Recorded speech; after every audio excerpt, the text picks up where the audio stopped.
I really want this to work. We'll see. Does that work? No, probably not. Knowing my luck, it's probably forever broken.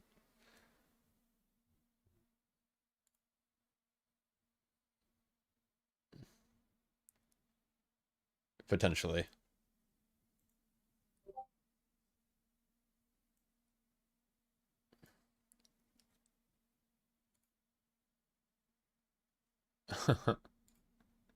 Okay, it's probably still not working.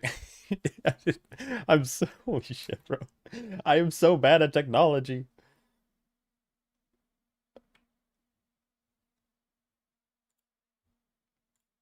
Like, I go like this, bang.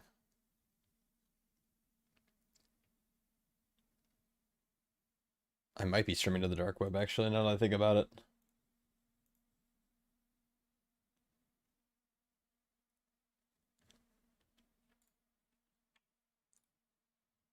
Yeah, maybe it's good now.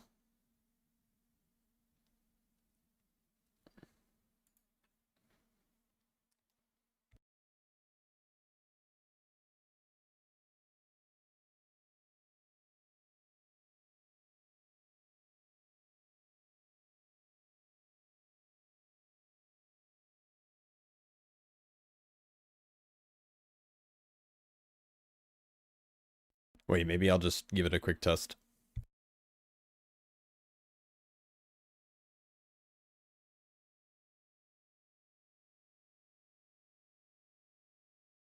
Okay, I think it's good. I think we're live. All right. Yo, yo.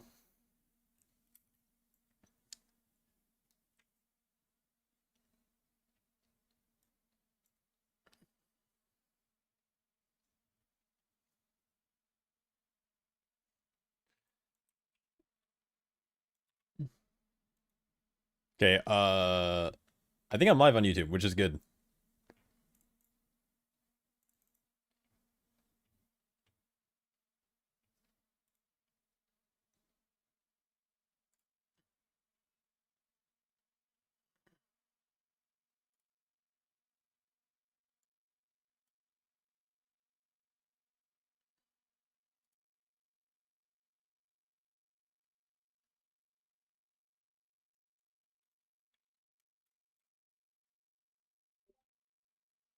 I should probably mute.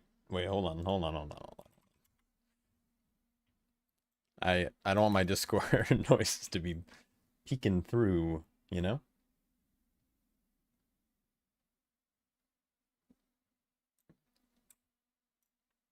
Okay, we're set. We're golden.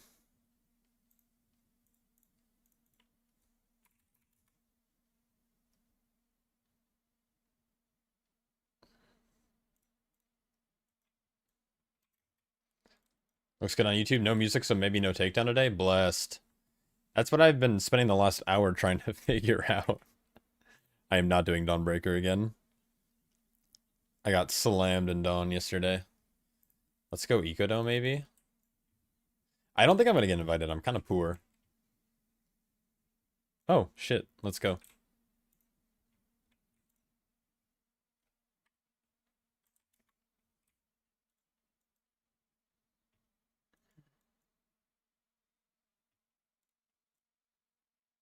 All right, sick.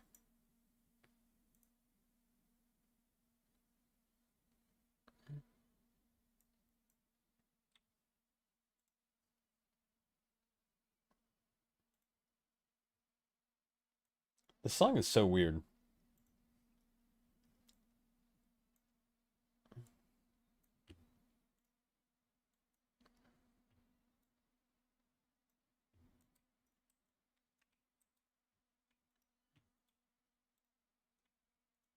Okay, I should probably get to the place, if you know what I mean. The dungeon.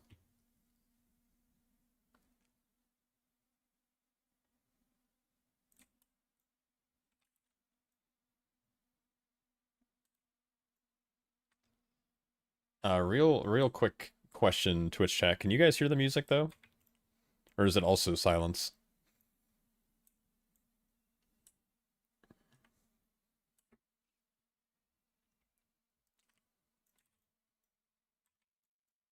As long as it's not on YouTube and it is on Twitch, I'm good. I'm golden.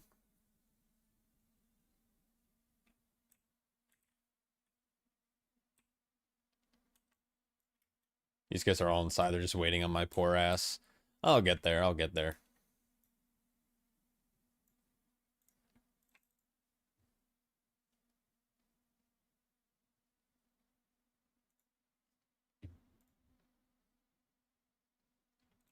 Bang. Okay. What's up, Beachy?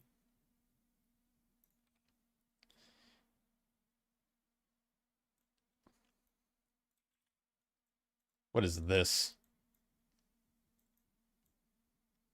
Huh. Coconut candy.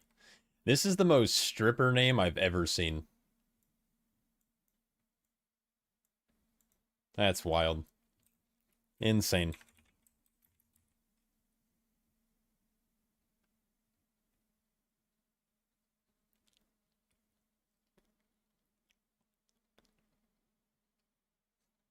A man of taste, yeah. Tasting something, if you know what I mean. I finally killed Heroic Nexus King. Let's go. W.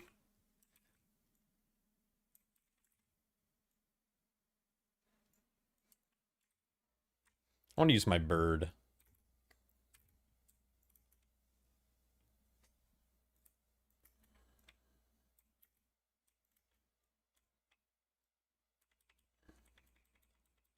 Big bird.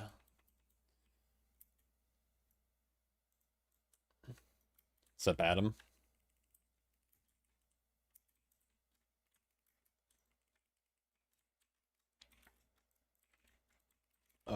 I hate setting up this poll.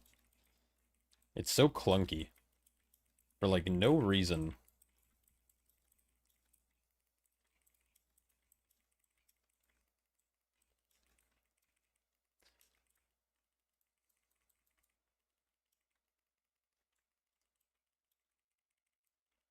Do I usually play with no game sounds? Yeah.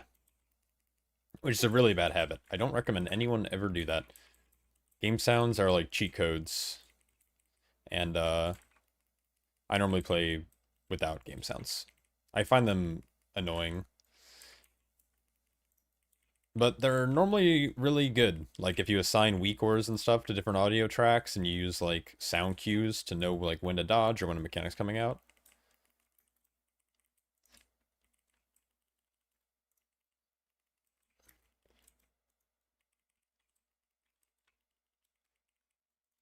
Yeah, I normally play without game sound, which probably makes for a really boring YouTube stream if it's just me talking.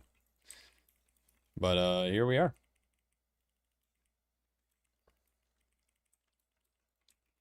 Oh, there we go. Good stop. We'll do this. Start spamming execute. I can try to get, like, that sound. Maybe I'll just mute it on my headset and then have it played to YouTube or something.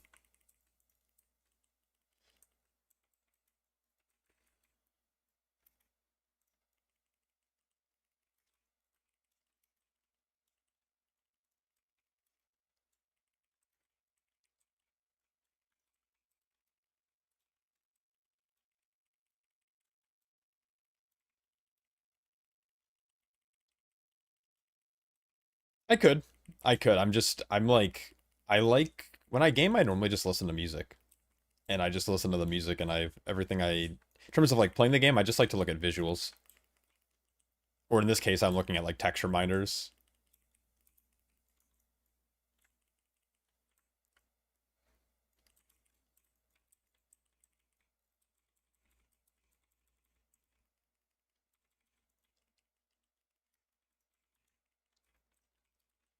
Uh,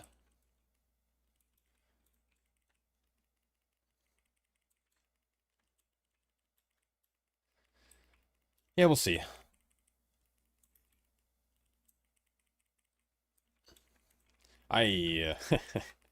Audio has always been the bane of my existence. Maybe I'll, change that in the future. I wish these mobs would move.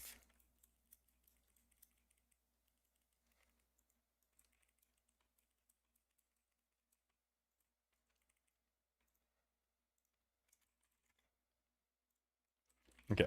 Just responding to DMs. Big DM. Big DM gamer.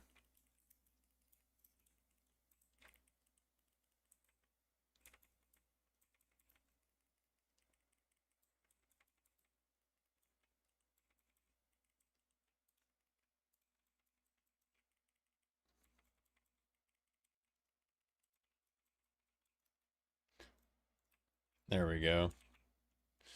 Alright, coconut candy. Carry this.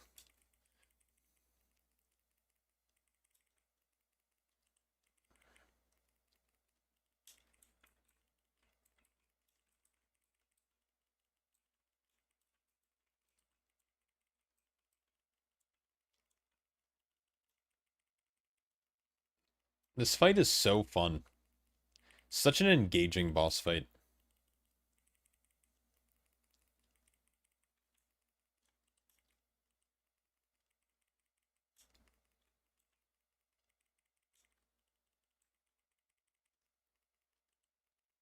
Hmm.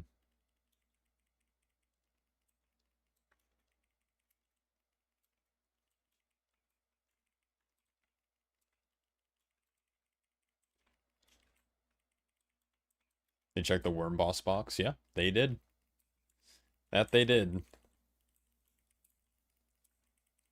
I saw this weird video on I think on YouTube Shorts of someone saying that like you should be dropping the pools um in specific locations to slow the ads, but I was thinking that's really dumb because then your melee can't hit the ads when they spawn. Like, oh man, I love the internet sometimes. Yeah, this at least this is more engaging than Rashinon. I almost said Ansarek. Especially since I started doing like the sit underneath boss and not do a single fucking mechanic, I am so bored in Dawnbreaker. Like you spend the last 6 minutes of that dungeon literally at a training dummy. It's kind of nuts. Was wondering if you have a posted Shadowpan raid build or is Master Harmony the way to go? You're probably just gonna play Master of Harmony in most fights. And honestly, just copy whatever Wowhead has, because they're much smarter than I am. But, I will say this. Shadowpan is very good for certain fights, like Forge Weaver, Soulbinder, and I believe you can also play it on Salad Bar, Salad Fingers. Any, like, fight with a lot of, like ads and cleave, like, you could definitely play it on.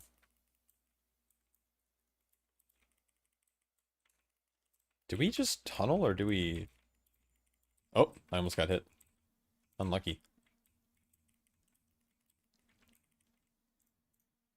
Oh, where's my mouse? There we go. Are these mobs getting eaten? I'll probably get eaten here. You find Master of Harmony boring, but you'll stick it out. Just play Shadowpan. Who gives a fuck? The race to world first is over. You don't need to min-max anything.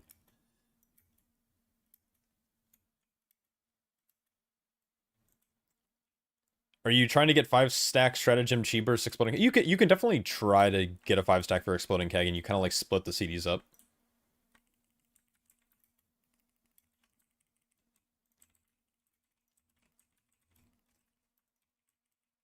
Oh, you gotta heal me, buddy. Ironbark me. Oh wait, Ironbark was used. I am actually just bad. It's on me right now. Holy cow. Maybe I should hit defensives. There was that knee-jerk tank reaction. When I'm dying, I blame healer instantly. You're telling your Rayleigh best... Yeah, go for it. I think it's so dumb, like, to min-max that kind of shit. If your guild wipes to tank damage, trust me, it's not the tank damage. You can sack 300k on a tank and it's fine.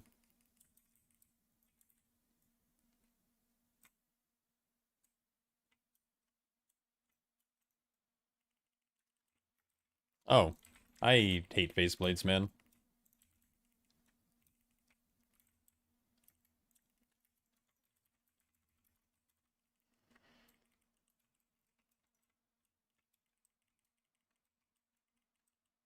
I love gaslighting healers. Oh, I'm dead here. I don't know what it is about warrior, but I'm very bad at it.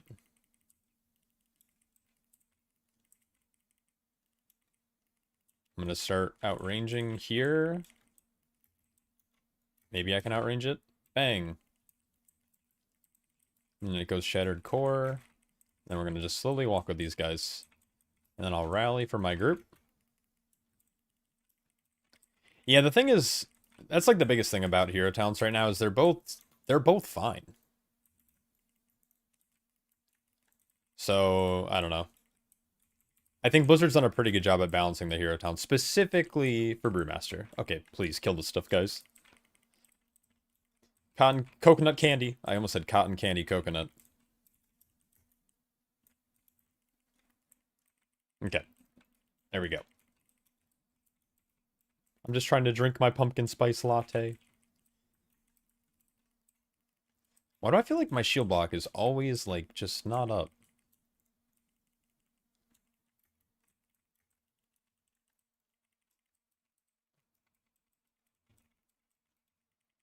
I don't know what it is, but as I've gotten older, I think if you play this video game, you should play it to have fun. So if you have more fun playing a certain hero talent, you should play that hero talent. I'm going to do a video tomorrow talking about Brewmaster statistics, like what people are crafting, like what's doing better in Raid, Mythic Plus, like all that stuff. That'll be coming out tomorrow, but yeah, my general consensus is play what you want. They're both good.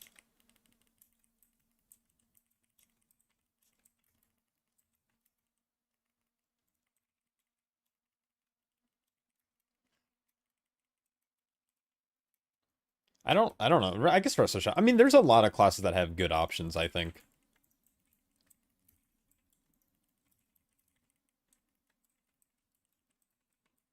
Oh, I somehow missed that one?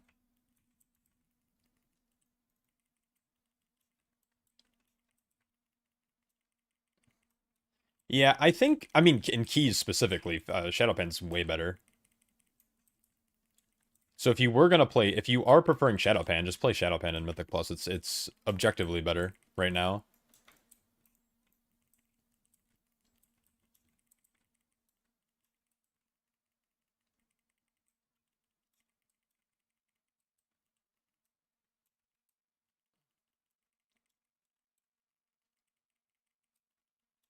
Yeah, Flurry Strikes has such a cool animation too. It's a big vibe.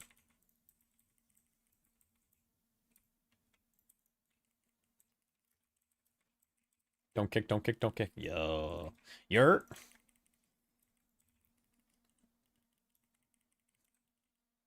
You think in all keys? I thought Master of Harmony was objectively better in streets and maybe DB. I mean, yeah, sure. I think though if you're min-maxing to that, like, I don't know, I'm a big advocate of I don't think you're gonna miss like a key DPS check because the tank was playing a hero talent that does 100k less overall.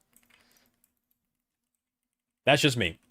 You know, maybe there is a world where you fail a key by 1 second and everyone played perfectly and like you can be like, oh well, maybe if I just played Master of Harmony, it would have been better. But like my group personally, like I'm pulling a lot of trash on the boss quite often, and then as soon as you add those additional targets, I mean Shadowpan just becomes objectively better anyways. And we do that in streets. I think 3 of the 5 bosses were pulling trash onto it.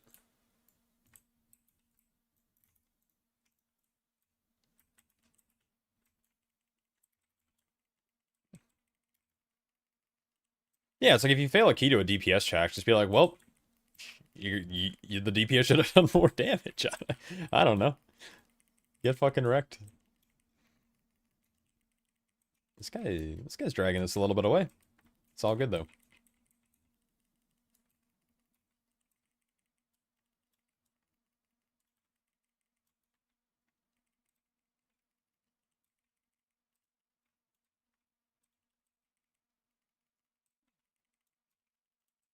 No more Master of Harmony outside of raid? Yeah, I wouldn't do it.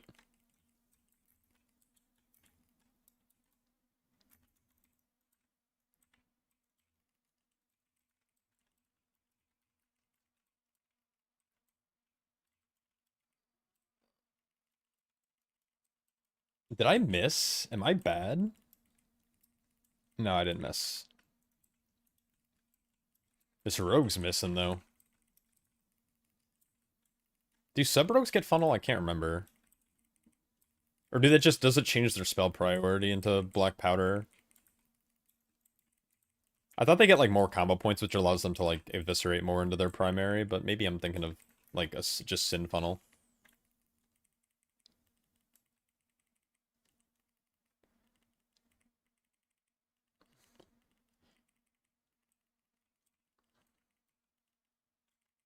Oh, he's so far out. Oh, the turtle! Insane! Wait. Oh. It's, like, delayed?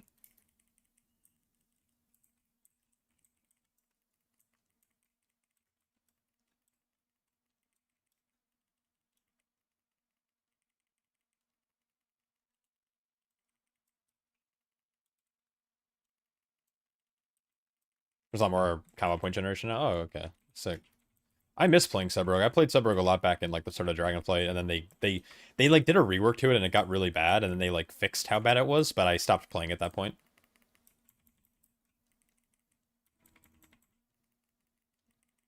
Oh, there we go.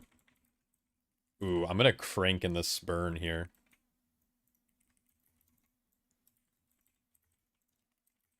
Actually, I think I would have been fine here. Oh, bang.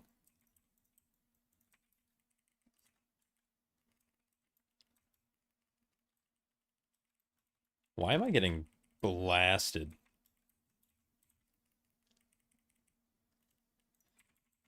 Say, I could just spam execute now. Execute and Thunder Blast, I think.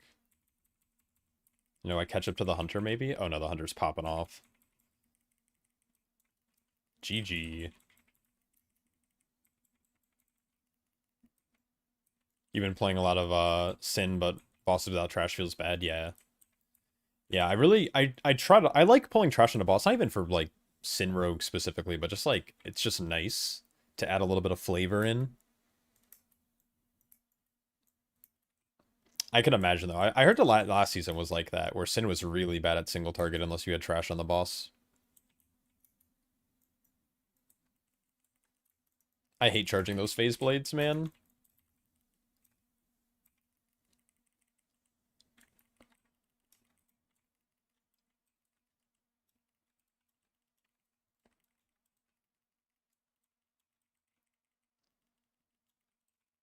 Full of bugs. That doesn't surprise me at all.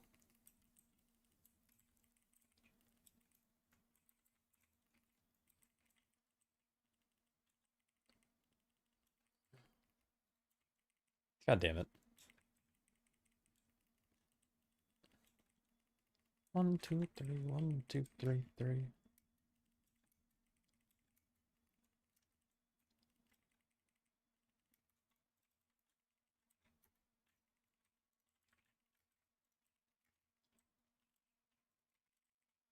You know what I really miss? I miss that tier set that, whatchamacallit? It's like a Dragonflight tier set that allowed, Warrior Shield Slam to, uh, cleave in a little shockwave. It's essentially Overwhelming Force, but...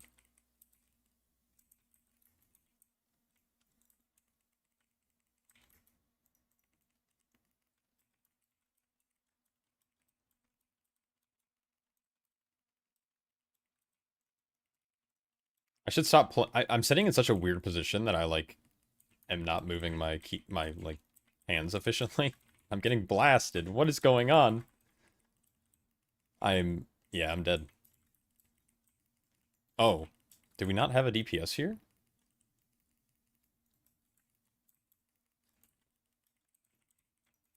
Oh, we're deep. No, you know what? Here's what I think is happening. I'm just really bad at this class. Do I mythic raid much? I would consider it a casual raid schedule.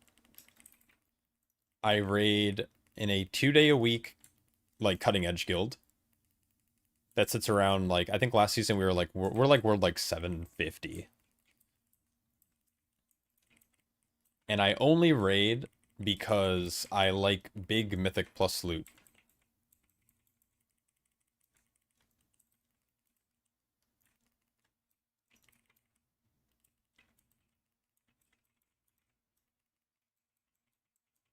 If it wasn't for, like, the fact that Mythic Plus is so insane, then... Or, like, the loot for Mythic Plus is so insane, I wouldn't raid.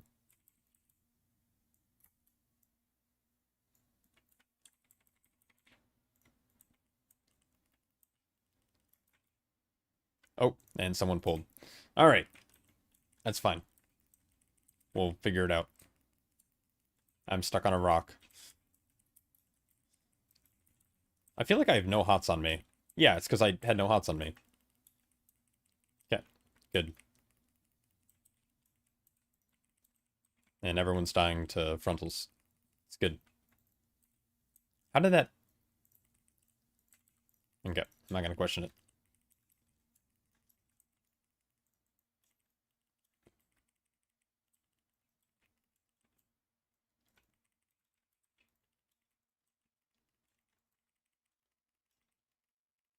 It's not bad for 2-day a week. I know there's 2-day a week guilds that are better than that. I think there's a lot of things we do inefficiently. Like, I think we could be better ranked if we, like, actually... If our raid leader actually, like, prepared for fights and, like, made normal raid calls. But, we do okay. I put down a whole, like, set of markers. Like, follow the markers and you're good, and then we somehow still bricked it up. All good, though. Is my weak ore available somewhere? It is available to Twitch supporters and Patreon supporters. Currently, I'm working on the YouTube membership thing still, but yeah. I mean, I told him to his face. I mean, his rate calls are mediocre at best.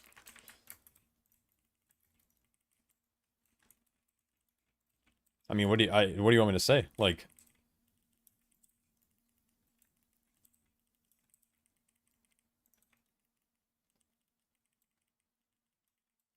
it's like, you know, it's like whatever. It's like I get boss kills. I don't have to, it's a minimal time commitment, and I like most of the people in my guild, so it's like I just think we could be better in terms of ranking, but at the same time, it's like my Uncle Kagi once said, weird double-edged sword. With great power comes great big booty bitches. It's not even a double-edged sword. I don't care about world ranking, like, you know? Like, that's the thing. That's like funny why I'm saying it. It's like, yeah, it'd be cool if we were better, but it's like I don't really care because I get loot still.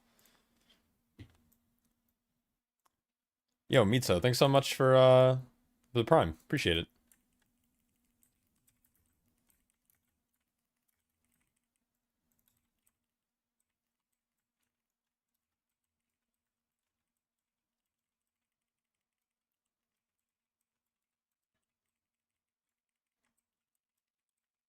It's like one of those things where when you experience really good raid leading and then you go to a guild that it's like a little bit more casual, it's like it's just something you kind of have to get used to.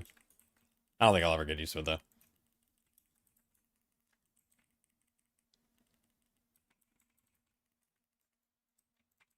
I just kicked the wrong thing, didn't I? Oh my god, we slammed that. Double bull. Doing my best to stop some of this shit. I feel like, yeah, dude, I have no hots. This guy's not hotting me at all. Okay, I'm not crazy.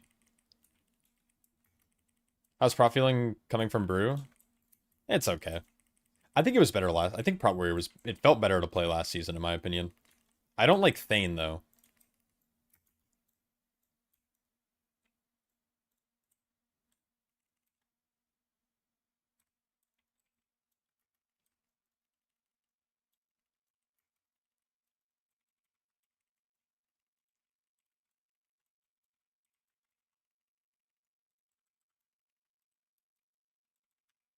Oh, we never killed the spirit. That's unlucky. Oh, and our hunter's dead. Best DPS trinket for Prot Tank? Oh. You can try to res me, but...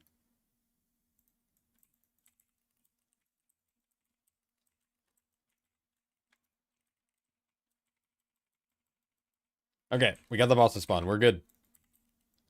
Now we just have to wait for all our DPS to get here. And then we'll be good. Yeah, I don't know. Pro Warrior's fine. I gotta stop standing and stuff. I'm not a fan of how it feels though, right now with Thane. But I don't think Colossus will help that. The tier set from last season was really nice for like shield block uptime. Like you never had to worry about it because you just get shield charge resets. You know, what's up, Nama?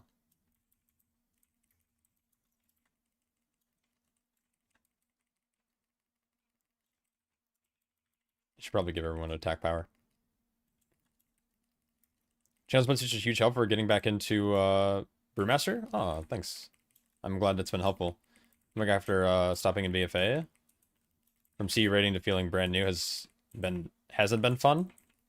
Yeah, I can't imagine that's fun when you know you were playing at a certain level and when you come back it's like I probably feel the same way every summer.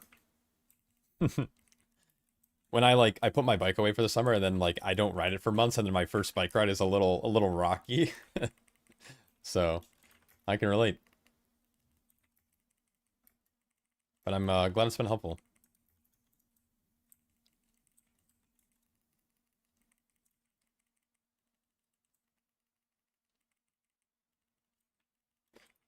Also, like, Rage feels really good, but also Rage feels really bad, because it's kind of running into the same issues that they nerfed Rage Gen 4 in the past, which has been, like, you're always capped on it.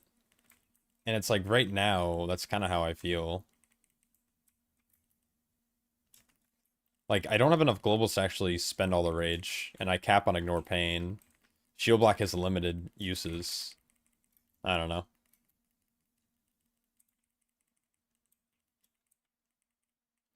I think shield block is a fine mechanic if you can actually have 100% uptime on it, but as soon as you can't, it feels really bad. And right now I think it's in a spot where you can't have 100% uptime, or maybe, again, maybe I'm bad. Maybe I'm not doing it right, but...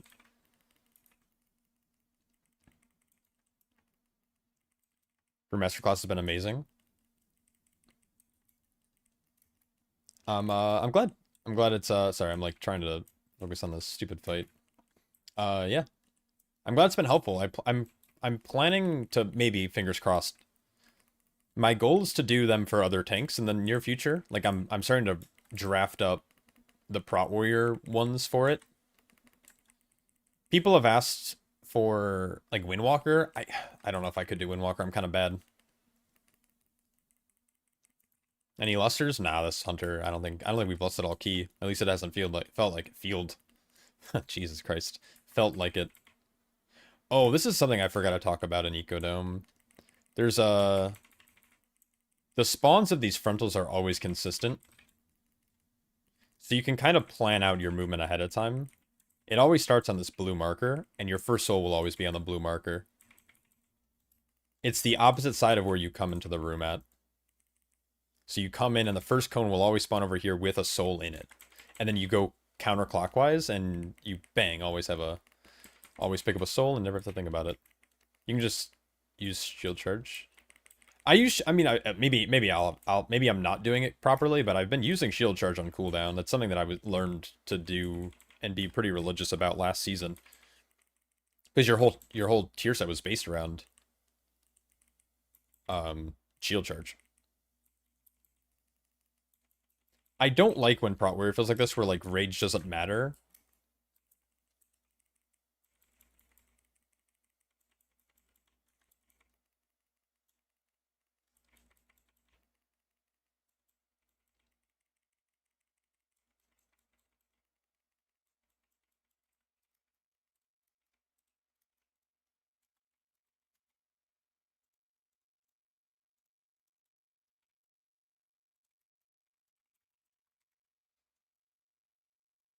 I don't think I have low haste.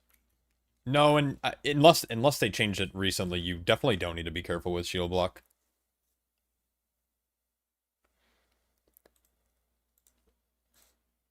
Shield block has like this pandemic factor where you can indefinitely stack it. So if you charge in and go like shield block, shield charge, like you stack it up to like 20 something seconds. It's kind of dependent on haste, but my haste is at 38%. Like I have I mean, my sets are a little. I need, if anything, I need more verse, but I have 23,000 haste. Yeah, yeah. So they made execute insanely OP. Like this is my overall for the dungeon. Yeah, I have Giga Haste. I have more than they recommends, which is why it's weird. Windwalker's pretty fun to play, but Target Captain Mythic Plus is a little doo-doo. Yeah.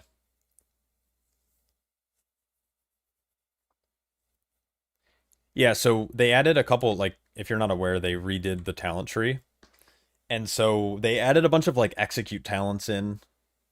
Obviously, like Massacre existed, but red right hand and heavy handed now cause you to do more damage with execute, and you cleave two additional targets with it for 70% effectiveness. So it kind of just slaps.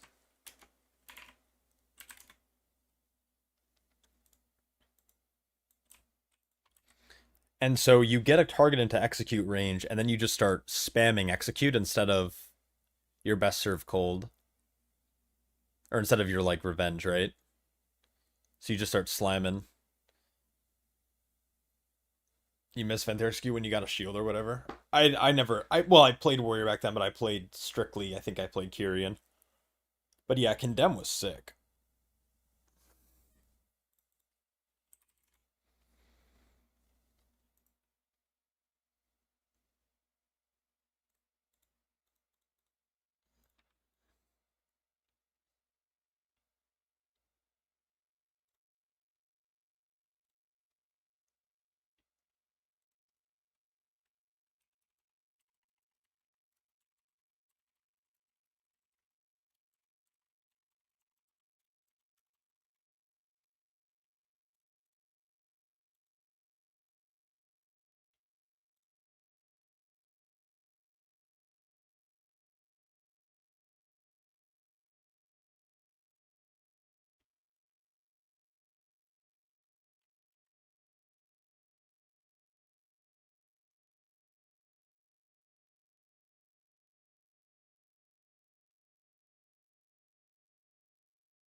It's almost like I mean I should look at Murloc too, but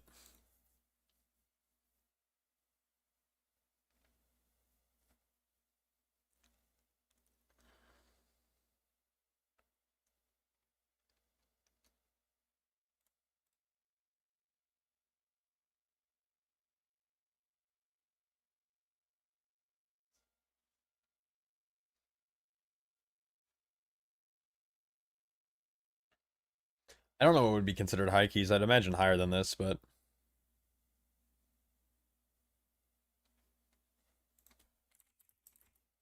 oops.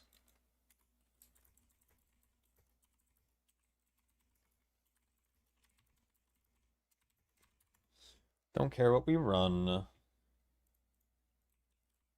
Why do we have two paladins?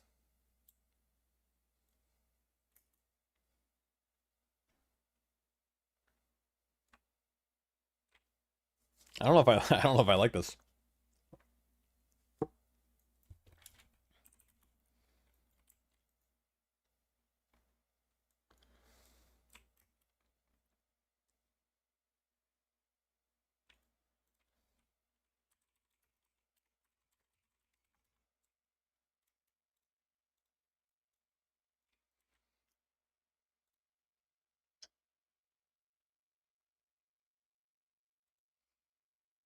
Blood Surge here, and then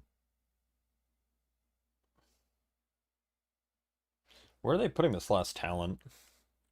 Is Brew hard to learn? I would say it's hard to learn and hard to master. So yeah, I'd say so, yeah. It's I think it's one of the more complicated tanks. Why am I looking at Brewmaster? I don't care about Brewmaster. Brewmaster's a dead tank. Dead to me. I am a prot warrior main now.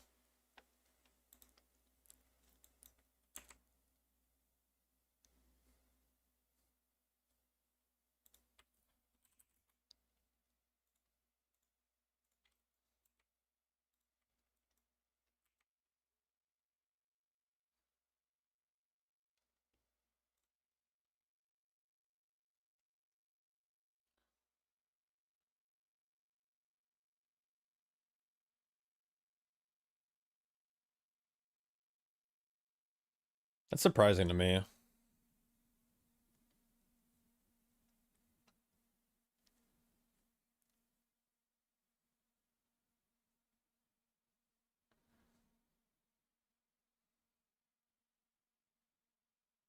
Interesting.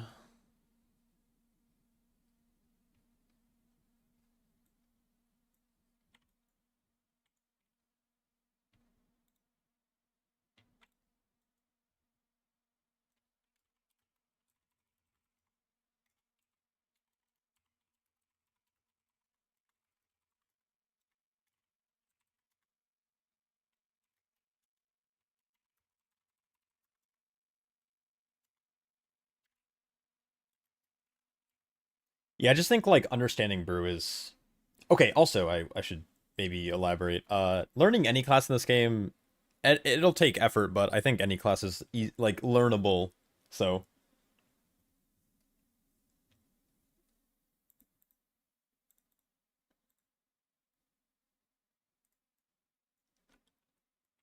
I'm just throw some Q if we're not finding anyone.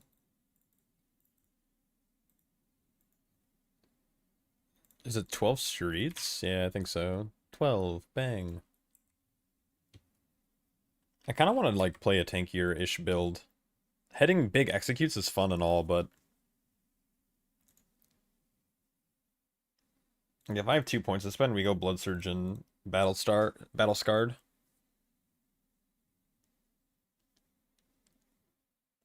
There are definitely periods where they get really min-maxy for no reason.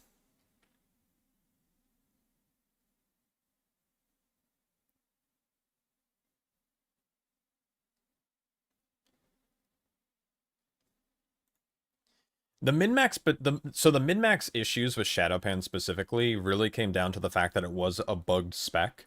They have fixed most of the bugs that are currently occurring. There were bugs with like range issues, proccing certain like proccing flurry strikes to actually do damage was a little sweaty, and also like optimizing your Wisdom of the Wall buffs to deal maximum damage was a little sweaty. I think when it comes to Master of Harmony, the only thing to min-max on it is don't cap your charges. As long as you're not capping your potential energy charges, you're fine. I think there's nothing to really sweat about. You hit Slosh Brew on cooldown, you do big damn. You remember Storm Earthfire, Windwalker min-maxing the Whirling Dragon Punch? Yep, that shit was fun. I think it's sweaty when you have to play a class that channels and you had to cancel your channel. Because do you guys remember when Windwalker had to do that shit where you'd cancel your Flurry Strikes? Or not Flurry Strikes, Fist of Fury? Fucking wild. Like you would cancel it because it wasn't doing a lot of damage and you would only ever cast it to be able to activate Whirling Dragon Punch. Or you would like cancel the last. I don't remember if it was the after the first tick or the last tick, but you would like have to cancel it, which is so cringe. Boomkin Starlord min-maxing, also terrible, where you'd have to like run a cancel or a macro that you'd have to hit before your like your little bursts.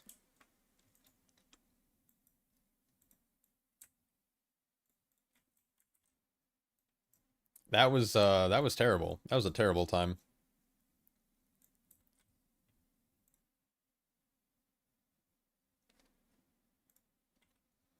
How is I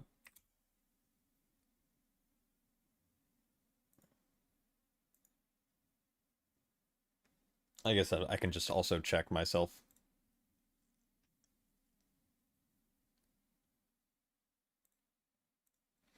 How is how is the YouTube stream looking? I trying to figure out if it's still it's still up, right? I guess it would make sense if it's still up.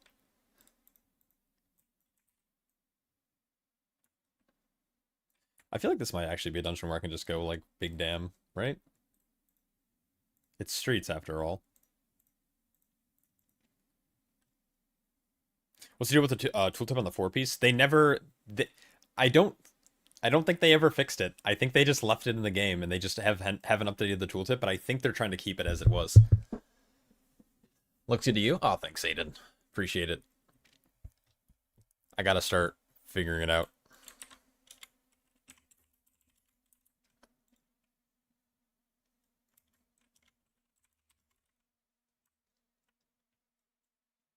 How do y'all handle the collapsing star on Solea? Someone soaks it before it expires. um, no, so normally our healer just does it. He soaks 3 and then we let the last one expire. There's like a small contingency if we're about to phase or it's gonna overlap with a thing, which I don't think happens till later in the fight.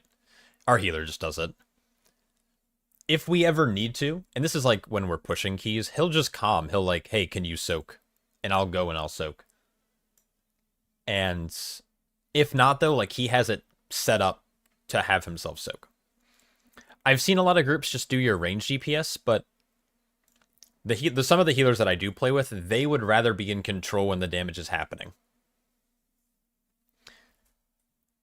Just concerning if they classify it as a bug and make a change, it would be rip Shadowpan. Yeah, it would be terrible. I think they just forgot to change the tooltip back, like honestly. Trying to figure out how to make it work for pugs. Yeah, but you're playing Evoker, right? I feel like Evoker's rough on that fight.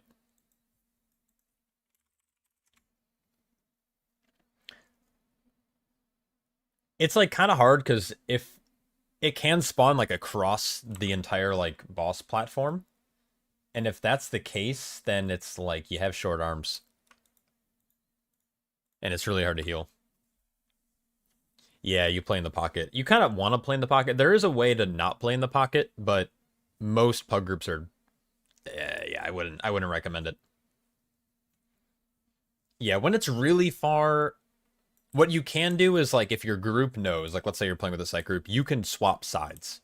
Like after the fragmentation, you just have everyone. You're like, okay, we're gonna go. I'm gonna go pop, and as we're moving across the platform, like everyone moves at the same time. Then you can pop and heal because they'll be in range because they're swapping sides or something.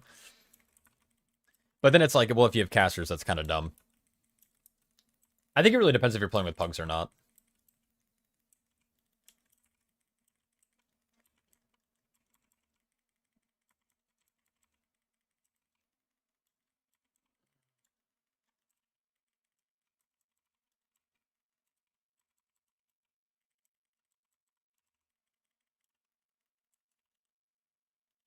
Oh, this hunter is literally not playing multi-shot at all. Okay. Yeah, poor little evoker arms. Not sure what to tell you.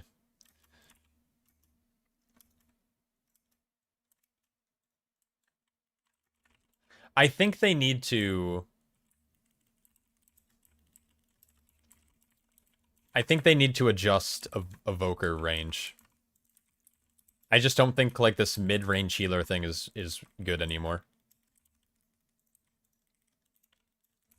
Blizzard just needs to give them longer arms.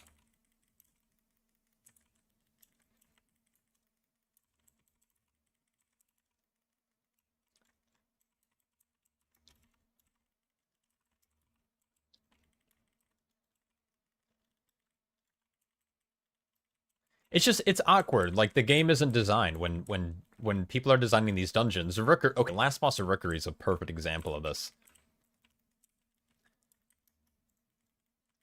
Like you design a boss that has this giant encounter space, and that you're like thinking, oh man, like melee are gonna want to kind of like stack up, and then range can like spread out, and your healer will sit mid. But then it's like the entire room is like 100 yards across.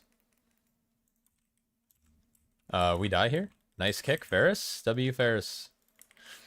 Uh, and they like, I feel like the designer wasn't thinking about evokers at all. And then they have fights like Solea, which to be fair was designed before evokers were a thing. I wish the collapsing star was like a little bit more static, I guess, in a way. Where like it always spawned in one of two locations or one of like or right in the middle of the room. I don't know. Because then maybe you can plan it a little better. But the problem with that last fight, especially for a Pres Evoker, is like you could high roll and all of them spawn nice and close to your group and you're chilling.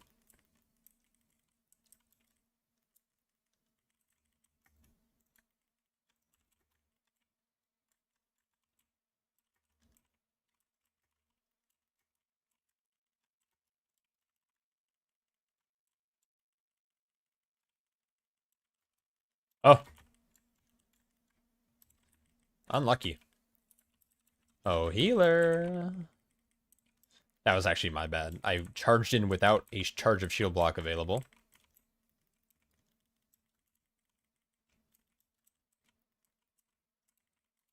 Just another late devotee.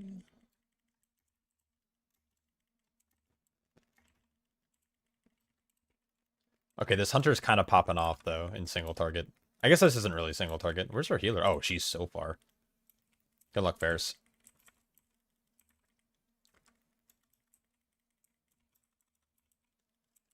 I feel like I need a better ignore pain tracker. Insane bubble? That's what we're here for? Proxy strikes kill me here if they go off? Do you ever play Evoker? I spend 80%, 90% of combat and hover and just stay in melee? Yeah, kind of how you have to do it. The problem is, like, Prez is so fun, man. Prez is such a fun healer. I played it in Season 1 a bunch, and I used to be a healer main, and I really enjoy healing. And my go-to is generally, like, Resto Shaman. But, man, Prez was, like, a very fun treat.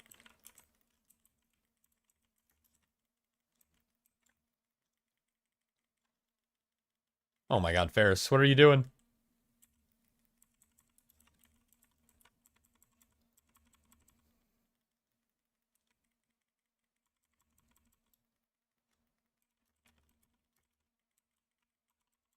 It's all good. We blast here. Why is your damage so low with Harmony? It's a good question. I'd have to see probably logs to know why. If you have Foresight, you want to make sure you're actually not capping your harmonics or your potential energy, like, charges. That's pretty important. That happens. I see it a lot. So you're gonna... Oh, good turtle. Chappy Peppy. It's good stuff. Besides that, I don't really know what could be the cause of your damage being low. Now, if you're a 2-set gamer, it's, you know, just a 2-set diff. 2 sets really RNG.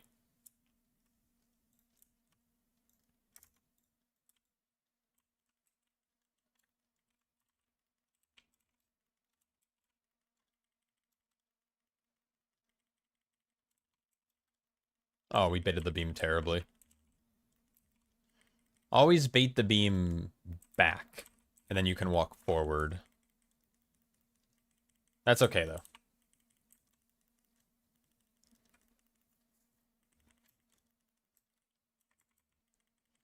Yeah, maybe I'll make a better ignore pain tracker, because this is pretty terrible.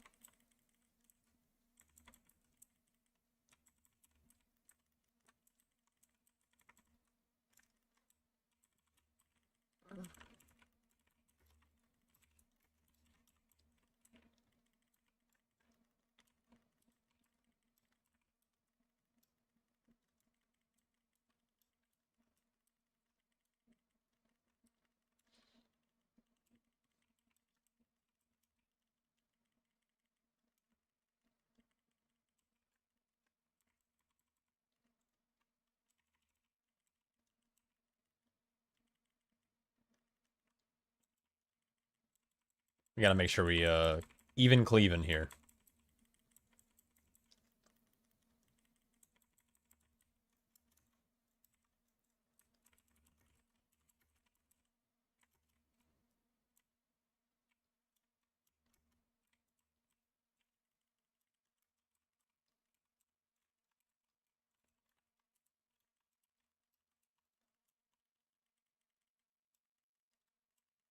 Okay.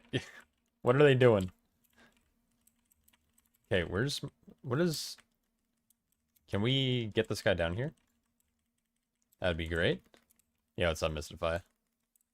Had a guy trying to leave your key earlier on only pulling those 2 hounds with the dino? Why? What? That's the dumbest shit I've ever heard.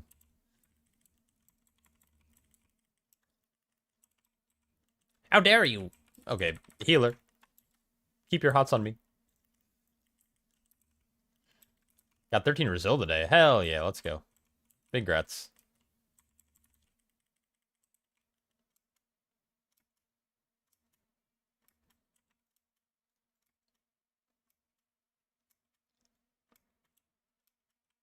I have no idea. I said is he scared to, and then he actually did leave. Oh, nice. Love that. That's so fun.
How do I find Warrior compared to Brewski?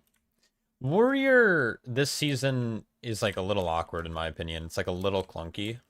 Maybe it's because I'm not playing like the degen. Oh, yeah, I shouldn't even say degen. Like the tankier build where you like play more into defense for higher keys.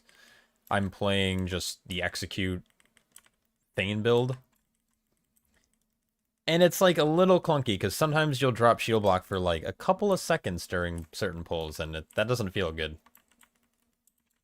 Last season it was a lot more fluid because you would always have shield block up forever. I guess I'll yoink those.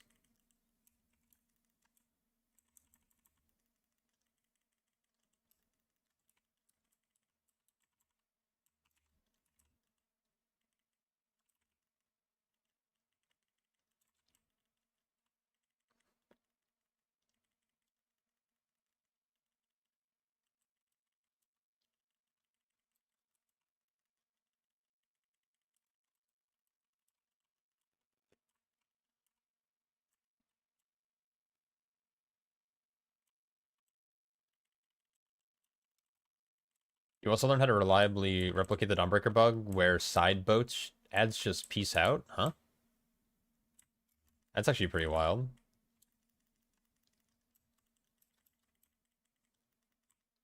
Ooh, I'm like insta 20 stacks here now.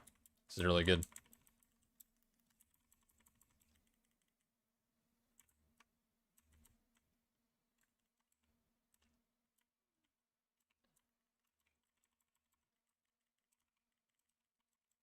Ooh, this hunter's kind of insane, man.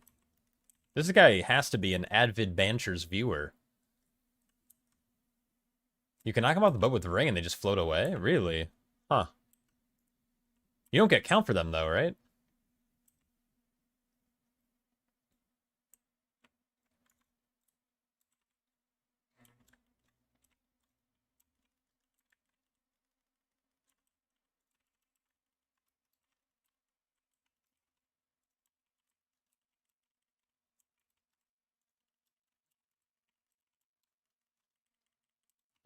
Maybe we stop links. I don't know.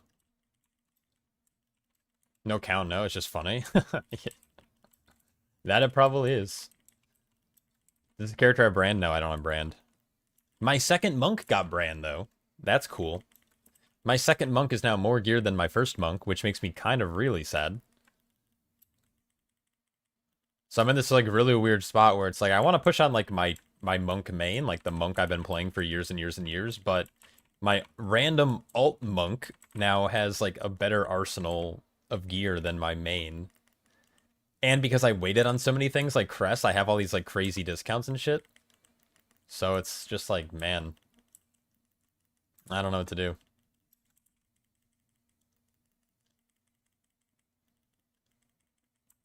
Where's this hunter at? Is he coming? Come on, buddy. The water's fine.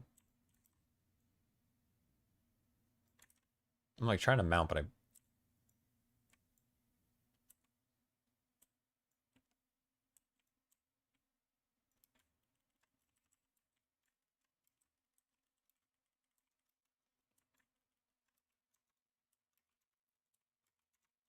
Oh my god, please.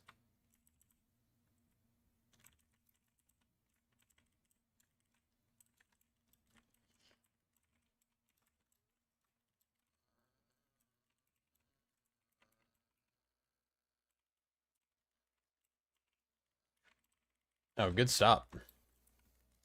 You wish you had Brand? Yeah, Brand's insane. Brand is a very good item.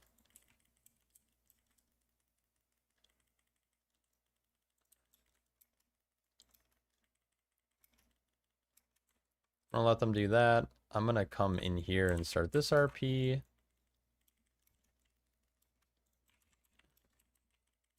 Still have this guy active. It's very dark in this dungeon. So here's what we do. We charge this guy. Oh, I didn't even charge.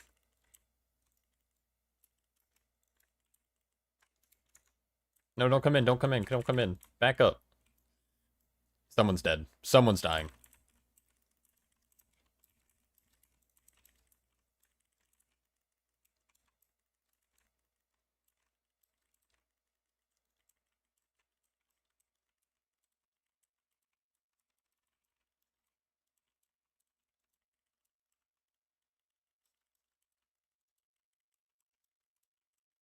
Is Brand plus Tome Troll? No, that's like your best damage setup.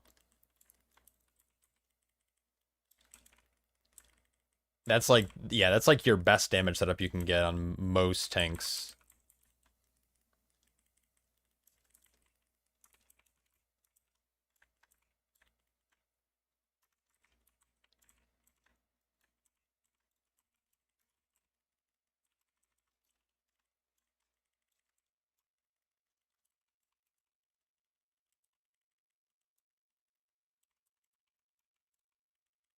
No, don't stand in here, Hunter.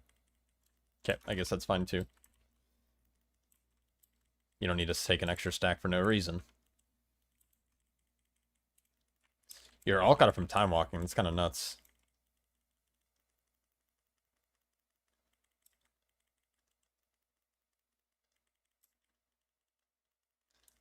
All right, unstable goods.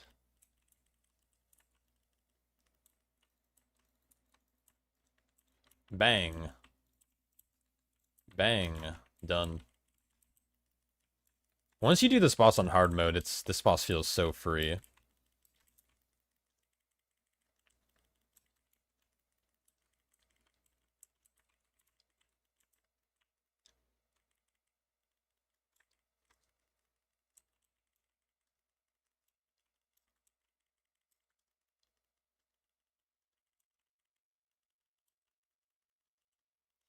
Money order on Pickle Rick.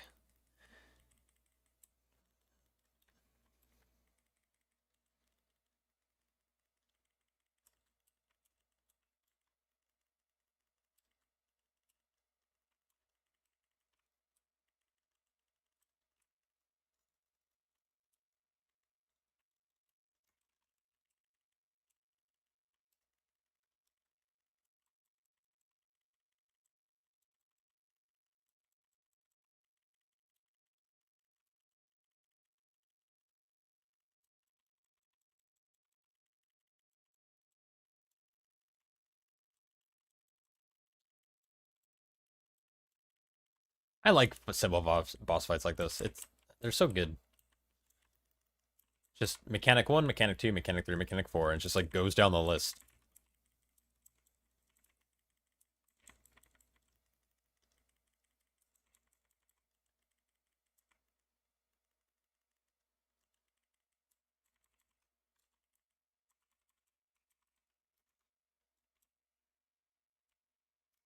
Very good.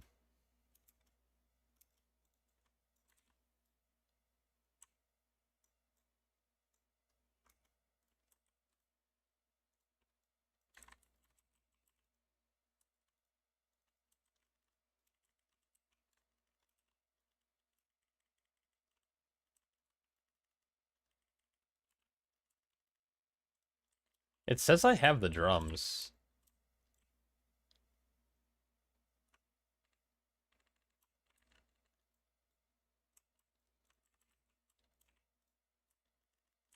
Oh, it said I had it, but it was still on the floor. Interesting. I don't know what I have. Oh, we're like fucking giga high rolling here. Insane.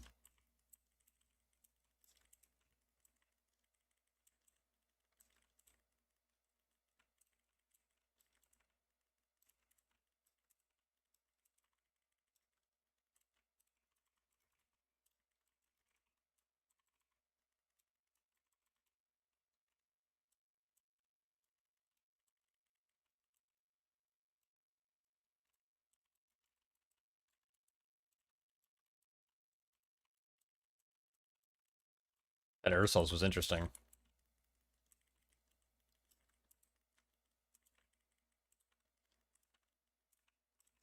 Oh my god, I'm playing like big poop. Yo, Saum-chan. First time catching a stream? Well, welcome. Always view YouTube guides? Nice. Yeah, I'm a big fan of making guides. Alright, Golden Sands. Bang! Yo! We did it! One shot. Always Golden Sands.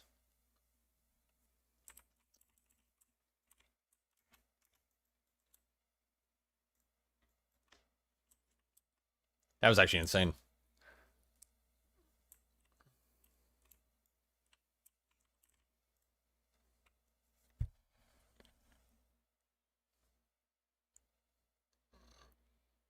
We were able to grab our instruments before even getting the password. That's nuts.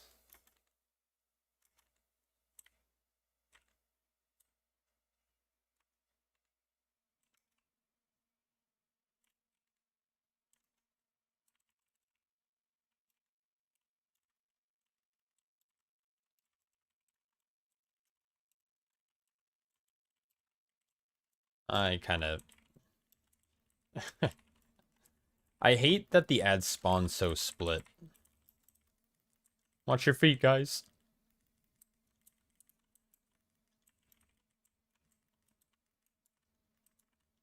Oh my god, I just a giga high rolled thunderclaps there. Or thunderblast, I should say.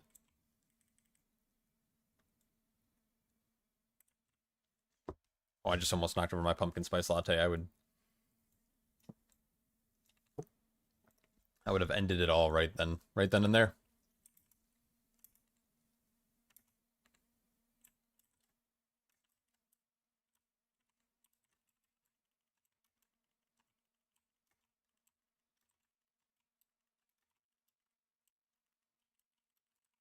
Oops. I had a group of guildies yesterday. After raid, they did a hard mode run. And they got to this boss. And they didn't realize that they were immune. They thought they were immune to the mechanics while sitting on the drums. And they weren't. And they got one shot. I felt so bad. Such a terrible way to lose a hard mode run to objectively, I think, the easiest boss in here. Oh no. Watch your feet.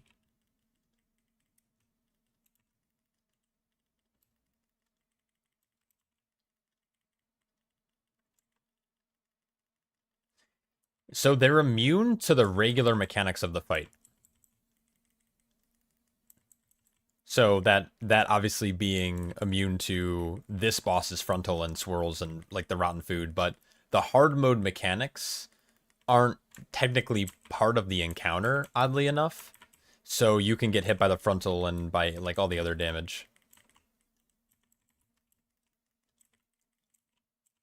Guess we're in here for 5 hours. Wow, okay. It's definitely a time investment, that's for sure. Oh, I guess I never reset. Oops.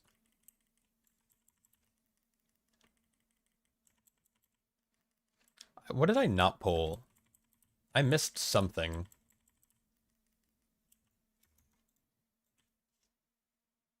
Oops. There we go. Yeah, so if you get to Oasis, like, yeah. I figured there's no way you were waiting 1 hour for each lust.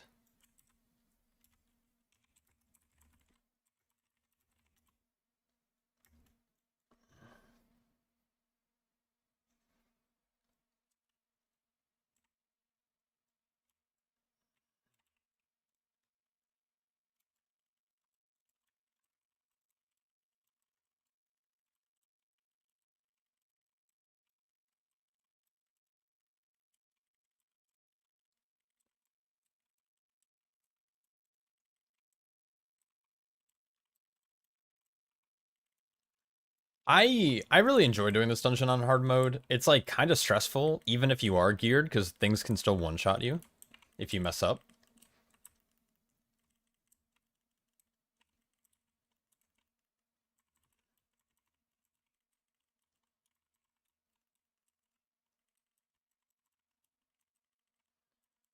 I'm eager to do hard mode this week once my healer gets back. He said he's back on Saturday actually. He's getting back a day earlier.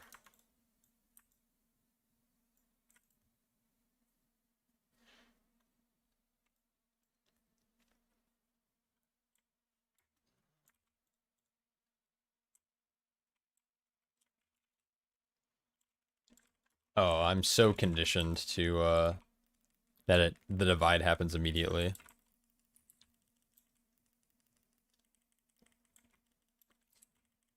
Yeah, I've run hard mode. I ran hard mode on Tuesday with like on one of my alt tanks, and we wiped. Where did we wipe? Was it this boss? Oh no, it was Hillbrand. We missed a kick on the sixth boss. That was good. Oh, we go square. Thank you for the ping. Insane.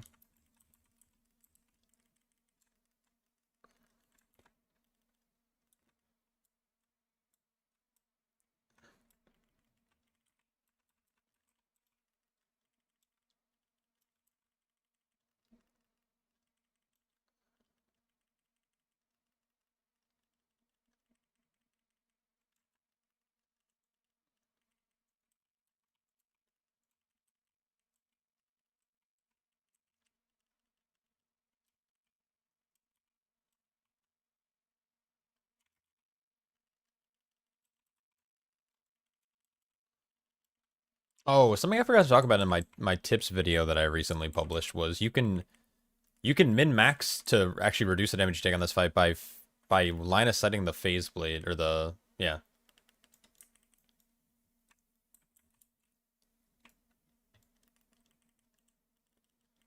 Everyone's waiting, but you just there.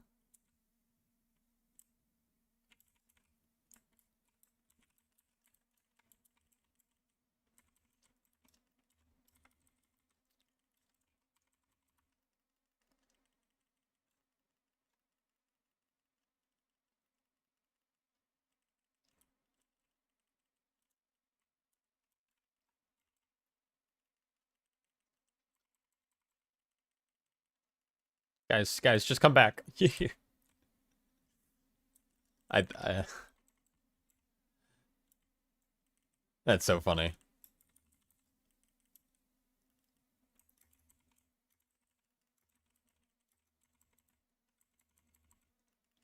There we go. Nice.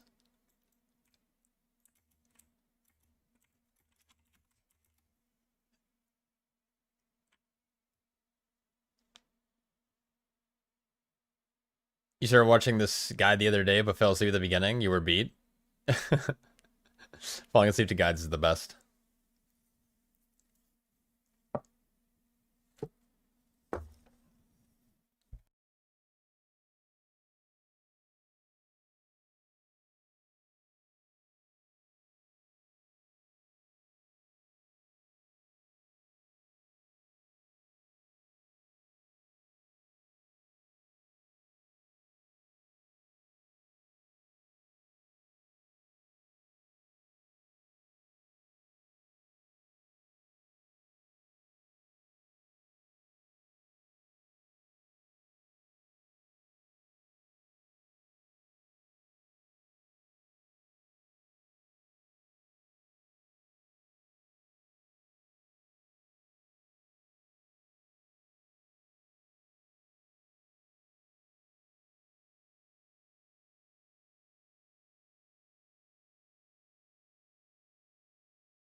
Yo, that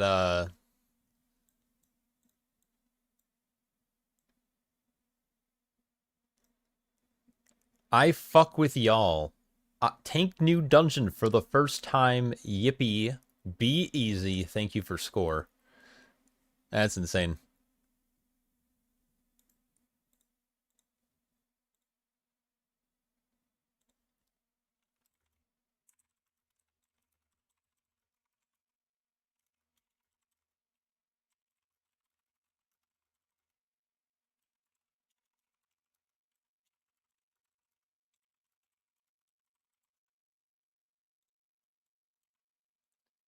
All right, let's we like that. It's W.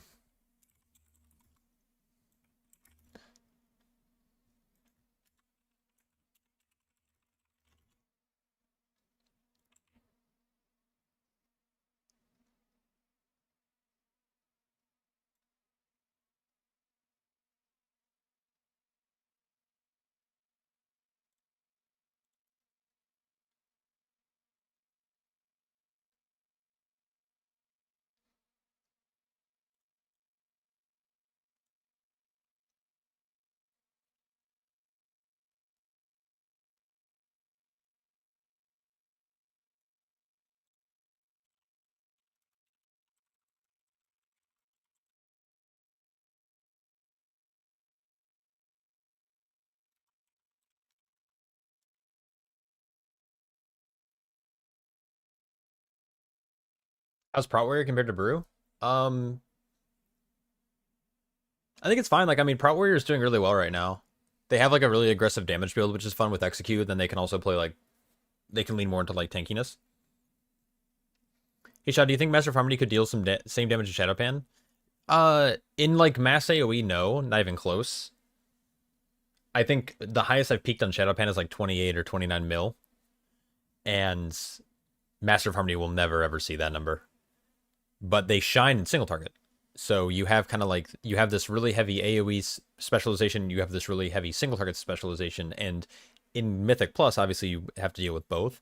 So they're kind of, you know, you can run either or.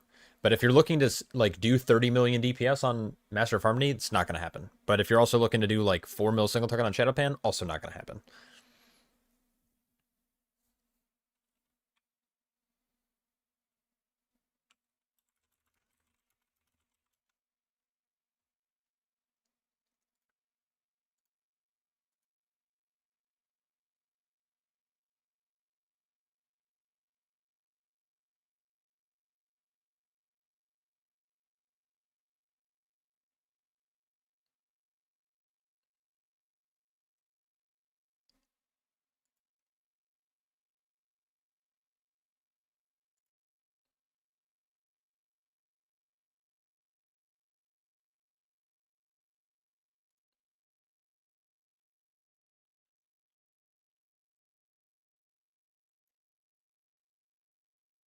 Intend to give you Prime sub, but have to wait till 14th of September. Well, I appreciate it. If you want, send me a message on Discord, and I can see what I can do.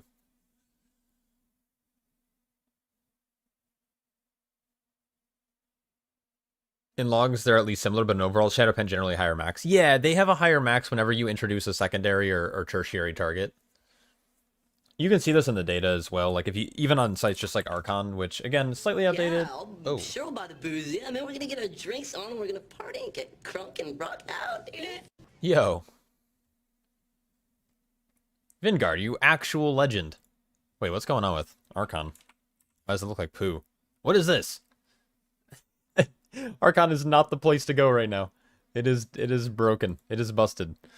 Uh yeah, that's a bad sight. Never mind. Vingard is actual legend.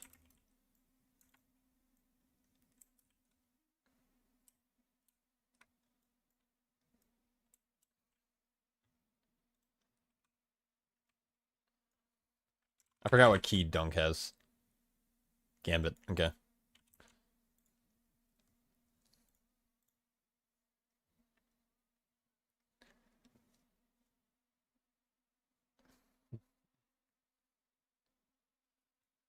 You just got some good karma points there, Vingard.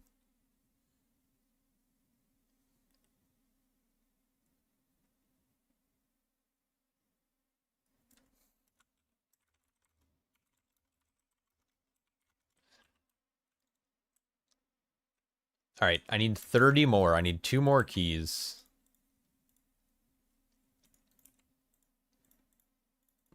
And then we can actually start farming lower crests, which means I can actually start upgrading my gear.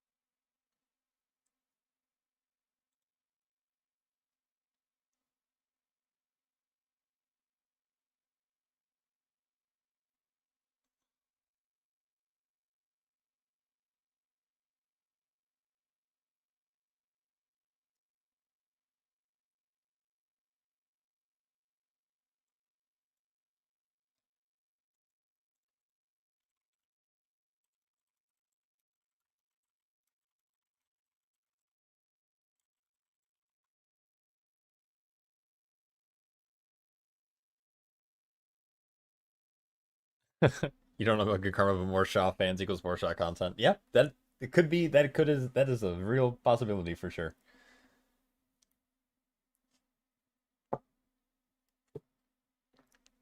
I really appreciate it though. And so does Mo.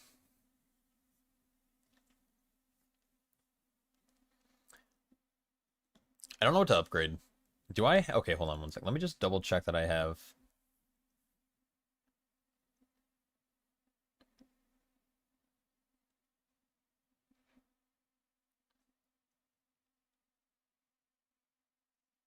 So I can make 720.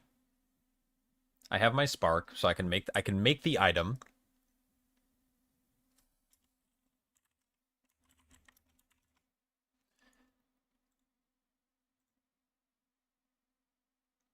I have 120 crests to spend plus an additional 30. Now the problem is I was gonna wait to upgrade. I was gonna wait to actually maybe I don't send them yet.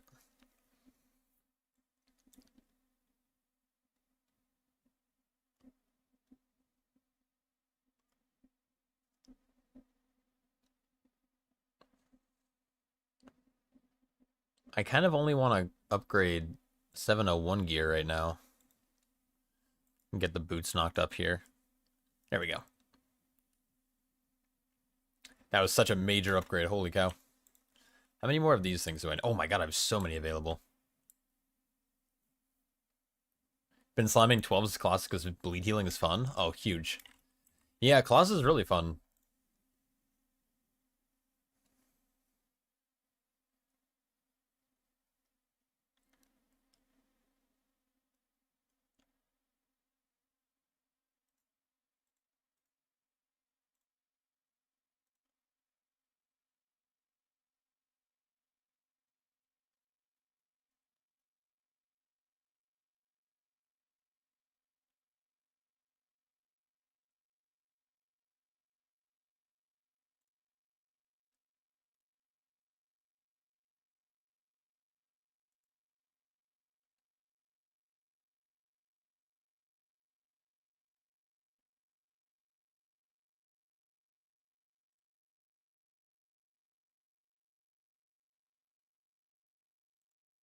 Am I liking T-Clap play versus Demolish last season? Yeah, early snap threat's definitely better. My big issue with Warrior right now is it's okay. Last season it wasn't the fact that you were playing Colossus, but it was the fact that your tier set allows your shield slam to reduce your shield charge cooldown, giving you basically permanent shield block uptime. And I'm running into an issue despite being at like 24,000 haste, which is a lot. It's still very difficult to keep shield block uptime 100%. Like it's like 94, 96, but it's like, man, I would love it if I didn't even have to worry about it.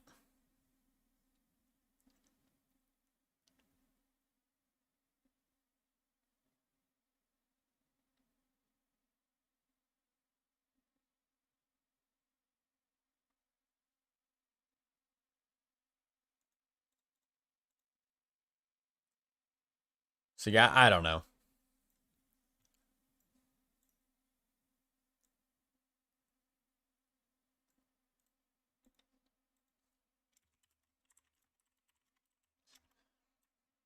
Yeah, especially like comparing it to Brew to Warrior, or really, yeah, any tank, it's struggling.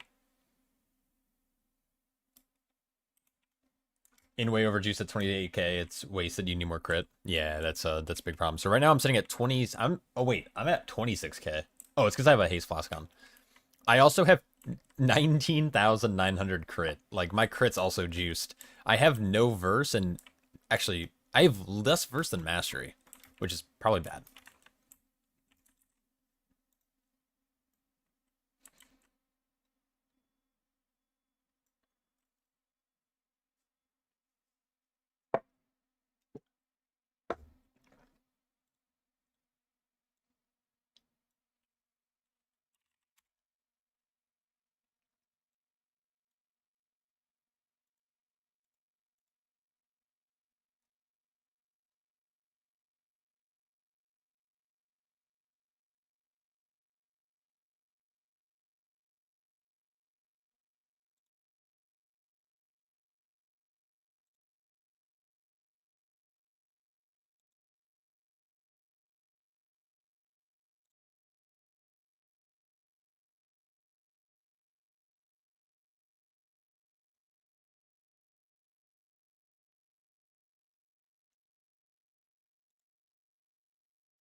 Are we winning, son? Yeah, I think so.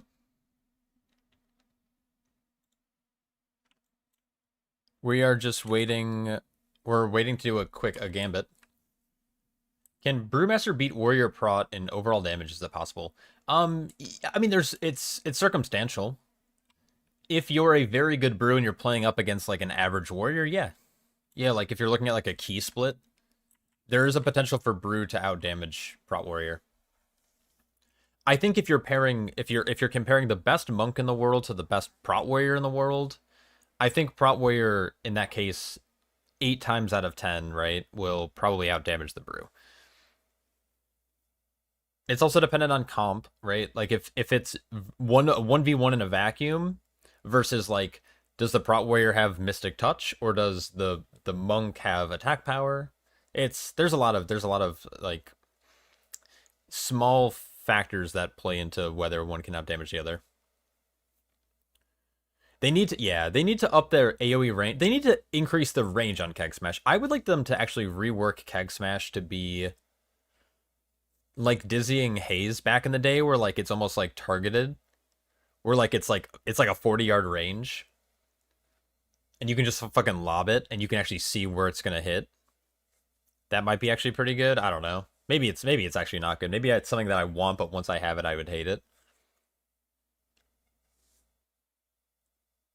How's Brew and Pugs? Are they more healer reliant? I find that I'm more comfortable on my Brewmaster in Pugs than I am on like my Prot Warrior, but that's just because I played Brew a long time. Brew's a little bit more self-reliant than it used to be, but it still requires healer intervention. Cackling Jade Lightning is also total garbage. Yeah, no, I agree. It's fucking shit. It's funny because they made both Windwalker and Mistweaver have like the Emperor's Capacitator, whatever it's called, like where like their shit it like hits a bunch of mobs and it does a ton of damage. Like why can't Brew have something like that? Oh, I think Brewmaster has the shortest range ability on like actually being able to pull threat. Every other tank has an ability that's 30-yard range that can actually like maybe BDK, but like BDK even has like grip and stuff though.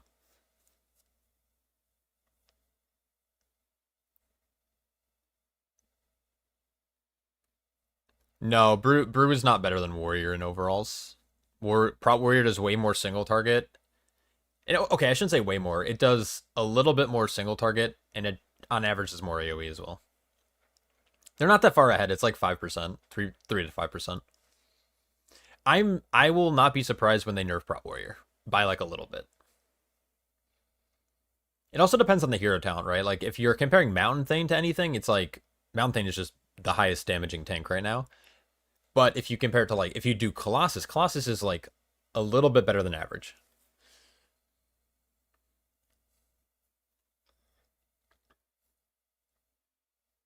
You love Crackling Jade on 3-pack? You two of them were just run off and murder your healer. Yeah, it's so funny when you like tag one mob and then they all start booking it a different direction because they have no interest in you. Yo, Dupani, long time sub and Patreon, first time chatting. Love your shit. Thanks, dude. Well, first off, appreciate the support, and I'm glad you enjoy my content. Mythic stats is Protware and Brew at basically identical DPS and average at top end. When I was looking yesterday, Archon is down right now, and again, Archon should be taken with a grain of salt, but Archon is something's going on with Archon.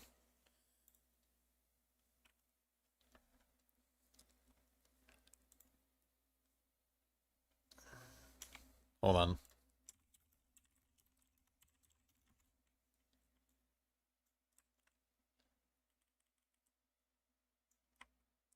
Just making sure we can actually start the queue in a second.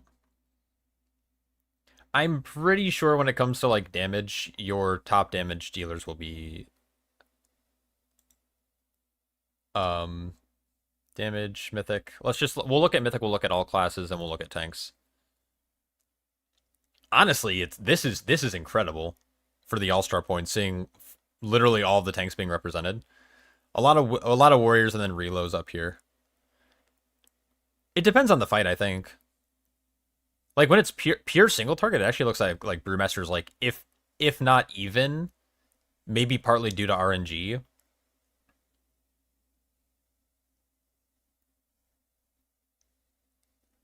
Sorry, I'm like reading stuff down below. Yeah, there's no Dementius public logs, but yeah, I don't know. I think like pure single target, I guess maybe Brew is competitive, and then as soon as you introduce like couple more targets, I think Warrior takes the cake.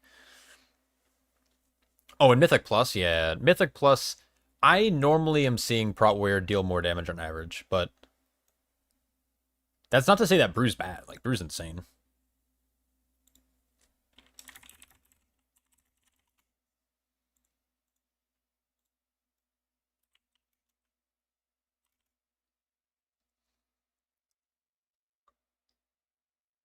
What's up, Octai?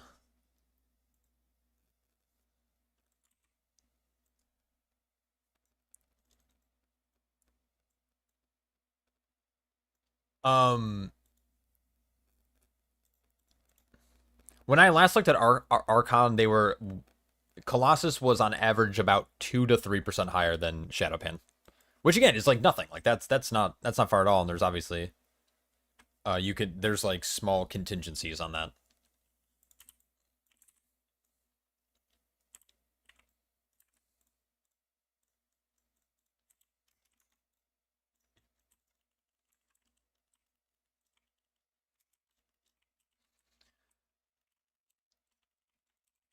I gotta start getting in the habit of pulling with shield wall.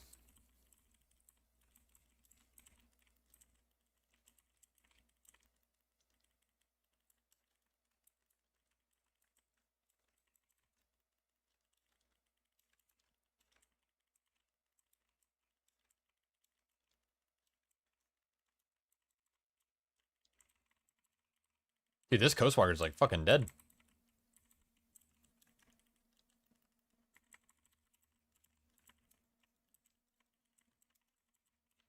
Yeah. Broad Warrior definitely has the advantage in terms of utility.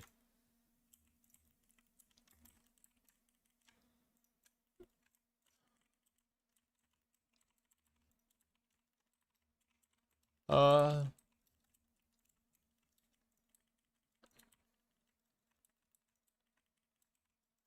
Holy shit.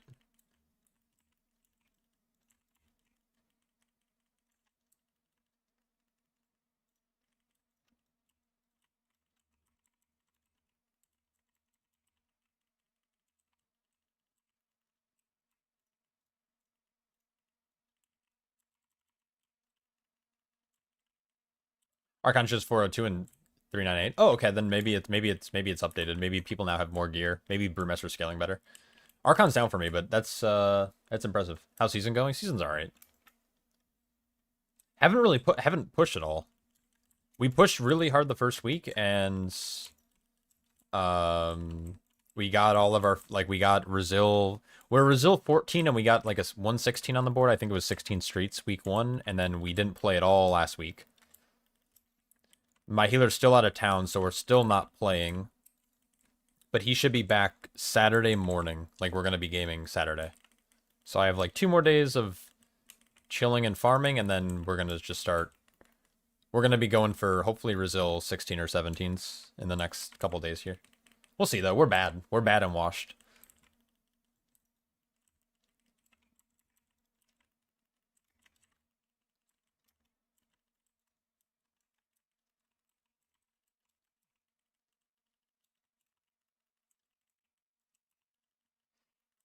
It was really awkward because the Raider IO leaderboards didn't show that we timed the key because Blizzard implemented the Streets hotfix where they increased the timer from 32 to 34 minutes. And then for like the longest time, it wasn't showing that we completed the key because we were at 32:19, but it was when the timer was at 34 minutes. So yeah, it was pretty insane. I was very happy with that performance.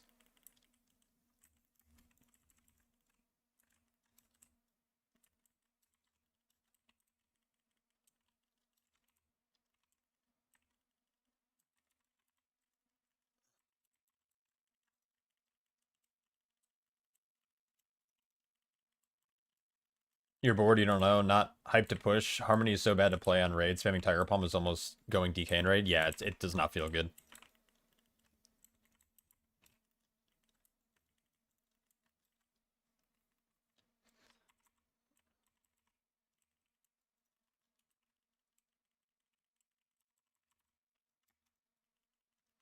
Getting 18 on Saturday will be the first brew to do it. Oh, we'll see. We'll have to, yeah, we'll see.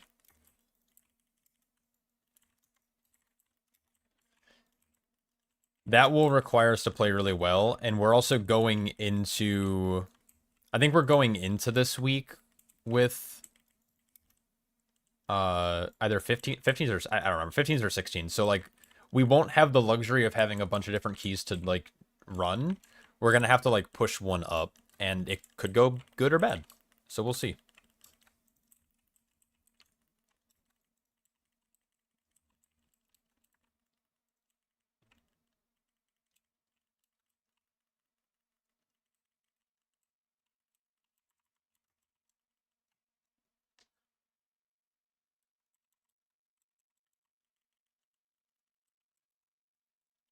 We're hoping to get some set like some we're hoping to round out 16s, like just get all the 16s done, and then hopefully we see some 17s. But we'll see. It's a long season, so yeah, we did slime really hard. We had leaving week 1. I was very proud of it, and obviously it's the first season, and it's like we're lucky. We were like very fortunate for almost everyone outside of our healer to get 4 set.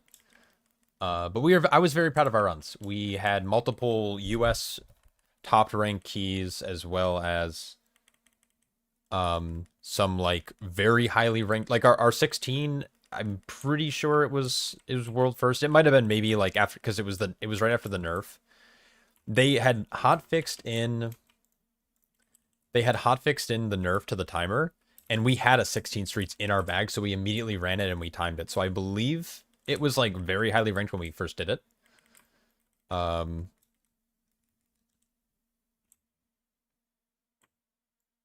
So yeah, I'm not sure. Love your masterclass guides. You did you played Brewmaster casually for a while just because it's fun, but trying Mythic plus Harpy, those guys have been helpful. I'm glad they're good. Glad you've enjoyed them. Am I just still channeling this thing? Okay.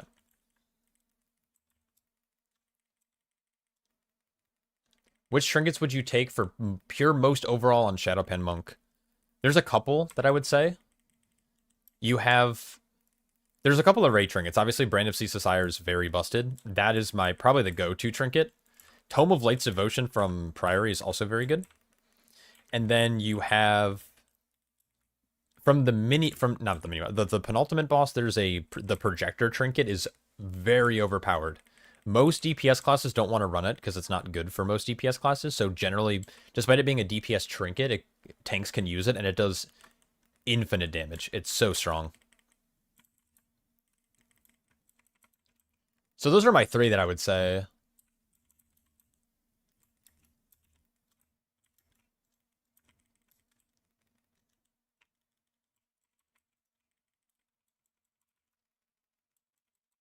There's a lot of good trinkets though. Like Citadel of the Cosmic Hunt is also really good from Soul Hunters if you can get your hands on that. It's also a DPS trinket and some DPS want to use it, but it's just like a ramping damage buff that does more damage as the mobs are lower health.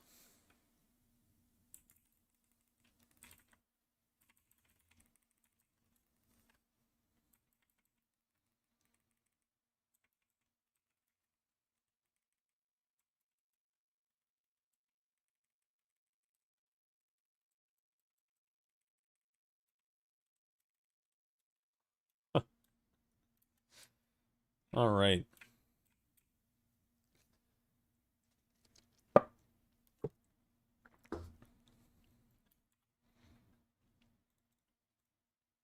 Yeah, specifically it's this trinket here. The Perfidious Projector does a ton of damage. It's so insane. Like one cast in like 5 targets is like 35 mil, 40 mil damage. So like for being off the global, very good.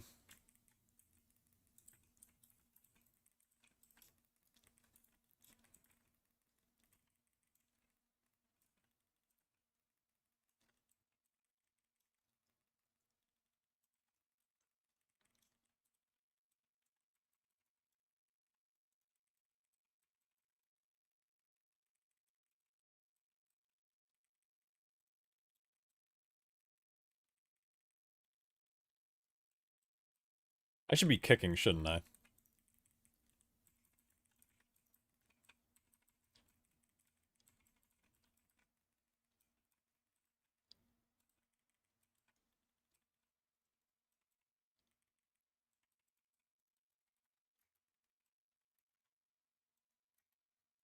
Ooh. Yeah, Projector's really good, but it's hard to get if you're not like you have to kind of be raiding with um like a guild that'll be giving it to you because I'm sure people will just need on it just to need on it. Oh shit, Ferris just got nuked. Unlucky. I'm about to get fucking slapped down though.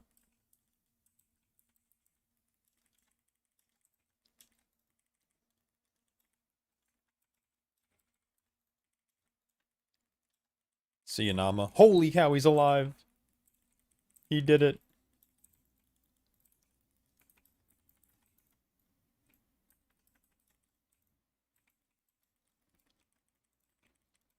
Okay.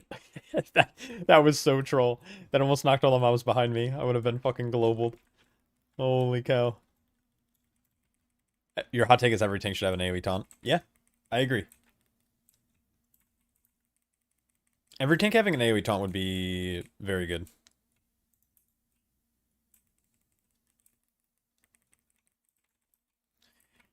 I think a minute and a half AoE taunt is perfectly acceptable for like oh shit moments. I think I think tanks having like the silence behind it is also like fine. I don't want to really homogenize tanks, but I think having a toolkit to be able to be like, oh shit, I ripped thread here, I can just pop my AoE taunt is fine.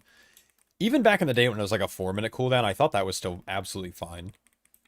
But having an answer to a DPS ripping is kind of nice.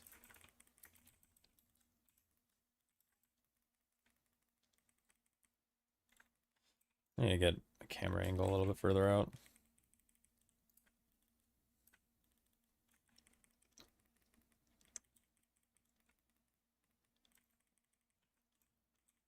Pickle Rick, no!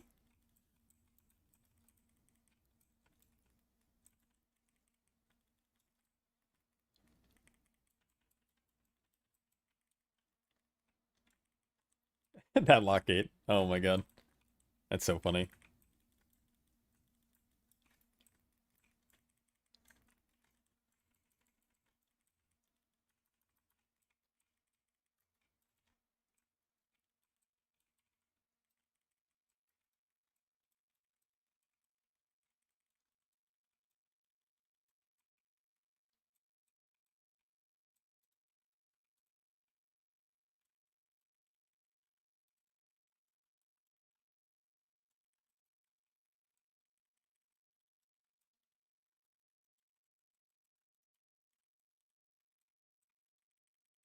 Oh. Bang. Insane. I wish I was better at this fight. I'm really bad about, like, making sure I'm still hitting my buttons when I'm doing this.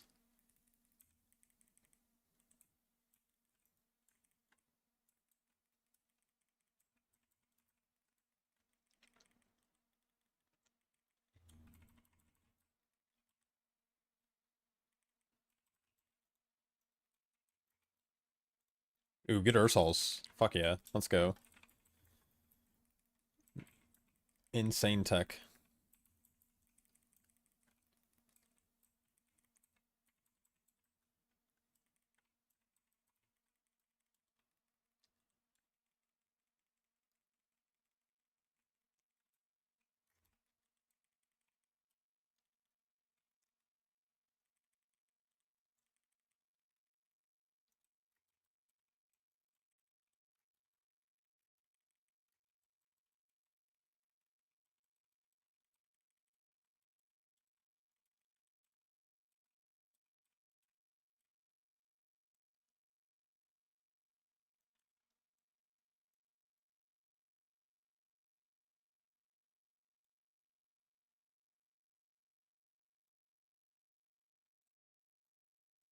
I don't know. I think I have enough percent. What is going on?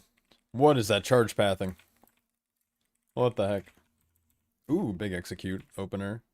Oh, I have to wait a second. Unlucky. Oh, good grip. Thank you, Dunk.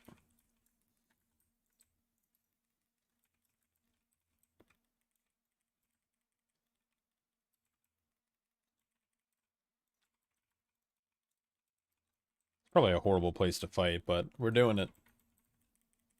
Running it down mid, I guess.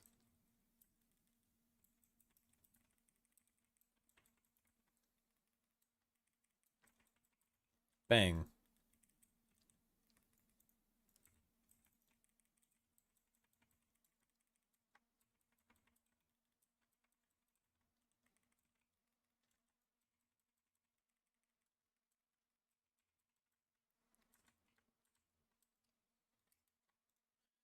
Alright. Aw, we... we kicked one of those. Unlucky. That's alright.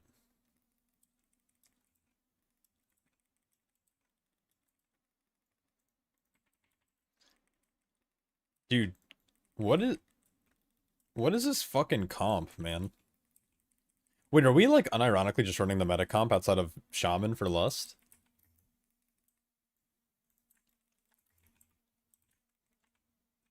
Oh, my Ravager spawned over there. That's unlucky.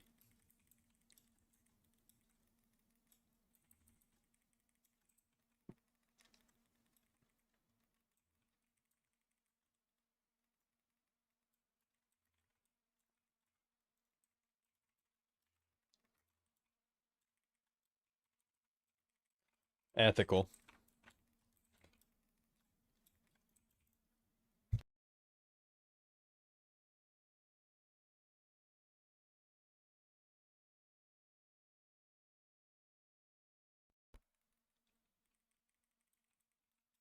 Thing feels so weird, man. I'm not a fan of this.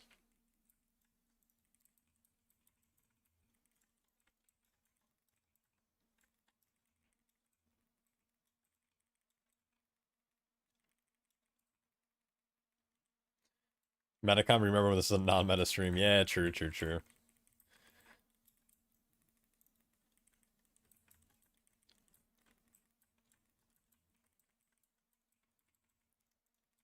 We run alt meta keys and non-meta main keys. That's the key here. Oh, yo, look at that percent W. Don't pull. I need to repair.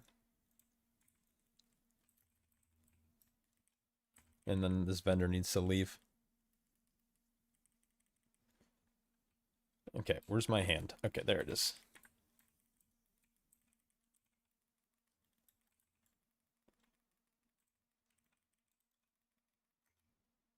Bang.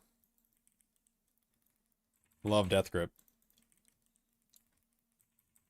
Ferris is gonna do this so well. Let's go. Even with the self ping there, that's good.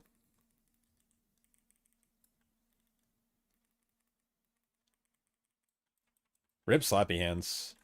I fuck slappy hands. I'm just gonna say it. I thought A-Bomb Limb was such a clunky fucking ability. I wanted it to die in Shadowlands and it didn't, and then they kept it, so I'm glad it's gone. I am not someone who I don't get me wrong, I think BDKs need love. I think they need a pseudo rework. I think they need some attention in their tree. Like, I'm all for it, but I don't think grippy hands was the thing. Did the corner get fixed? No, I just don't like doing it in the corner. I think it's... Chances are they're going to teleport out before they die if you're doing a high enough key or have low enough damage. And we have a DK who's just going to grip them back in after a second anyways. It's all good.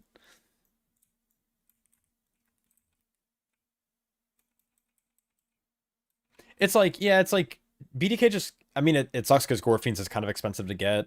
But at the same time, it's like they have access to it. I think Mass Grip is just so much more refined, I guess. Gripping all the mobs to a specific location all at the same time feels so much better than like this RNG grip thing. Like, I'm all like, the thing about I liked about Abomination Limb is that it had like this really good aura to it. Like, when you did pop it, it did a lot of damage for the single global it did, right? But besides the fact that it was just this really cool aura, now don't get me wrong, if they've reskinned it and it was like this like shroud of blood that was surrounding you for 8 seconds and just did a shitload of damage, dude, that'd be fucking sick. I just don't care for it to grip. It's like RNG, like they need something. It's BDK hasn't been meta for now a very long time. They were good at the end of Dragonflight, but they were still behind VDH by a significant margin. And they haven't been good since literally Shadowlands, which it's, trust me, Shadowlands was a long time ago.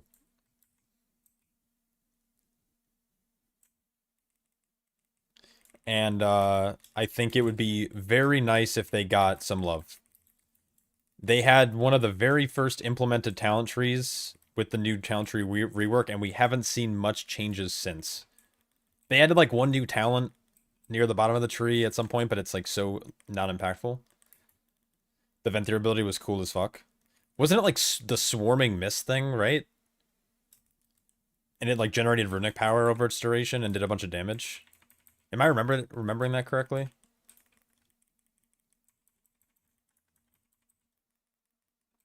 Maybe I'm not.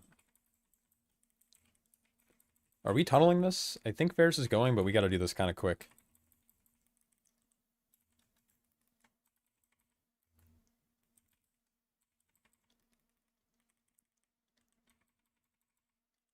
Yeah, we got 2 stacks there. It's all good. GG. Yeah, that was cool. Like, if they brought that back, that'd be pretty tight. Yeah, but Threat was definitely better. Threat was definitely better in Shadowlands for everyone. Because tanks did damage back then. Like, I remember like prop paladins, not specifically Venthyr, because like that weird shit that they did at the start where they were like, it was super cringe, but playing Divine Toll, like playing Kyrian, you just popped off some pulls. Like, you would go in and just pop wings and Divine Toll and you would do infinite damage because you had infinite holy power because Avenger Shield generated. Insane. You think BDK is fine so long you aren't spamming District? I mean, I agree. I agree with the statement that it's it has a good gameplay loop in most cases. I think they need to solve the issue with their ability to survive in Mythic plus in an infinite scaling system. Because the whole design philosophy is literally just like, you take damage and you heal it back, but when you have an infinite scaling system, it's like, oh, they eventually just start getting like, they can't keep up with resource generation to combat the damage they're taking. And having a little bit more defensive agency in that capacity would be really good.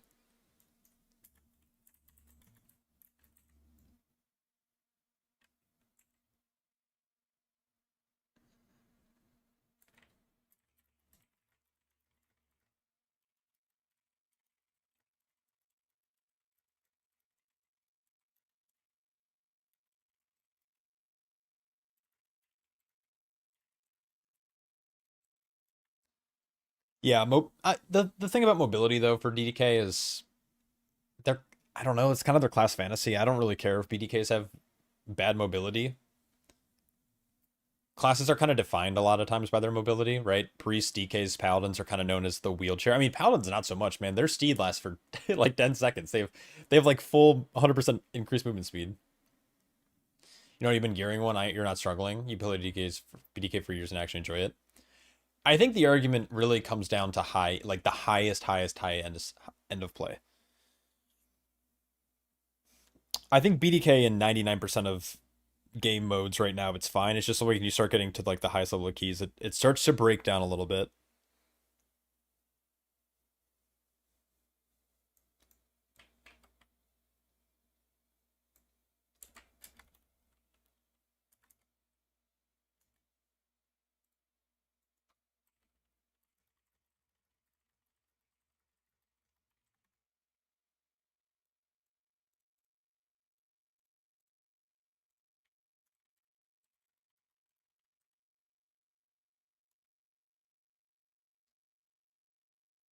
Yeah, yeah. When you hit higher keys, like because I don't play BDK, like this is outsider's perspective for sure.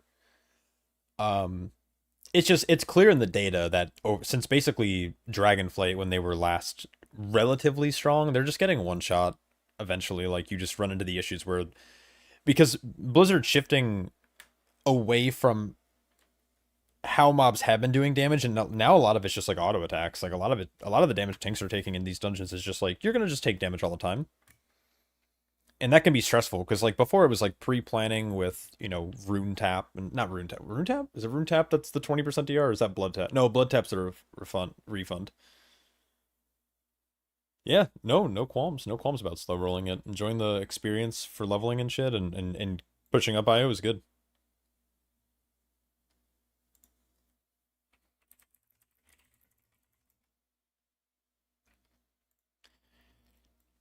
It's just it's clear that they have not been a popular tank for a long time in terms of Mythic Plus. And I think Blizzard should give them attention to figure out what kind of I mean, like I'm even thinking about like their utility. Their utility is generally great. Like Death Grip's really good. They have a short kick that can get reduced even further. Do they have like a ton of like minor DRs? I don't know. I don't really see. I don't play BDK enough to like actually have a good solution. I just want to see like BDK be more prominent in the meta. They're really good in raid, but as soon as raid's over, they kind of fall off. There's only a handful of BDK players who actually push IO. And I've watched like last season I watched some BDKs like Kyrasis. I watched them push IO. And it's man, I'm just like cringing. I'm just like, "Oh man, this sucks so much." They have to min-max so many things.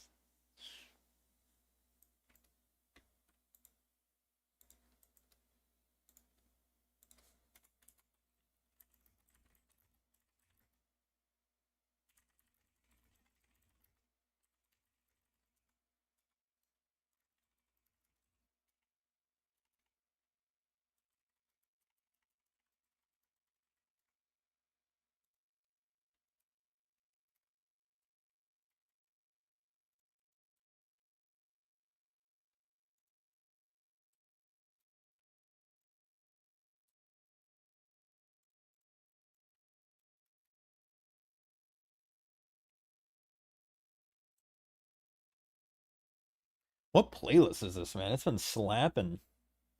Oh, it's just a radio. uh I obviously YouTube can't hear it, but it's very good.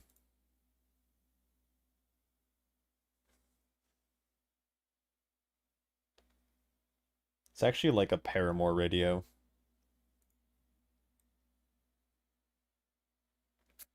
Your rank 32 Blood DK world, that should tell you how bad it is. Yeah, that's rough. That's rough, buddy. My hope is to eventually dust off my DK this season. It'll probably be like a later tank right now. So I have two Brewmasters who are like 705.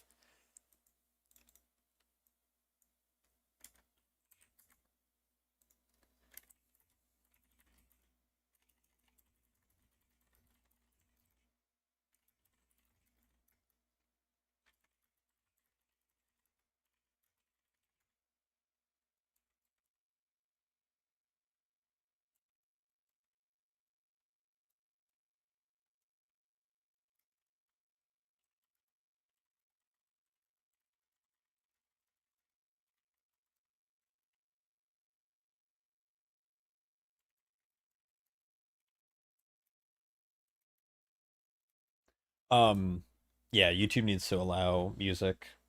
I'll try to brainstorm some ways to have like not silence on the YouTube stream, the YouTube side of it. I'm new to this whole YouTube streaming thing, so I need to figure it out.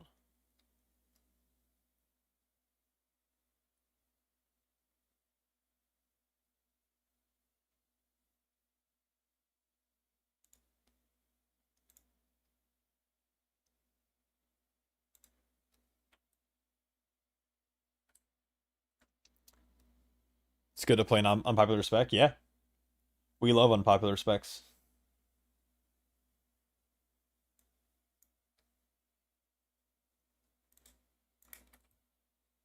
You prefer it lets you listen to your own music. Oh, that's fair.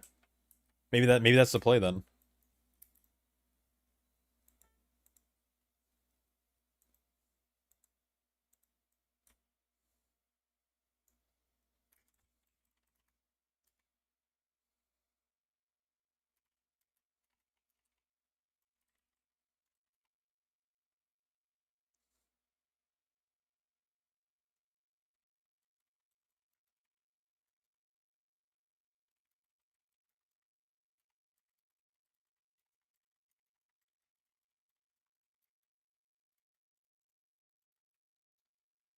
What's your go-to opening move when you're pulling very large, like opening of Echo or Eco? Sorry, Echo. On Prot Warrior or on Brewmaster?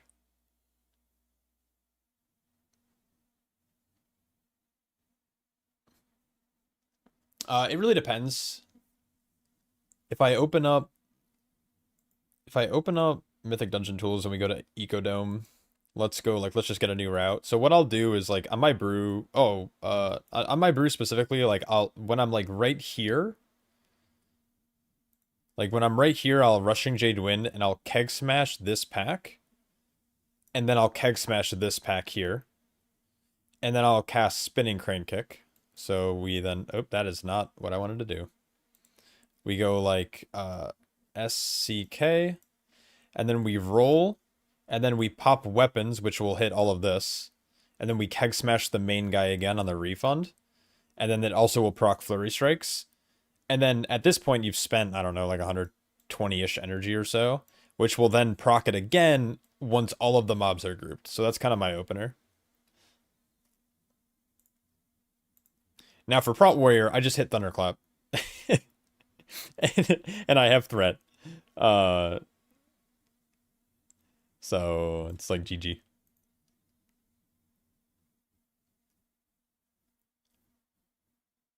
What do you recommend doing for the first big pull of Prior? You take a lot of damage while gathering mobs. Yell at your healer, I guess.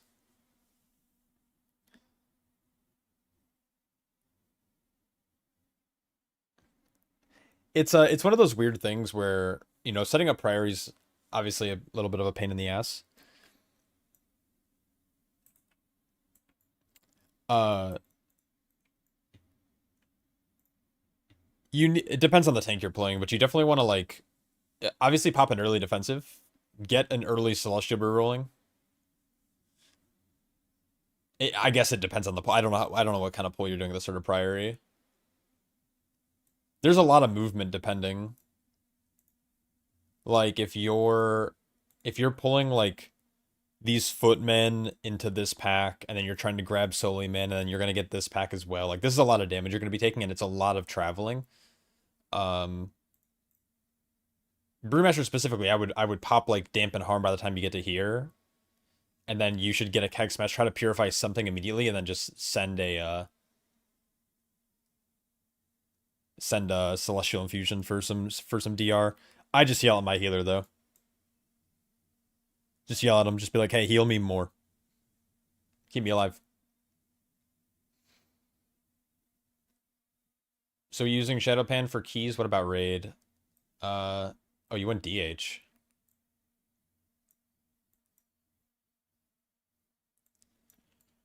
Uh, in raid, most people are playing Master of Harmony for pure single, but you can definitely play whatchamacallit. You can play Shadowpan if you want. They're relatively equal.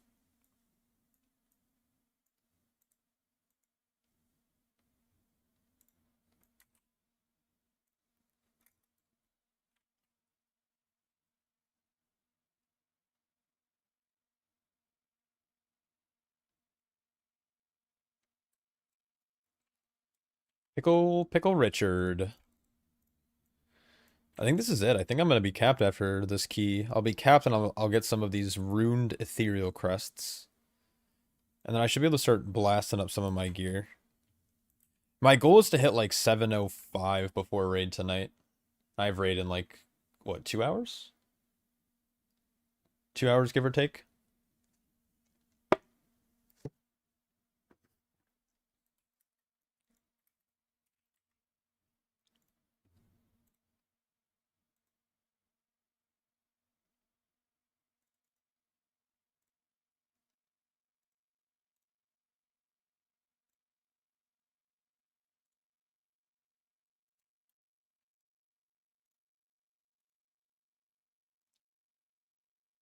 Fuck, season cap stuck at 7:01.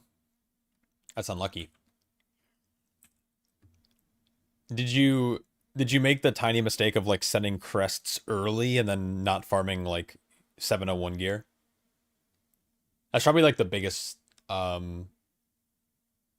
disparity issue. I don't know. Words.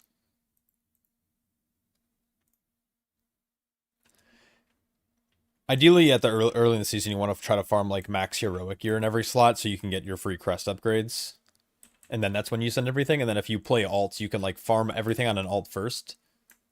And then you can like blast your mains up, which is super nice.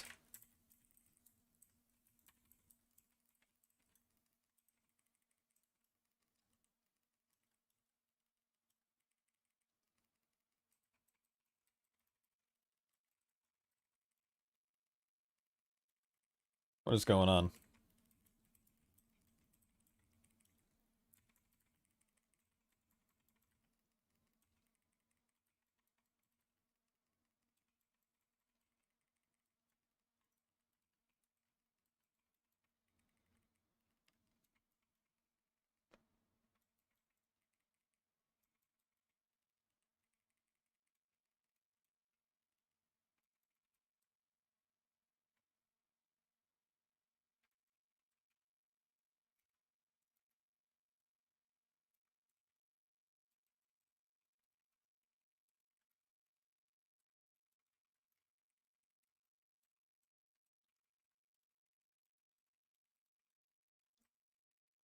No way. Haven't really pushed, got KSM last week.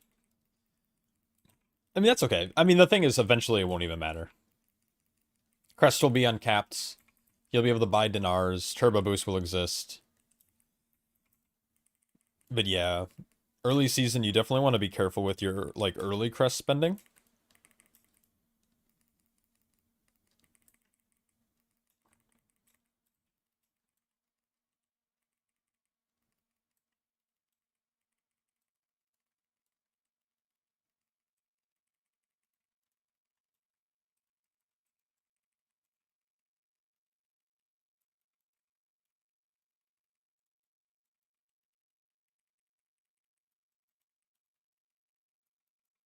God damn. Oh, a healer. I love seeing the healer panic. I drop really low, I double check my buffs, and I have like no hots on me, and then I'm like, yep, I'm gonna die. Yeah, so turbo boosting is a system that they added last season. It was like I would imagine it was probably just an experiment on Blizzard's end, and they were like, let's see what happens if we do this thing. I think it was an attempt to elongate the season to make play, like keep up retention. Elongate the one. Jesus fuck. And did they do it last X-Pack? I don't remember them doing that. But basically what they do is they inflate everyone's item level. Like they add 2 more tracks to your upgrade like your upgrade track on all your gear, so you're able to upgrade all of your items another 6 item levels. And it's obviously a pretty big power boost. During that time, they also uncap crests, and they allow you to transfer Valor Stones between characters. So when you take all that into account, you can gain a lot of power very quickly. And there are some players that I know who are literally just refusing to play until Turbo Boost happens, because they're like, why am I going to push keys now when I can just come back in 8 weeks and blast keys then? And just like skip this whole time gated shit. So it's like, whatever. I'm pretty sure we only got Dinars in at the end of Dragonflight. I don't think the increased item level on gear ever happened. During like a current season, obviously like the faded seasons, like you were running old content and having higher item level gear, but never we're gonna add this in. What's Prio? Is Execute Prio? These are all things I need to figure out.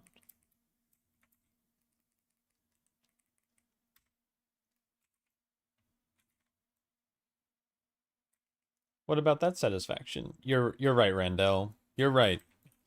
I don't know. I get satisfaction playing the game, so I like pushing early, and I don't mind pushing keys until turbo boost. I like pushing all season, but there's some people who feel like it's a waste.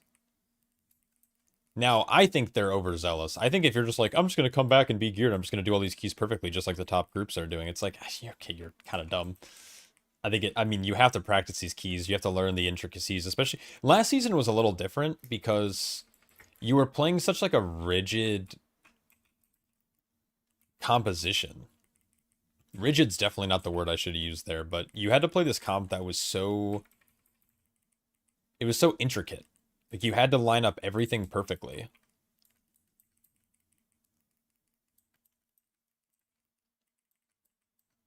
And that's really hard to do. Like where Fizz comp just got to Zug Zug. I love Fizz comps.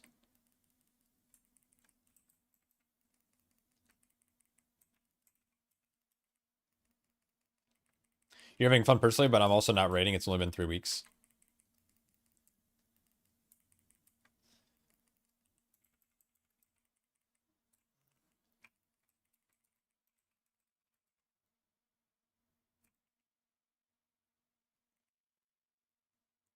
I've been enjoying this season so far. I do want to push. I miss pushing.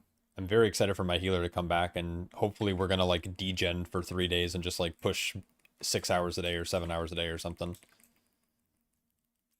But my we've had the conversation after they announced the dinars and the turbo boost. We're like, is it worth like we'll push and then maybe we'll take a break and then come back after a couple weeks? I don't know. This is probably gonna be a weird season for me. I think I'm gonna just try to work on alts and stuff. Or maybe I'll find like a second push team with like a different tank.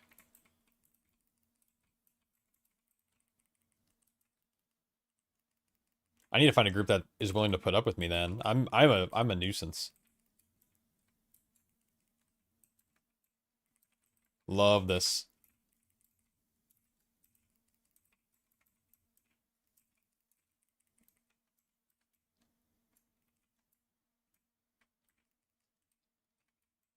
Dude, he's moved.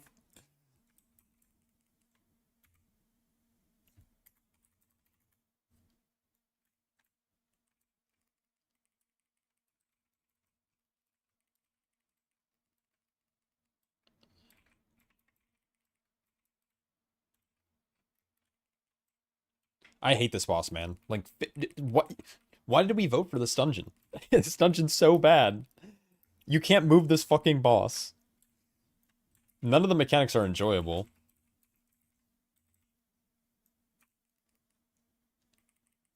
I don't know.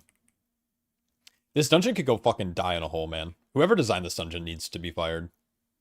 Okay, actually, that's not true. I take that back. But, man, like, this dungeon was cool, like, doing it on normal.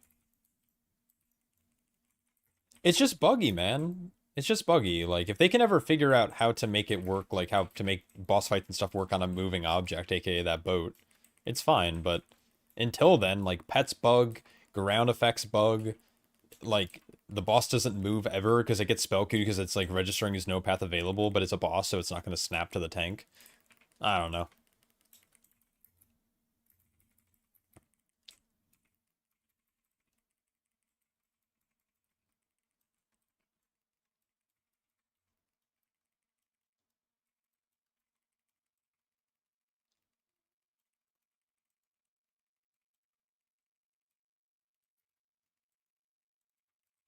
Oh, I'm so dumb. I'm gonna have to figure out how to...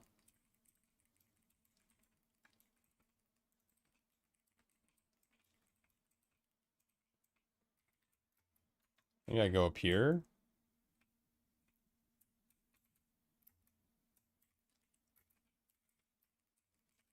I hate Mortal Strikes. Oh, I can't see anything under that darkness. Someone's gonna die there. Yep. Not surprised he didn't die.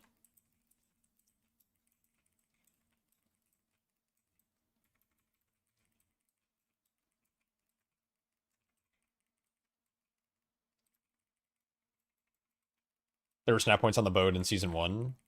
I remember the boss like teleporting to the tank, and I thought that was like an anti get stuck mechanic. So I thought that was like intended, and now it's gone, and it just the boss doesn't move anymore. And I don't know if it's because they didn't want the boss to move and that was originally a bug, or if it's a they just now it's broken and now it's not working as intended. I don't know. It's one of the most frustrating things as a tank player when bosses and mobs don't move the way you're trying to move them. Oh well. Oh well.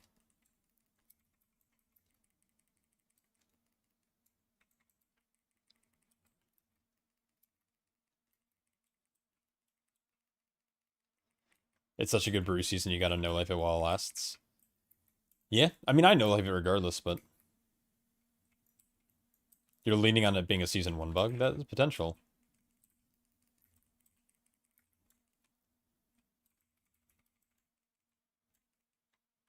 Oh, please come here. There we go. Yeah, that's what we were just complaining about. There's just like, I don't know how to get it to consistently move. I thought I had an idea, but then it's kind of, again, it depends on if your group's gonna be cooperative. If they bait the circles in a bad spot, maybe if I, remind me in a couple, when I'm back up on the boat at the end of the key and I can kind of show you.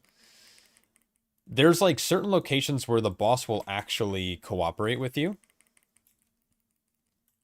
And I think I know where it is, but unfortunately in this run we have full melee, so it was getting baited in melee, so it was kind of difficult to use those positions, but it's essentially like the center of the boat. You try to stay off the grates, and it's generally more cooperative, but it's rough.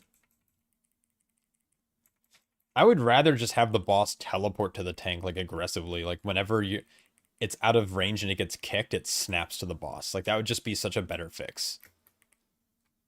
Kind of like the menagerie boss, the guy who casts flagellation protocol. He like dashes over and over again at the tank. Just like make the boss do that.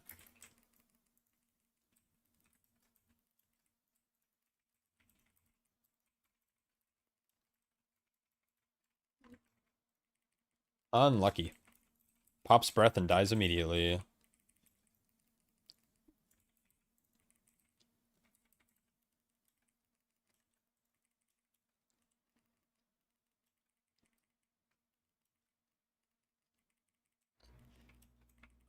Sometimes if you roll air dash really fast, she snaps. Does she do that? I'll have to try it.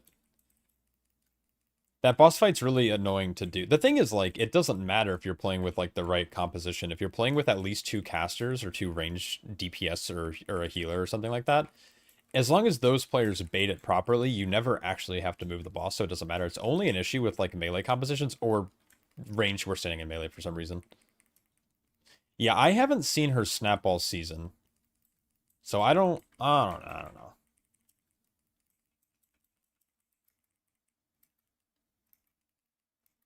It does feel super random, and that's like the worst part about tanking is when you don't have like I think that's personally why I like tanking is because you have control, you have agency, and that always feels really good. When you remove that aspect from tanking, that's when tanking feels really bad. Because like it's kind of defaulting on the tank. Like when healers and DPS see that the boss isn't moving, they're instantly thinking, "Wow, this tank's dumb and he's not moving."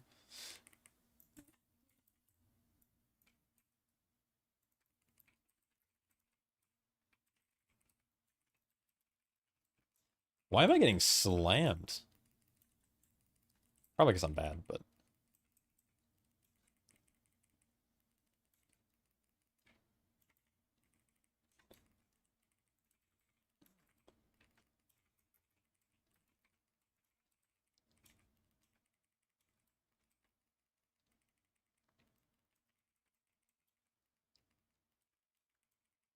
you missed my yapathons. Yapathons go hard.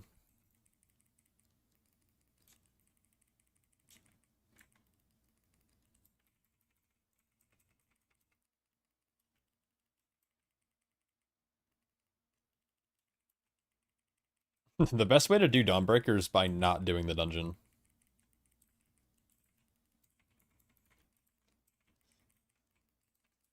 Lumithar's the same way. It's probably lower accurate.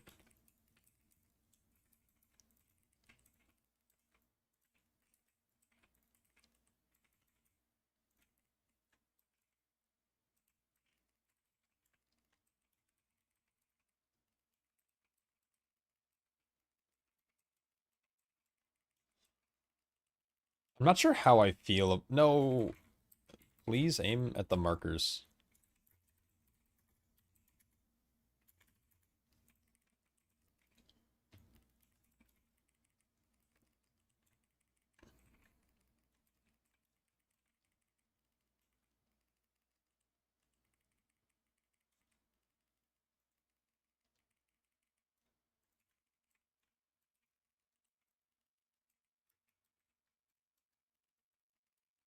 Much better. Love when we go to the right spot.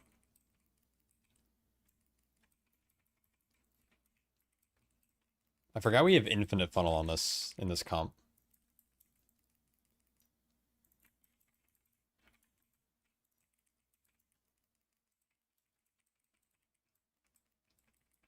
Why does my Ravager keep spawning, like, whenever I throw my, like, little weapon or whatever?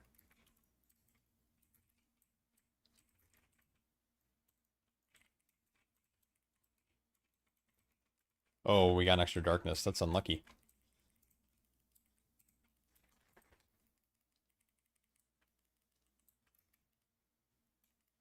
It's always interesting hearing about what routes people like and which one, or like which dungeons. Yeah, I love streets. I like streets because of its nuances. Like I like dungeons that like you can really min-max like the RP and stuff. Or like if there's just good mob design or if you can pull mobs on top of bosses, I really normally like that. I like simple boss designs too. Where you get to dungeons like this and it's just like I'm kind of miserable all the time.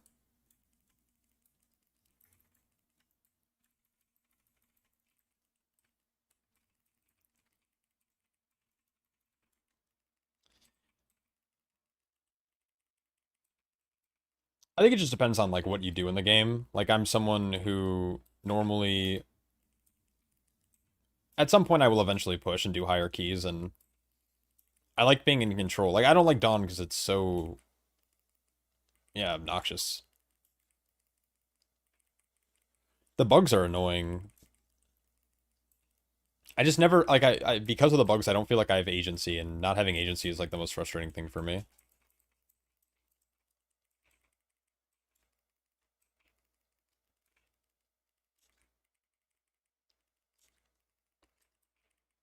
There's just also like there's this like illusion of oh my god. Holy shit. Thank you for the that iron bark was so late. But also I didn't use any defensives on that. I'm so used to Brewmaster who just doesn't have to hit anything ever. What was I saying? Oh yeah, there's just like this illusion of choice. Like you have to pull all the mini bosses in here, you have to hold W. So this dungeon, while it feels very open, it's really not. And so you don't have a lot of choice in like what you actually get to pull and what you don't get to pull.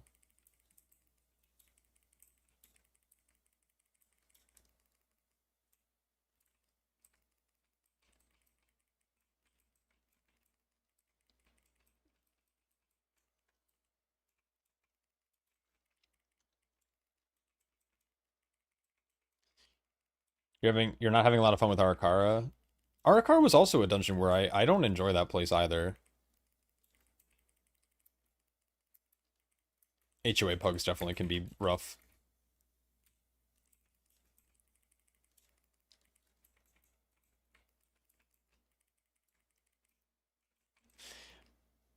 I also like dungeons where mobs have like one mechanic, one or two mechanics max. Where Dawnbreaker is a dungeon where a lot of these mobs have multiple mechanics. Also, Mortal Strikes are can just go die in a fire. Mortal Strikes on tanks is not interesting at all.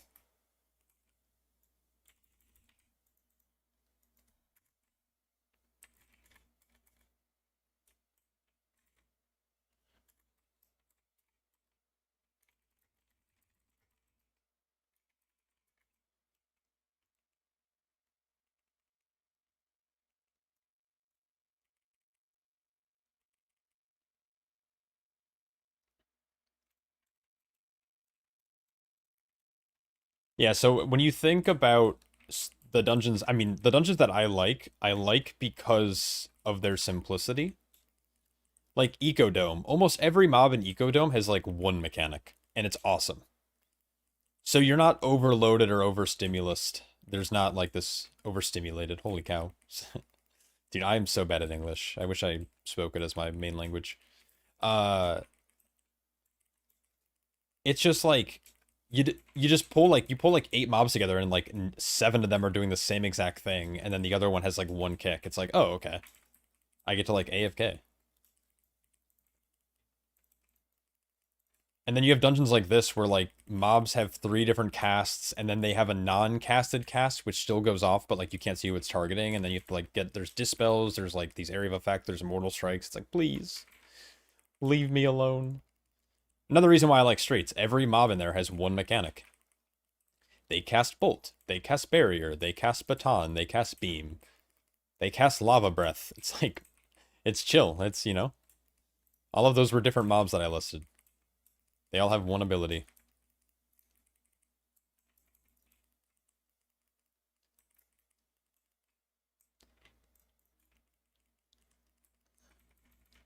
Bam. Bam.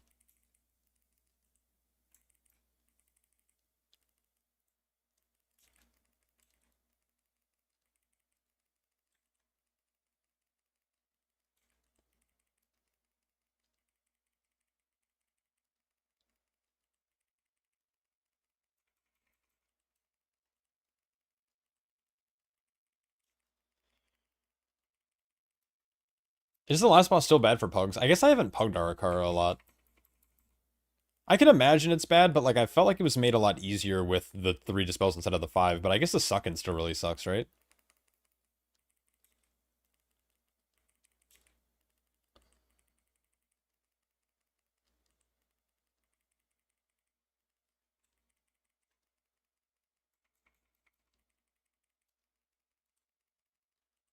I would say it's significantly better. It's still bad. I'm not saying it's a great fight, but I think it's better than it was, I guess.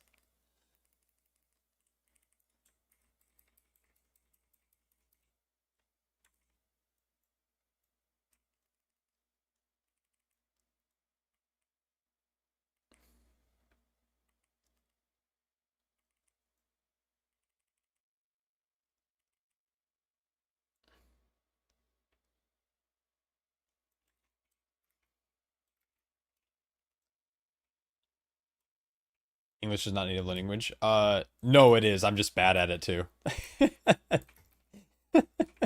I'm just very bad at the language I speak where I feel like I don't speak it well. Oh man.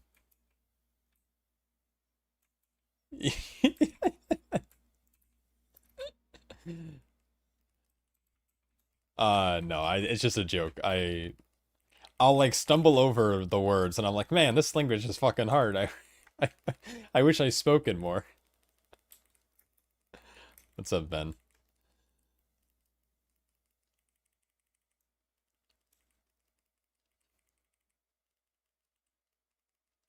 English, where every rule has 7 exceptions. Yep, basically. It sucks.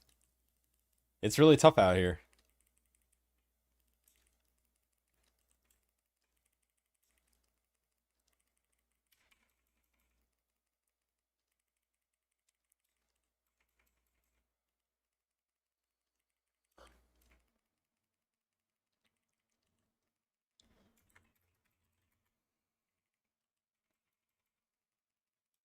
I'm gonna troll them by saying lust.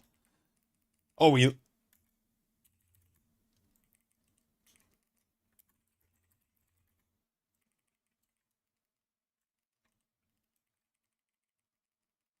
they fucking pop drums. That's insane.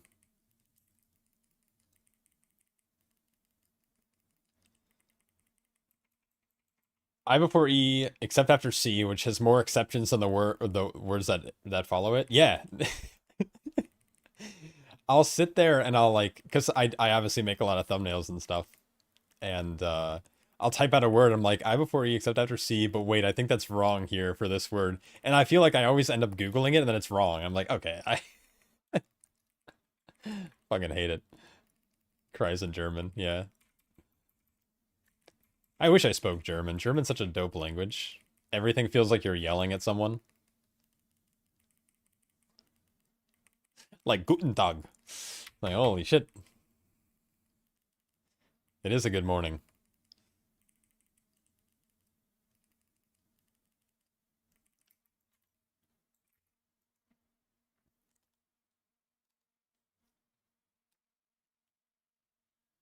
Big fan of German.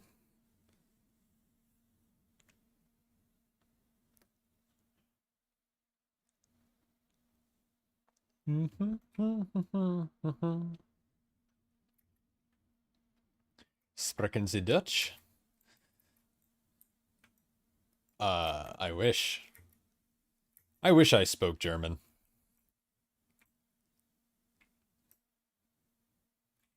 Okay, that ring is good. Sprechen Sie Dutch? It's good stuff. Oh, the boss. The first boss on this boat. So she starts like right here. And so you'll tank her here. And then if you try to move her like along these beams, she's normally very cooperative. So normally what I do is I do like a 3-point strategy where I go like here. I go blue, green, purple. So as each collapse spawns, I kind of go around this like little rhombus shape. Normally that's good, but again, if melee bait, like they're baiting like, or a range is baiting right here, then it kind of cuts you off. She doesn't move very well on the grate.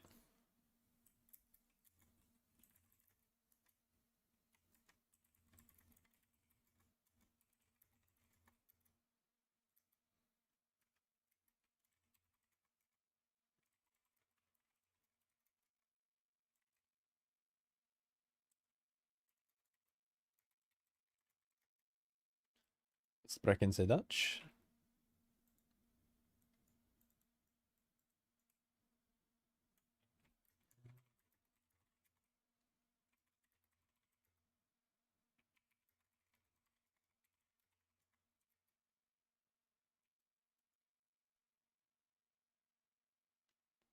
Yeah, I don't speak Canadian.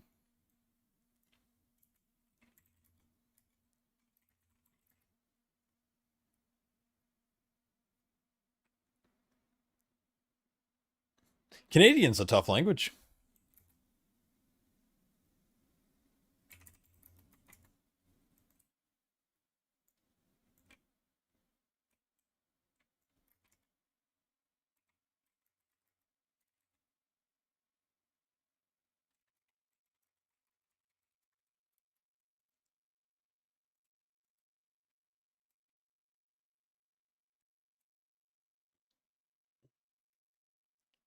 Half of your family's Canadian. It's pretty impressive.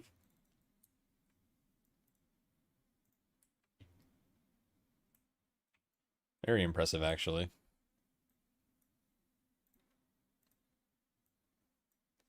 Have I looted a better ring? No. Okay. So I'm officially now capped on gilded, so everything I'm getting is ruined. Ideally, I just need to bump up everything that's not... Like, I'd like to upgrade my shield, but I kind of think I'm going to end up getting a better piece later. I think I actually go bracers, because they're the closest to being capped out. Okay, I have it. And so now I need... Each key is going to get me 20, presumably, if we time it. So 4 keys will get me 80, so it's 8 upgrades. This is going to take 3. This is going to take 4, so that's 7 right there. And then pants would take me another 30 on top of that. So that's 100. So that's 5 keys, actually. And then I would also want rings. I guess I don't really care. Also, the thing is, I'd like to get... If I get 701 gear, then I can just, like, kind of fast-track that. Halls drops helm, which would be good. And it also drops chest, which could be good. So if I can get... Oh, and pants. Shit. Fucking gangster.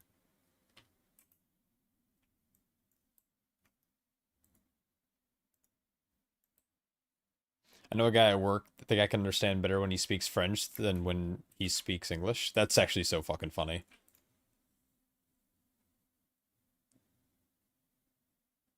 There's a large French concentration in Northern Ontario and Quebec. Anywhere else, so it barely exists. Yeah, I feel like, I mean, I feel like the majority of Canada, and maybe when I say that, I mean like most provinces, I feel like just it's English, right? And it's just kind of French heavy near the lakes, the Great Lakes. I don't know. English is hard.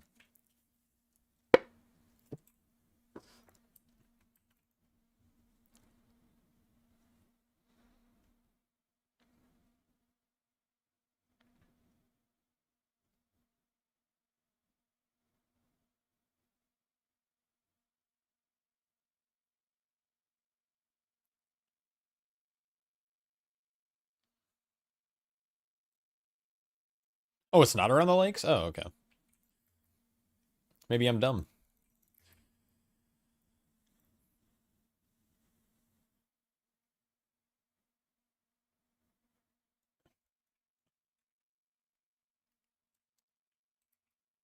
People always say French is a really like pretty language, man. I hate hearing French. Like I don't know why. The French accent makes me like shiver. Like oui oui.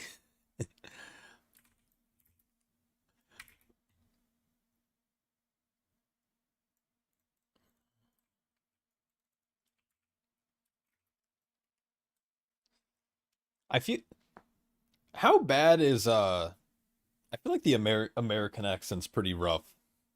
Baguette. I will stick my baguette up your pipe hole.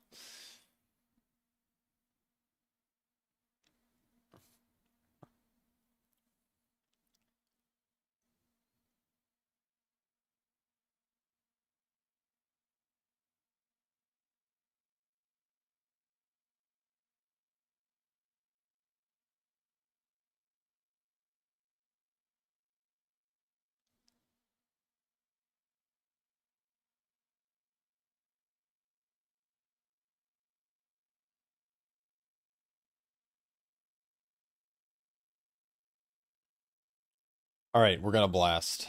Ready, check. All right, this is gonna be the ultimate pug route because we're doing this comless. What if I jumped in the... Are they in comms? They are. I think I'll stay out of comms if I'm being honest, though.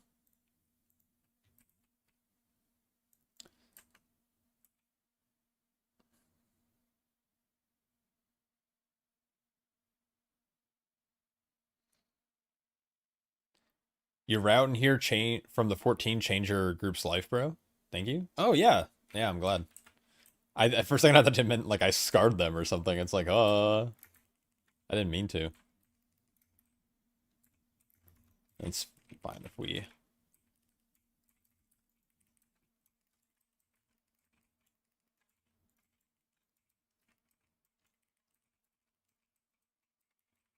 Like, I don't really like those double bolts going off. Scar everyone makes for good content. Yep, that's the plan. I like lost my kick. Guess I'll just kick Siphon. Oh, this is gonna be tight.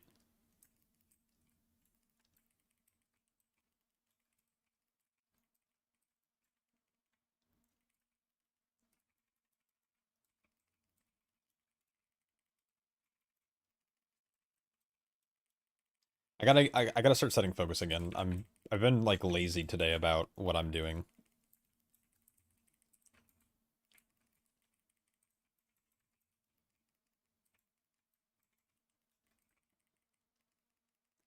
I think I've been really trying to figure out like the best route to use.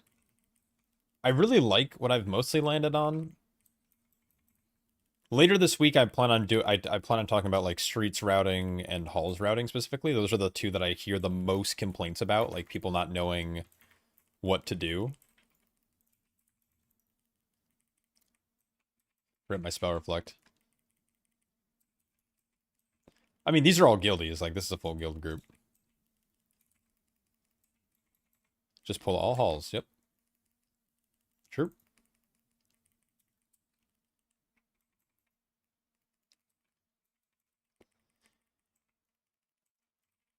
I like trying to still, like, pull a lot at the start. And just kind of, like, chilling in the back half.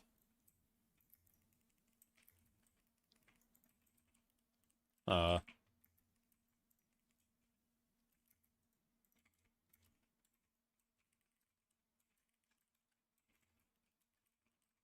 Unlucky.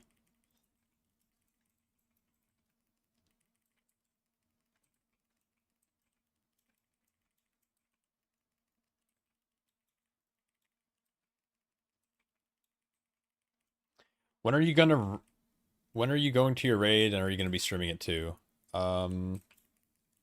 Raid is in, like, 2 hours? I didn't plan on streaming it, but I can. We're gonna be doing Lumathar prog, and then probably, hopefully we kill it in, hopefully it doesn't take us 3 hours to prog, and then we're gonna be doing Forge Weaver Araz. So hopefully...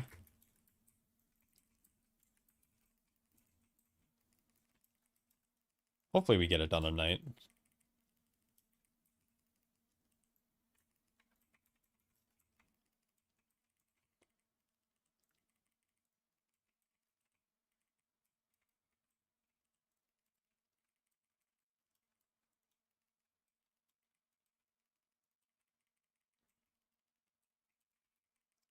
Oh, that's just bugged. Okay. I'm like, that is the longest circle in the world.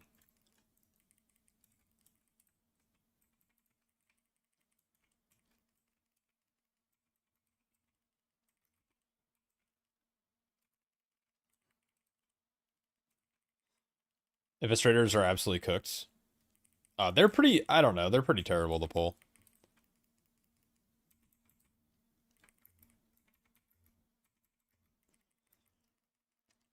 They need to, honestly, Blizzard just needs to do a small fix to them.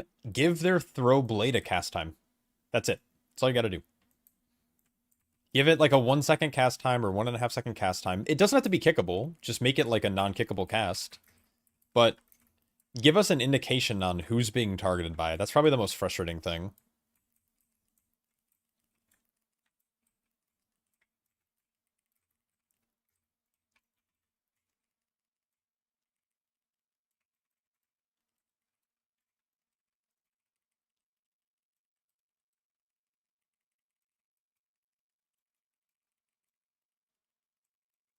If they did that to those guys in here, it'd be so much better, because that's what the biggest frustration is, like, you don't know if you're being targeted by all three.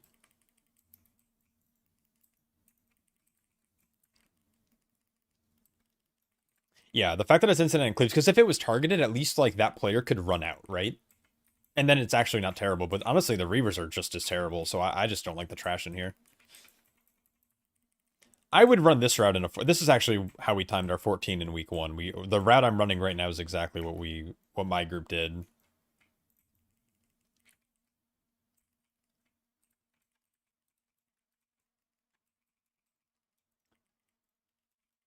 Where did it? Okay, this slasher was not on the route, though.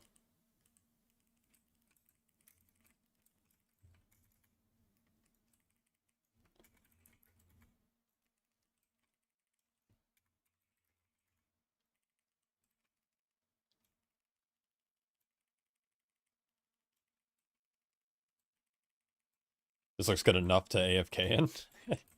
I don't know what that means, but yeah, sure.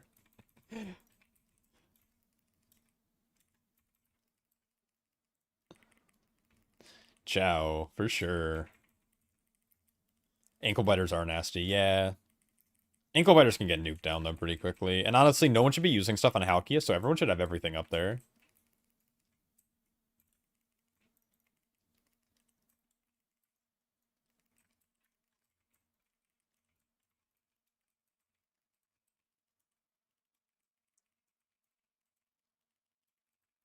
Look, at your voice is awesome and your content is great. You're a good player, but swear to God, your absorbing thing hanging out on your uniframe, you hate it.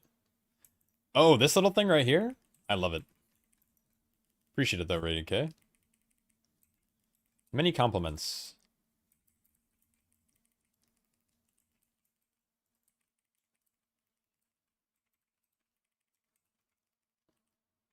It's easy for my brain to understand if I have big absorb or small absorb. It's like my Uncle Kagi once said, with great power comes great big booty bitches. Yo. Okay, thanks so much for the sub, man.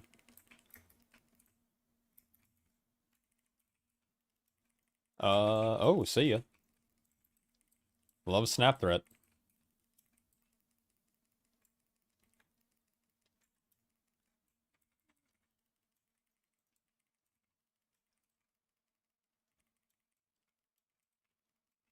Just hanging out there, yeah. It's hanging out.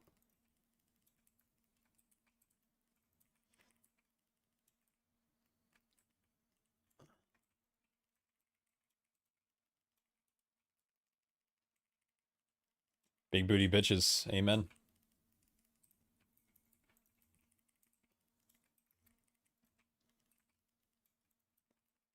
Unlucky. Good grip on the siphon. I love it when DKs use their death grip to actually interrupt casts. It's good.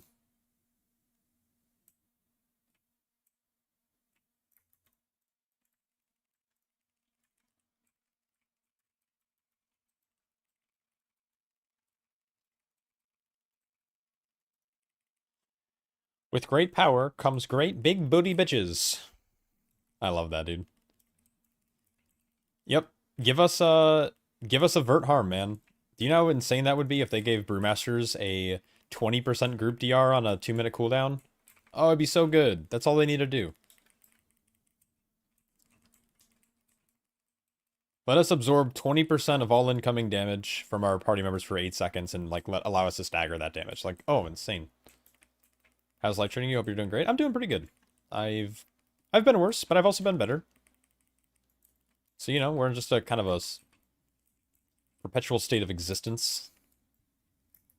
But can't really complain. I get to play WoW a lot. It's starting to get to like the fall weather. Oh man, I love fall weather. W fall weather.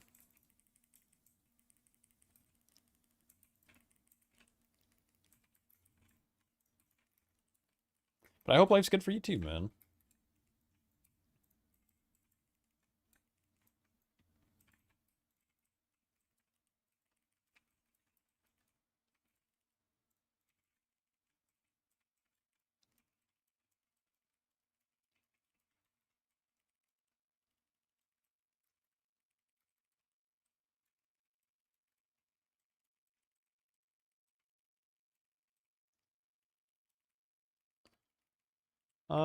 This is kind of scary.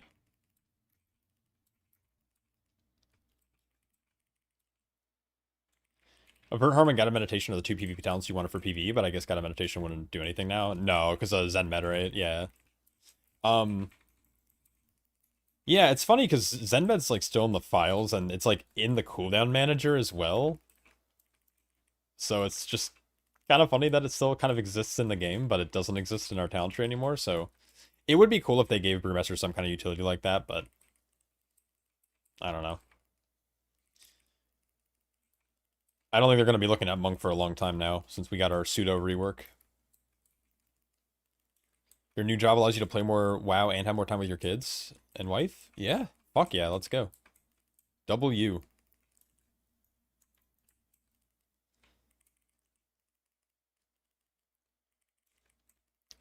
Alright, so hear me out.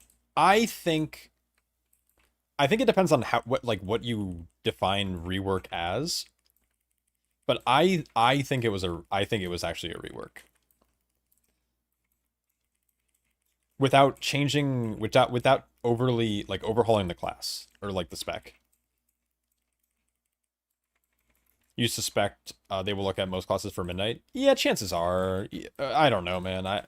The Midnight announcement's been so weird. Like the way that they released all the information was really strange, and I think it was a big PR mistake.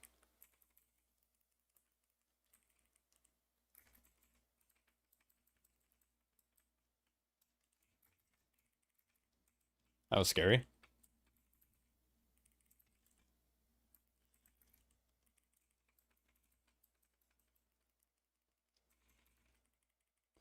given the fact that we're like not a lot of builds are not running Breath of Fire, that a pretty big staple of the class, and like Celestial Infusion is like a, and that most people run it is a pretty significant rework to Celestial Brew and how like we do most of our healing.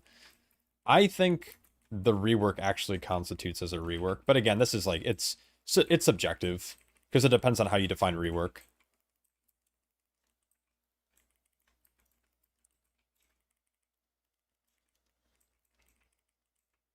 Yeah, they can definitely look at some of that.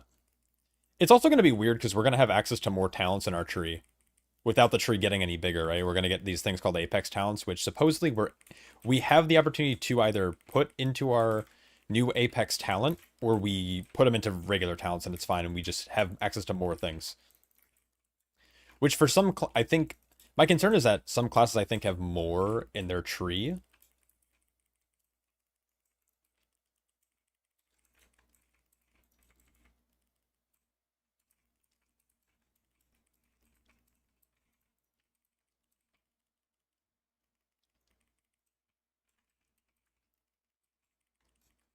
They need to look at August Blessing and Strike at Dawn. Yeah, the balancing at the top of the tree is kind of rough.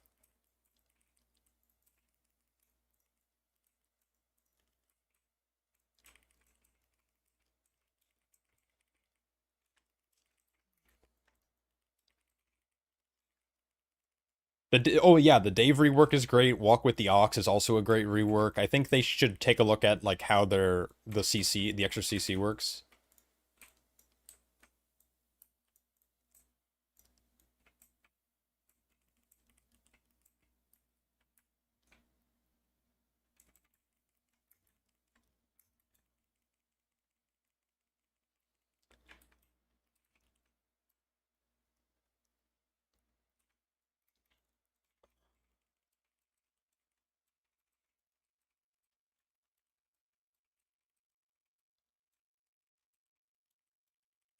What am I?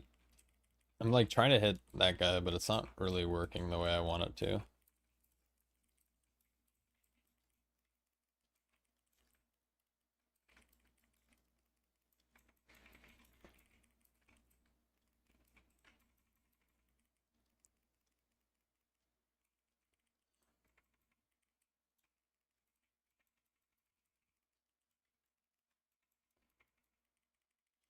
Yeah, so I don't know. I think what they did to Brewmaster going into this patch was what I would constitute as a rework without changing that into the class, which I didn't want them to do in the first place. Like I like how Brewmaster plays a lot, and I just wanted them to have like a quality of life and changes, which I think Blizzard pretty much landed on outside of a lot of the bugs and stuff. So yeah, W. As a Brewmaster Monk gearing up, would it be best to run Master of Harmony or Shadowpan? You have old 4-piece. I would run Master of Harmony probably while gearing. I don't know. It depends on how you're gearing. If you're running like low level Mythic Pluses, it might be worth considering running Shadowpan instead. Do you think that Brew and General Stagger, etc. is good design for Mythic Plus? It has issues early in the expansion cycle when Stagger is at like an all-time low.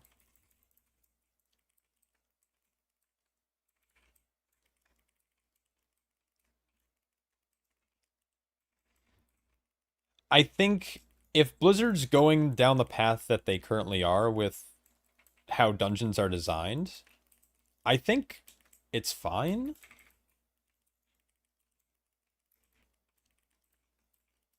They're removing like a lot of the weird tank bustery things, and it's like a lot of melee attacks, and that's fine. They've removed a good portion of magic damage. Again, it all comes down to like dungeon design.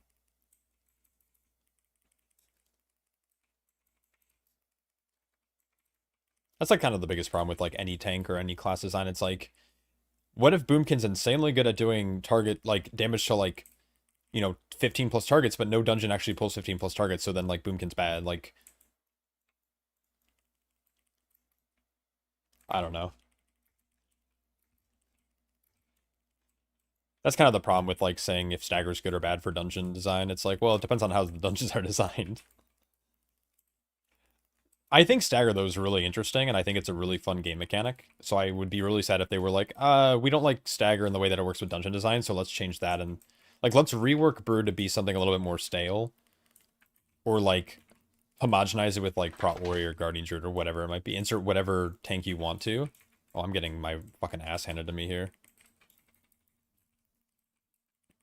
Um, so I don't know. I think Stagger's fine. I think it's a great game mechanic.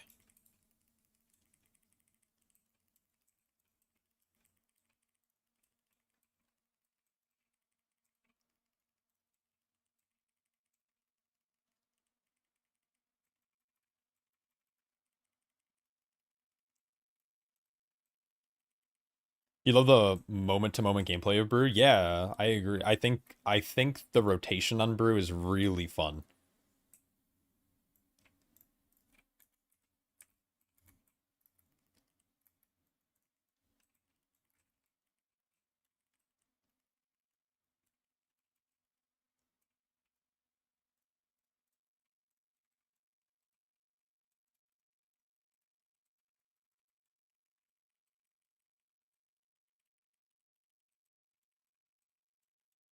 Let's see if they let the boss cast.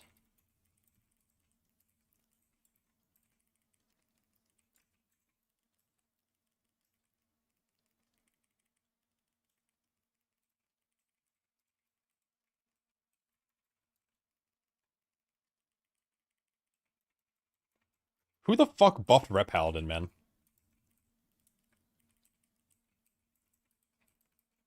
Talk about sandbagging.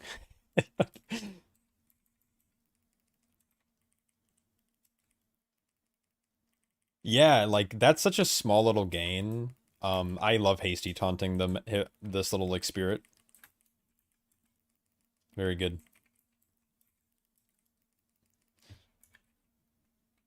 I'm not even gonna type anything out, doesn't matter. That's like just a fat rip to my spell reflect though. And then we let this one go off. Nice. I mean, I could have kicked. I'm dumb. Holy cow.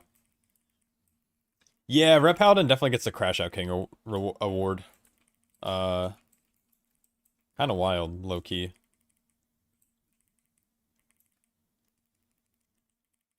Missing on all that free boss damage.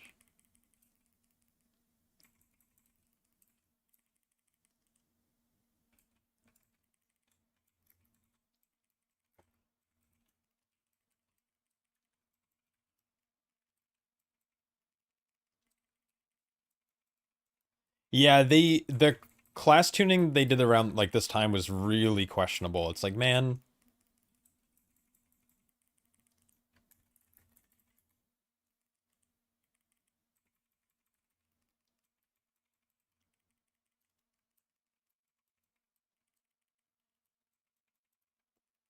yeah, I mean, I don't know. Like the rep buffs, like they were clearly doing like not super well, and there was issues on PTR with like their tier set. I don't know how much was contributed to bugs versus not, but it's like, yeah, they needed a buff, but man, I would have waited like a week or two.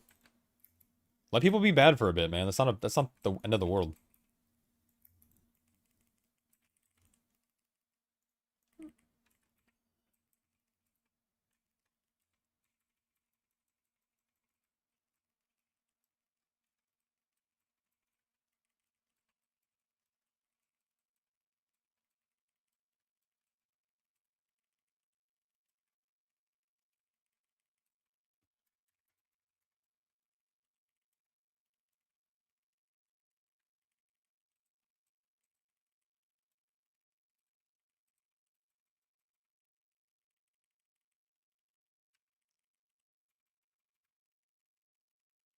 That's unlucky. That's close.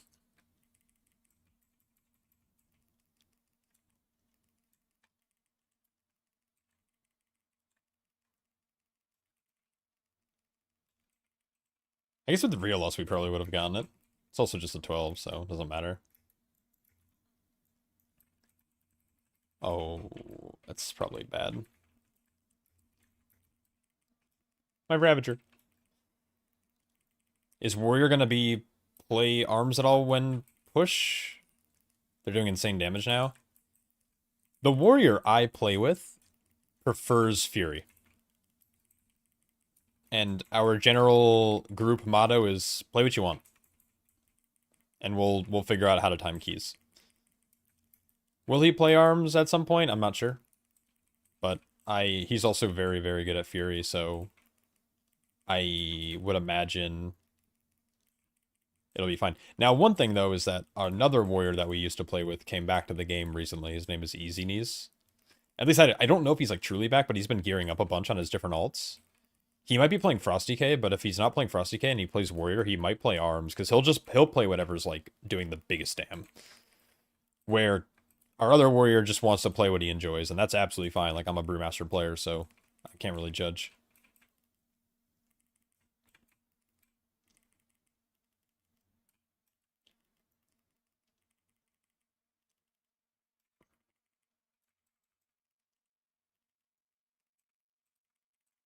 I hope we don't have easy take, because easy had some real wild takes for sure. Questionable takes.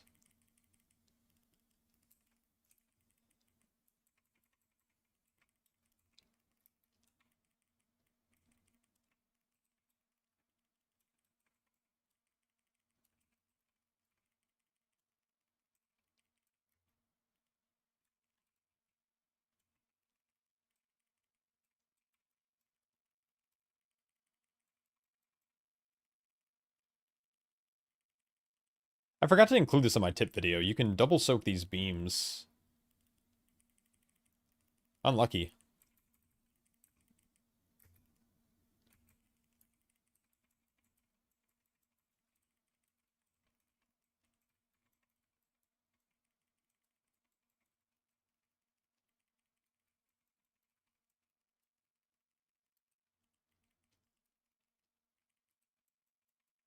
Yeah, quick edit. No, for sure. I'm gonna just have to do a second video, honestly. Because I think just during the stream, I noticed like 4 or 5 things I want to include, so I can definitely do another video on it.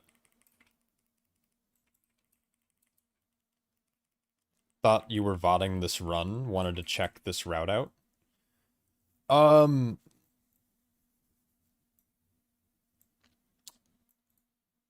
It should be VODed. I changed this. I thought I changed my settings in Twitch.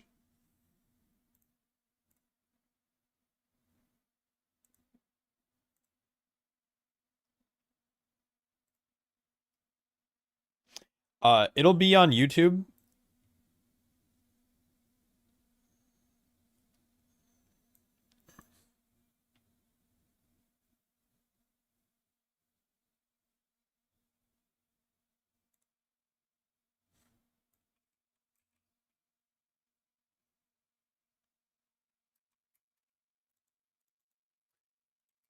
If not, I'll publish it right after this. I'm trying to publish it now, but it's...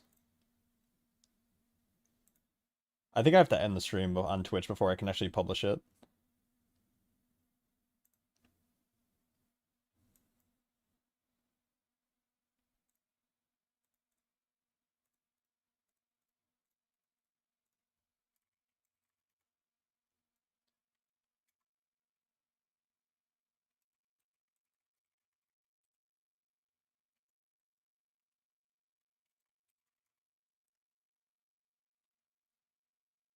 Yeah, it should be on YouTube. If not, this run specifically, I will probably turn into like a route video, because I plan on doing route videos this weekend. This route's really nice.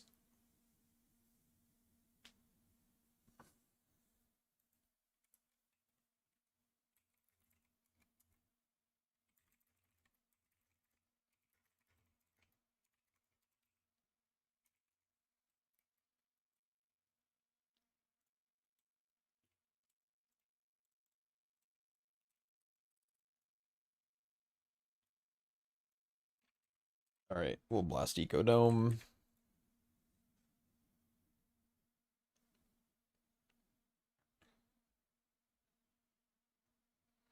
Hulls feels so terrible for you to tank since it's so easy to body pull after the first boss. Yeah.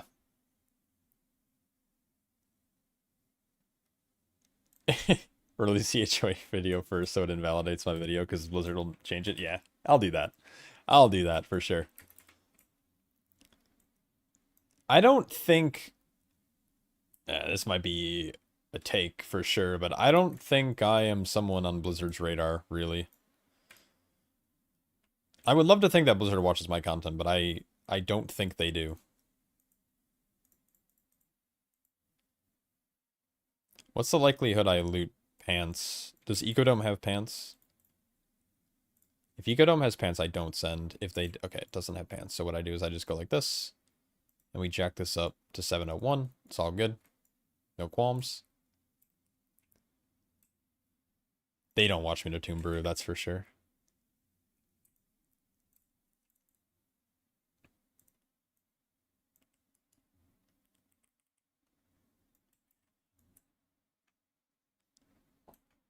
I sent footage, I sent clips and stuff. I sent like a ton of different clips and examples and parts of my stream to a Blizzard dev. And he said he would pass it along. I don't know how true that was.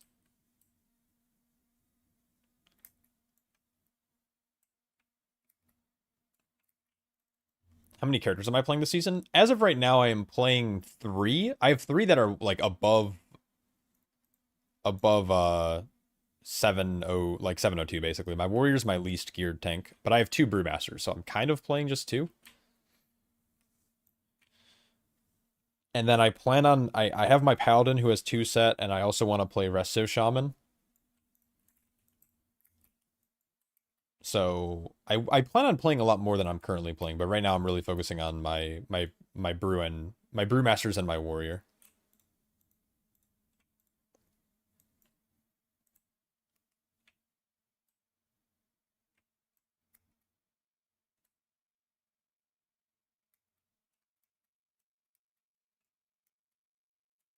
Why 2? Just for fun. Brewmaster is the only spec currently in this game that I can play indefinitely.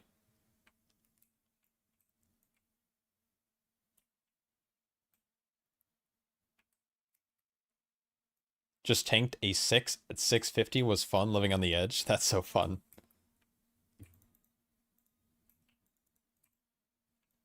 Yeah, it's so fun. Yeah, Brew's a class that I can play indefinitely, and it's at the start of the season I normally go really, really hard in terms of gearing, but eventually like you gear all out your main and then you're kind of just like sitting there and like I want to play, but like I can't because I have to wait for like another week. And so I just have a second tank so I can kind of relive that experience.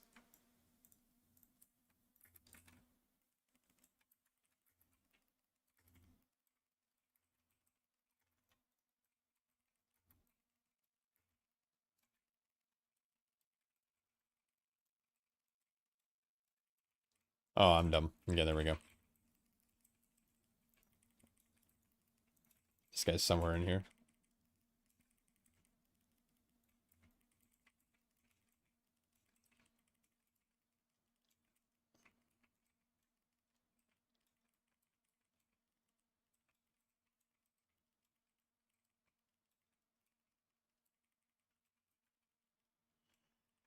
Yeah, way back in my glory days, I was a bear main. No longer am I a bear main. I have some self-respect now.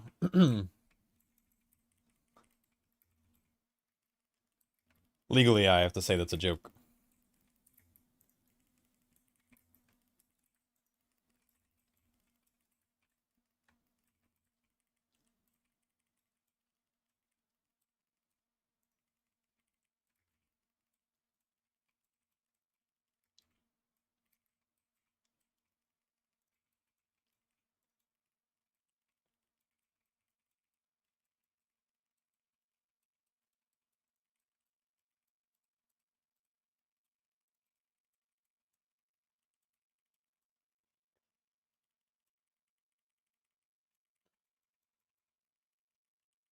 Every bear tank that I've watched stream, it's so funny, man. You can watch their eyes glaze over in boredom.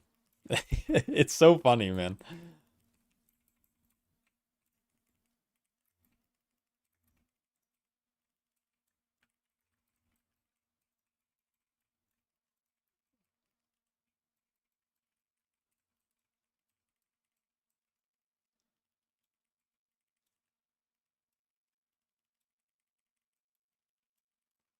They're very skill intensive like Rat and BM.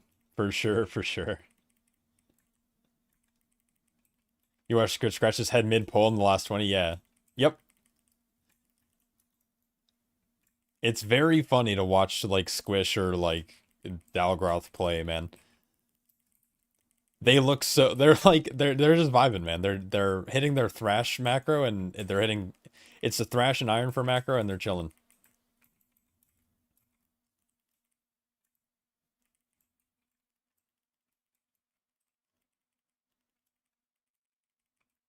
I don't like how current bear plays. Like I've picked it up here and there and like I'll start gearing it and I'm just like nope, never mind. This is dumb.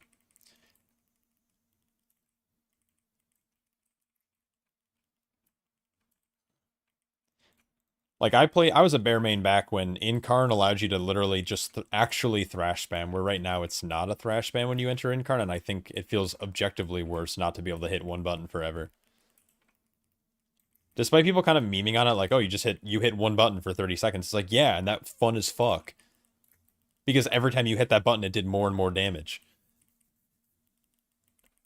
You macro iron, like you macro your mitigation into your abilities, and you just spam the same two buttons. You can literally make a cast sequence macro. It's so boring. No, no, I'm not trying to like dunk on Bear either. Like it's a fine tank for a lot of people. A lot of people enjoy it. I just I'm not a fan. It's definitely simple. It's good. I like it thematically. Like thematically just being like a fucking giant bear is so dope. It's also yeah, it's definitely one of those things like a big pro of playing bear, especially if you're playing like in really high keys like Squish does. And I don't know if Squish does this. Like I don't know if he's a shot caller, but shot calling is really easy when you're playing bear. Because you can literally like do your entire rotation and stay alive just as effectively by not paying attention.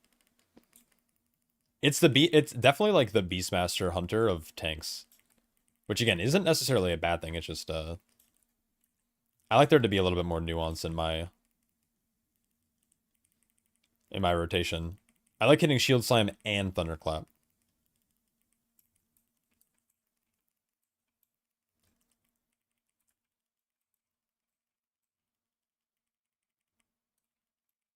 This pool is fucking banned, by the way.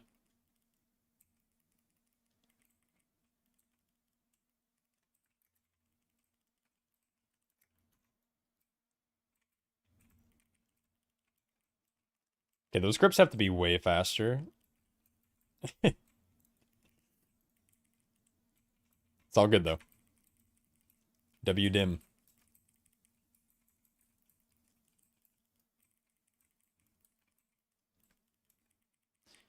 You'd be really living if your warrior was Volpira? Oh, man. I've been thinking about changing the race. Now that the Night Elf potion exists, I've been thinking about changing my characters to, like, races I would rather be playing, but I have to, not have to, but I, like, play Nelf because Nelf, especially last season, was super predominant in its ability to, like, do certain skips. You had to be playing a Night Elf tank, basically.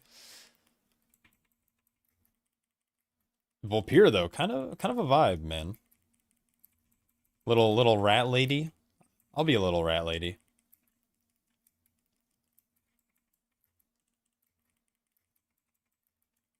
We like little rat ladies.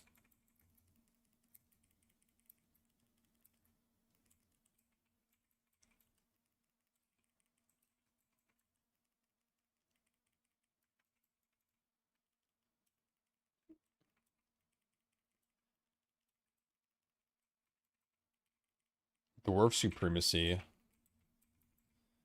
Oh man. Dwarf is one of those races I can't play seriously.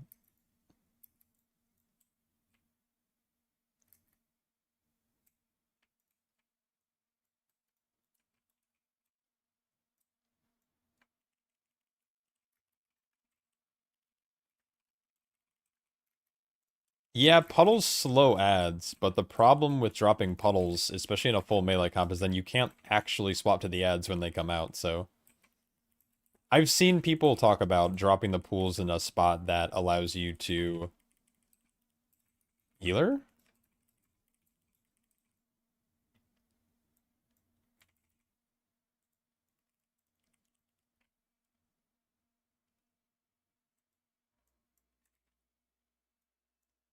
Okay, I don't...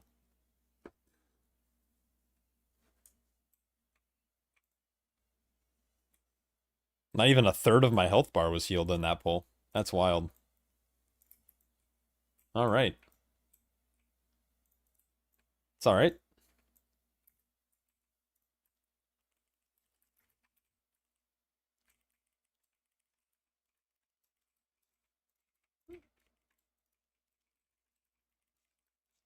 I know this pull's dangerous, right? Like, but...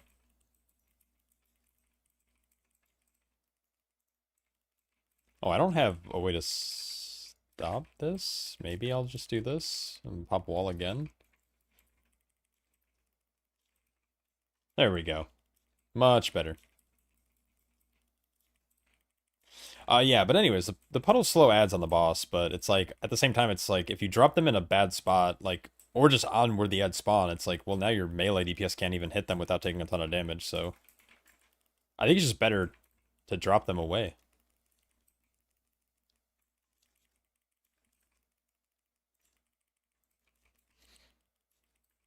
I've been scrolling through YouTube shorts a lot, and I keep seeing this one YouTube, I don't know who it is, but it's this guy who's like giving dungeon tips, and dungeon tips are great. It's just I love the intro of the video where he'll be like 78% of players don't know about this strategy, and it's like, how do you know 78% of players don't know about that strategy?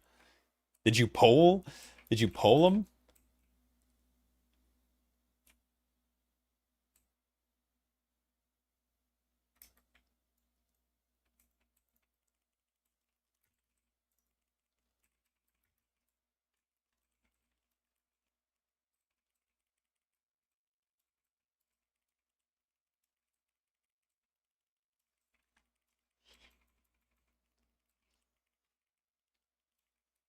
I'm all for dungeon tips, but I just love the like the little random tidbit of like 81% of players don't know about this strategy. It's like, how do you know?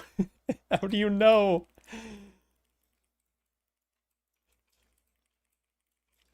Bro is like plugging shit into like an algorithm where he's like figuring out exactly how many runs drop the pools in the right spot.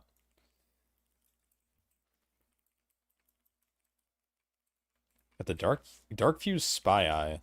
I don't know what that is. Hold on, dog. We'll get you dinner in a second.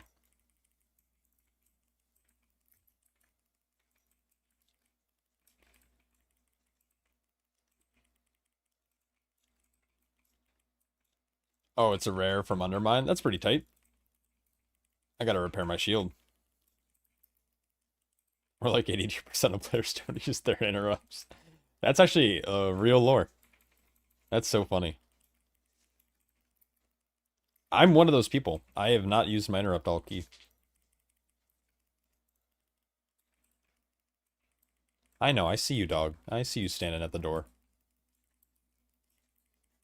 Now you're whining. Okay. You're good.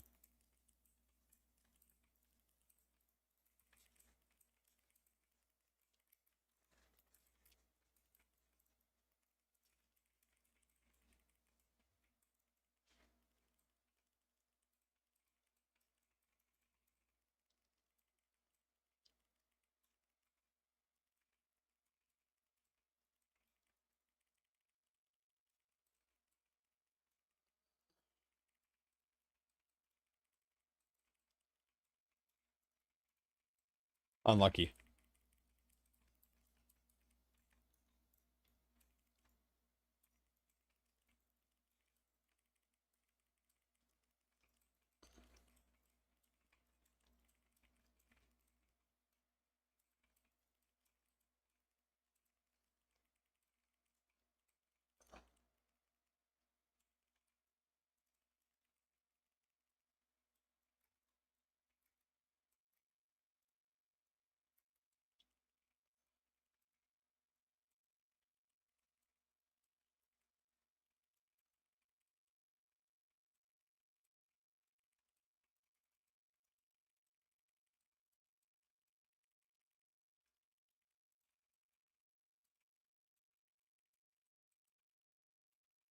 What is still up that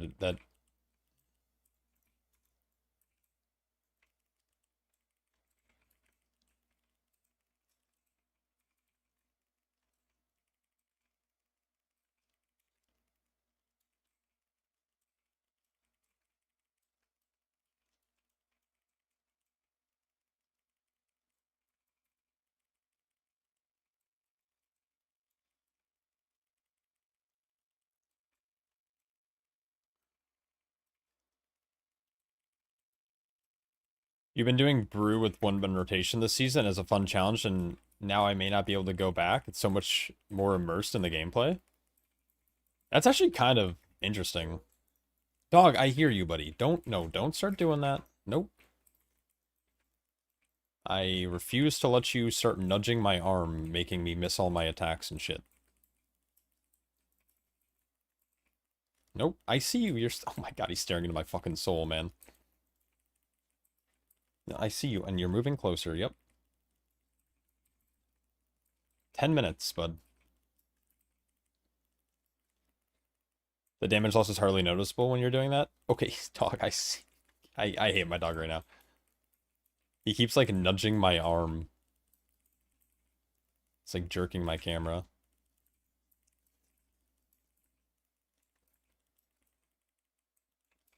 What's up, Tainted Soul? Hold on.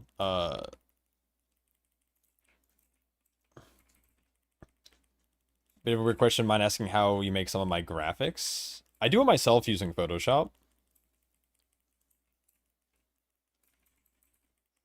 My dog is such an asshole.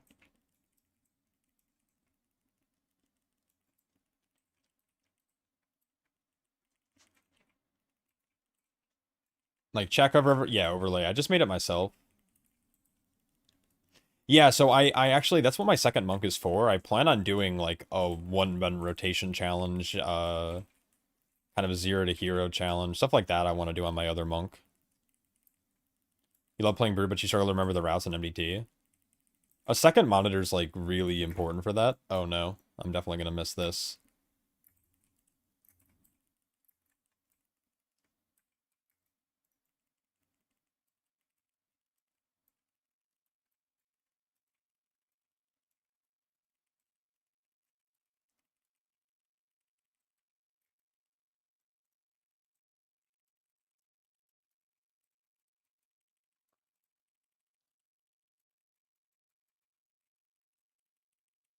Screenshot your MDT route and put on second monitor. Yeah, that's what I normally do.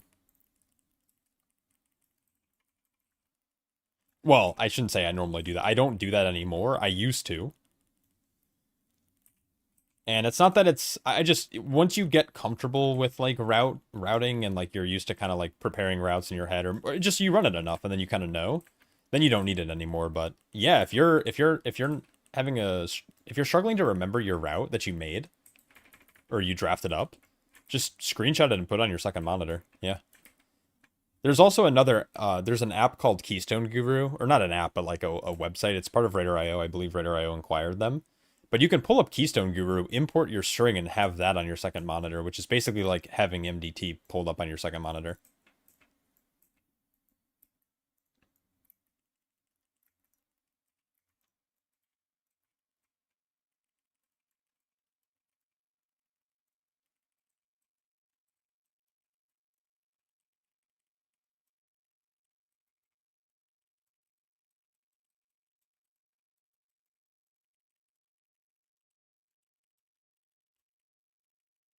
Yeah, when back in way back in my day when I first started tanking, I played on a laptop, like a single screen laptop. And so what I used to do is I would go to my route and I would make like basically checkpoints on a sticky note. Like when I hit first boss in this dungeon, I need 32% count. When I get to second boss, I need 61% count. I used to make like little checklists on a sticky note, and that's how I used to do routing. But then I got a second monitor, and then I started getting more comfortable with it, and now it's all good.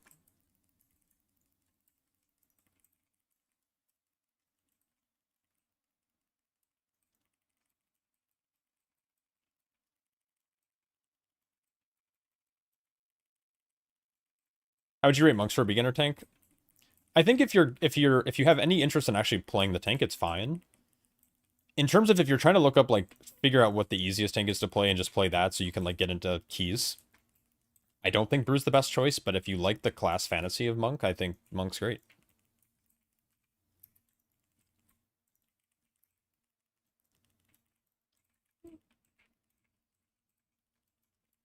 Let's see if I die to this poll, actually.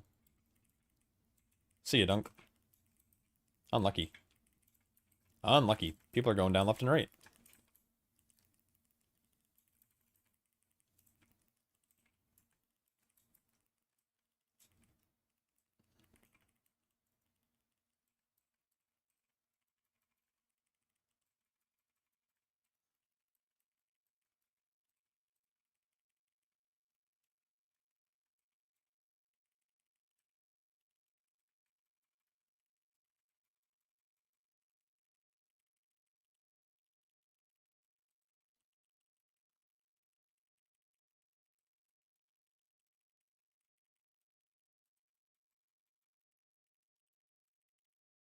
And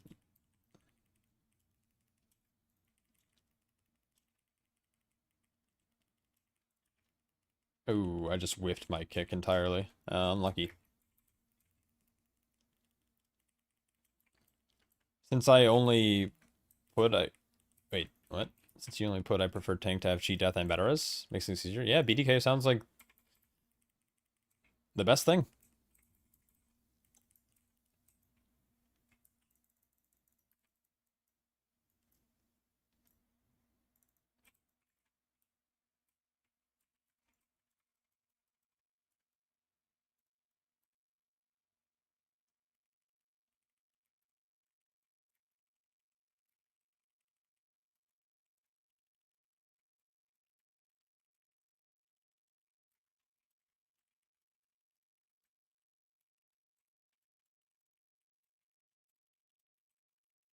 I wish there was a tank with Bloodlust. I think it would open up a lot more actual, like, compositions. I feel like currently a lot of times comps are like restricted to like what you're playing based literally because of Lust, because drums don't exist anymore. Like good drums, I should say. Right now drums are pretty mediocre. And so it's really hard to like slot it. Like you're just gonna slot any tank or whatever the tank is best. But then it's like the Lust falls to like having a healer with Lust or a DPS with Lust, and that's kind of beansy. And I think out of all the candidates, I think Warrior would be the best candidate for having Lust. I can't really imagine any other tank having Lust.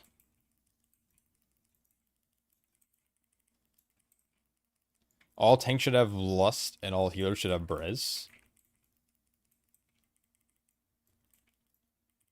That would be interesting. That would actually force coordination, right? Because you don't want the tank lusting for himself, really. Like, you want to coordinate CDs. So, like, the lust... I don't know. And then the healer always having Brez would be good, but...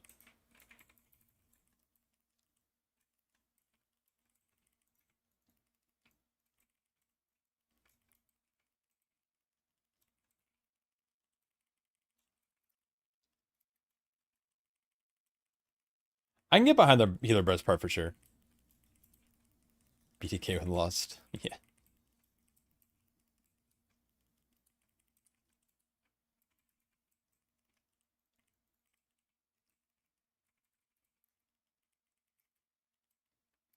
The monkey's paw curl.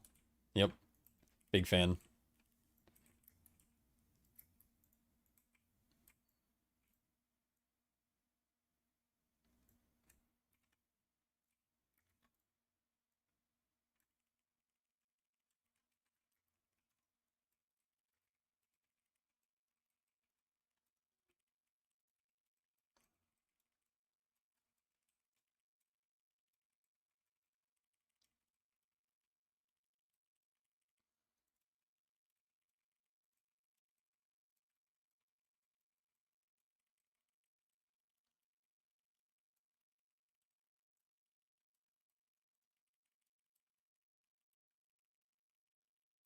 I think it would be cool if they explored a Mythic plus talent system. Where players get to choose a perk. Or two perks or whatever. I feel like I've talked about this before, but... Similar to like the PvP thing, like the talents would only be available in like a Mythic plus setting. And it would give people the access, so you can coordinate like, oh, okay, who's going to be our Lust person, or who's taking Lust, and it could be like one or two people or whatever. And then people can like choose different racials or different like kind of perks like battle res and stuff.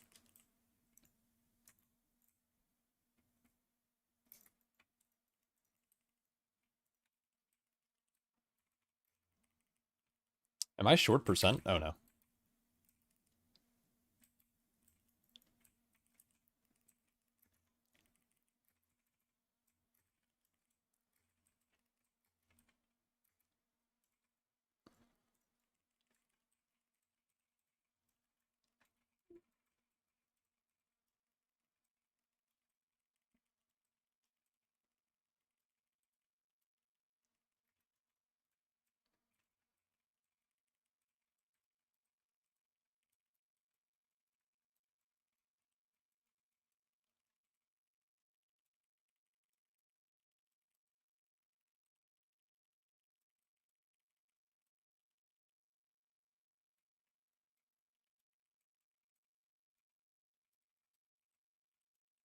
Oh, why is my shield? Okay.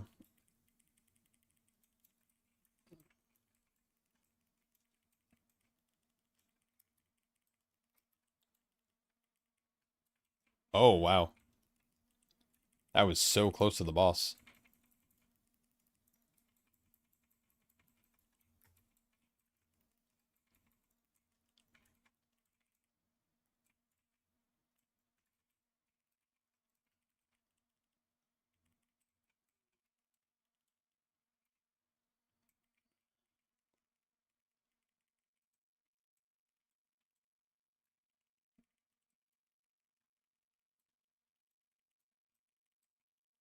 What things are, would I say, are performing best right now? Protection Warrior, VDH, and Prop Paladin, I would say, are probably your best bet for pug groups. And performing best, like, you can throw a Brewmaster into that mix, but I think people are more inclined to invite those other three tanks than they are to invite a Brewmaster. The one big selling point for Brewmaster right now is that it does a lot of damage, but so does Prop Paladin, and so does Prop Warrior. VDH has a good utility kit, which is always impactful, but yeah, those are probably the three, I'd say. The thing is, normally this late in the expansion, like, all the tanks are pretty strong.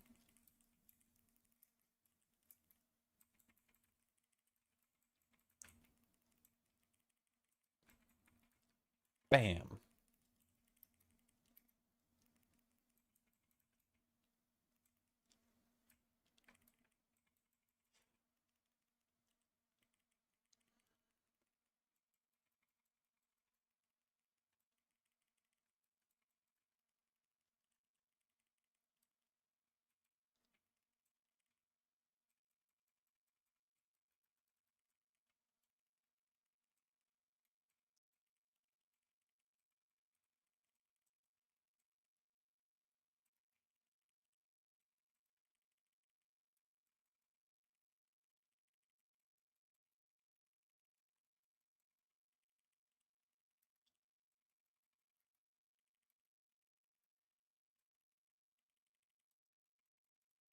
Bang.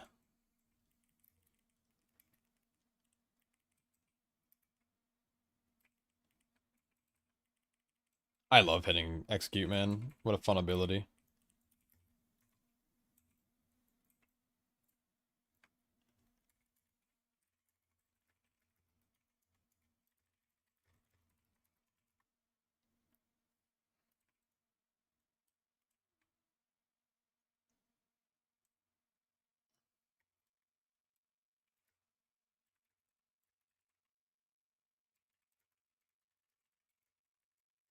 I didn't realize that was a 14.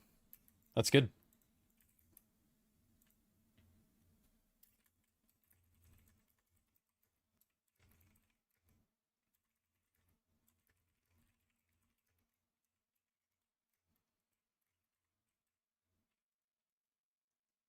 And I picked up Ting very recently after coming back to the game, and your Brewmaster series has been amazing. Thanks for that. Yeah, no problem, Loki. I'm glad it's been good. All right, let me go feed my dog. Dog, you want some food? Yeah? Oh, look at that tail wag. All right, be right back.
Alright, sorry, I'm back.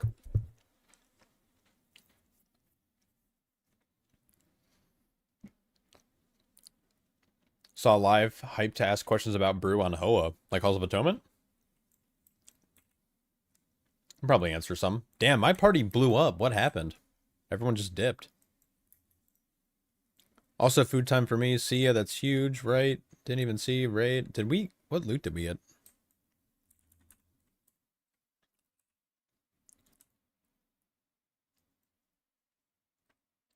Choose tank, you know you can stay alive for at least 30 seconds without healing. I mean, you. Yeah. Getting comfortable with the tank is really big.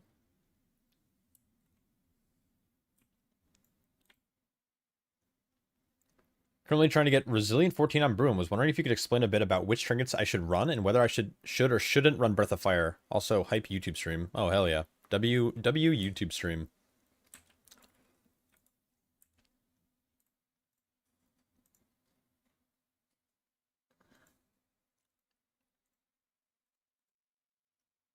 Yeah, give me 1 second. I'm just trying to... I gotta math out in my head what I upgrade here. I think I need to go...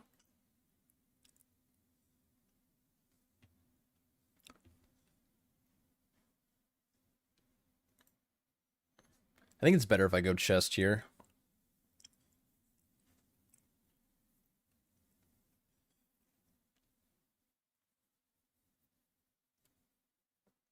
You should definitely run an auto marker for pugs. I don't pull the healing reduction mobs at all. I pull one and that's because I have to. And you just kite it out for 6 seconds. They should nerf it down to a 30% healing reduction. I don't think Mortal Strike should ever exceed 30% healing reduction. That's just my opinion, but we have to wait for Blizzard to change that before that's actually implemented. Yeah, I think I go chest here. And I can do 2 upgrades.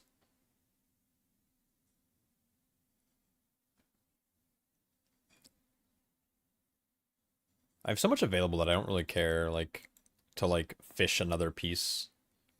Alright, so I'm up 4 animals from yesterday then. That's good. Okay, so when it comes to Brewmaster in your runs, I don't know what trinkets you have access to. But...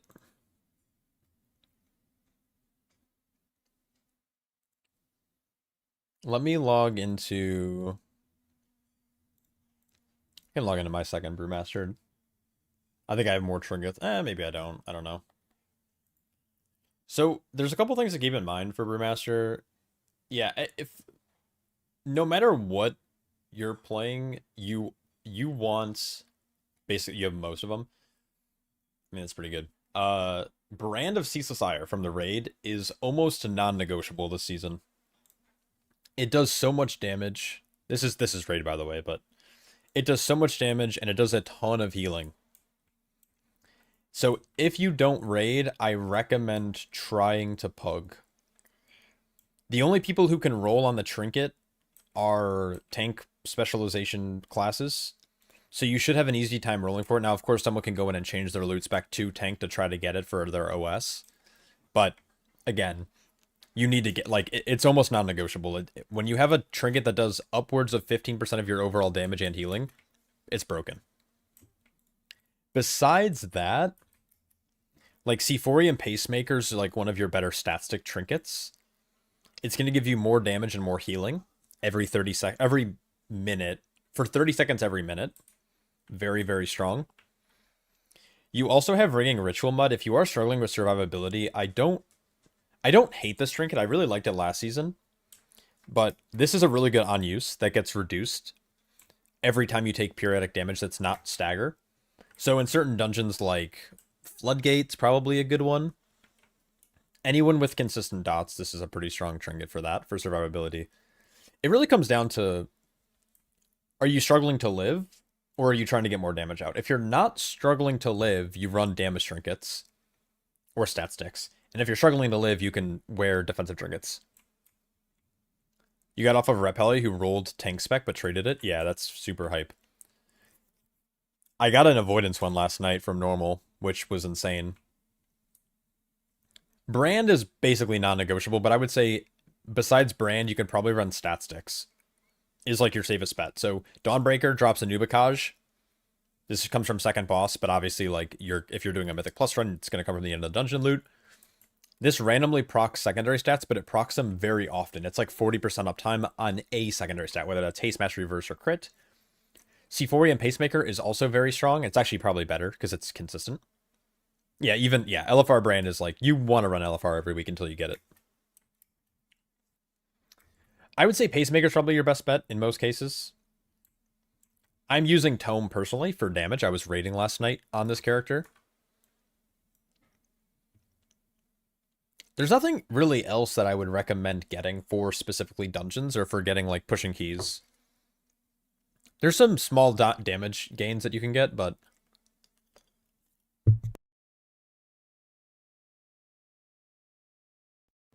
are you EU Draenor or NA Draenor? What's up, Jerkleton?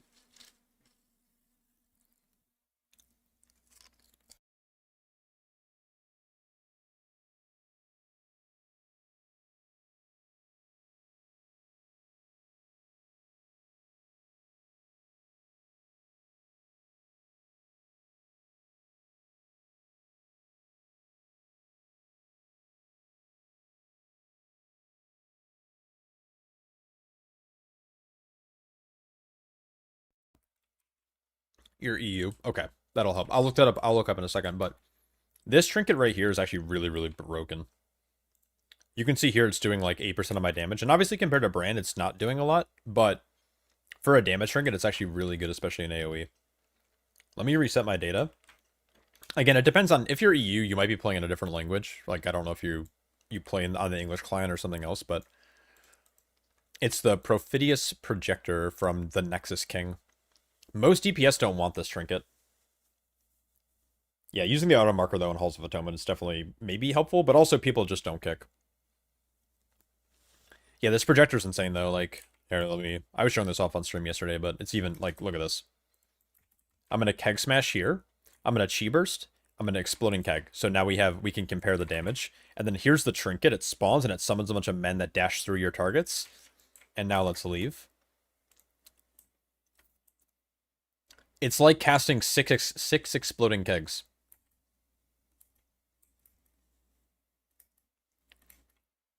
And this is a 2-minute cooldown. It's fucking insane. It's very good for damage, but again, like, it's like a min-max kind of thing. Like, if you're pushing the really, really high keys and you need to meet a certain damage check, like, you can play it, but...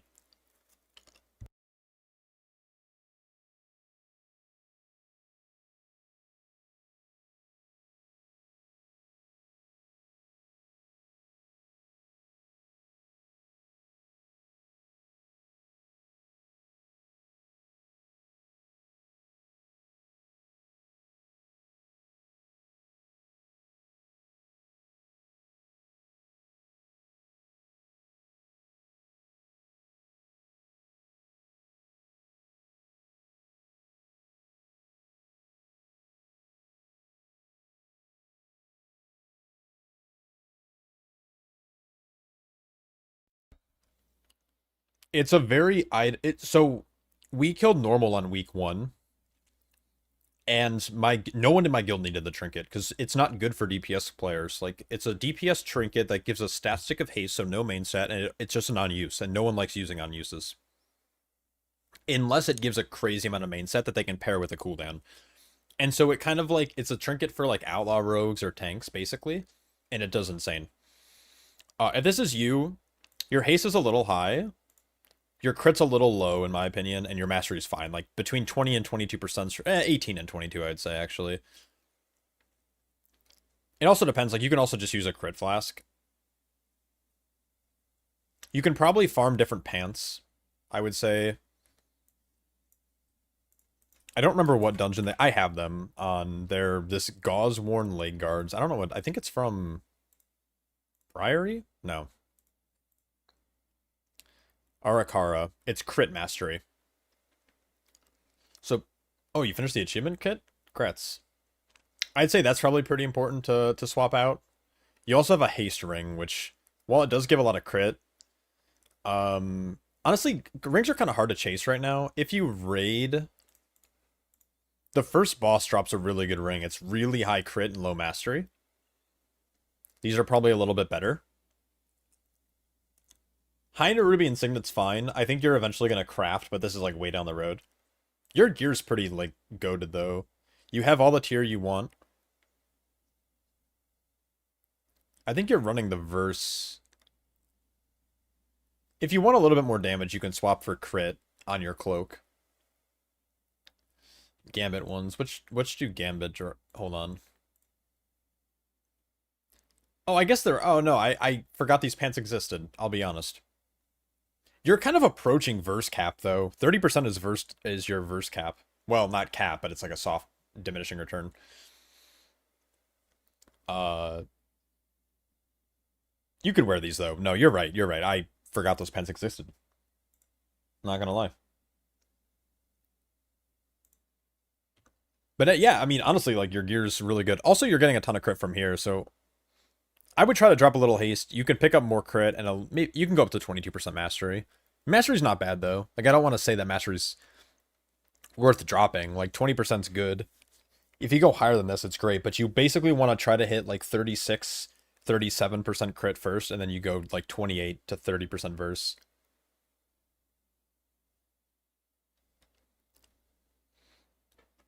Yeah, mastery scales really well into like Celestial Brew, and it obviously gives attack power.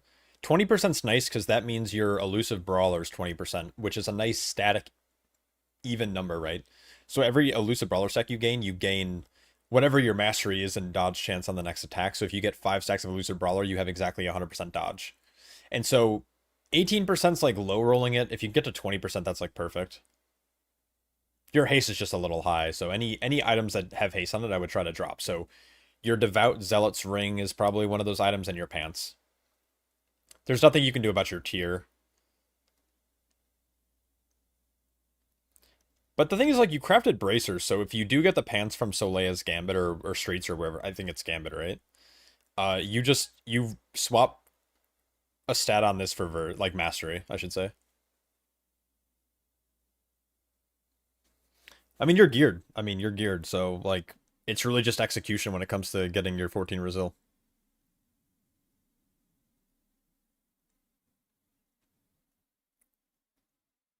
Yeah, not too shabby.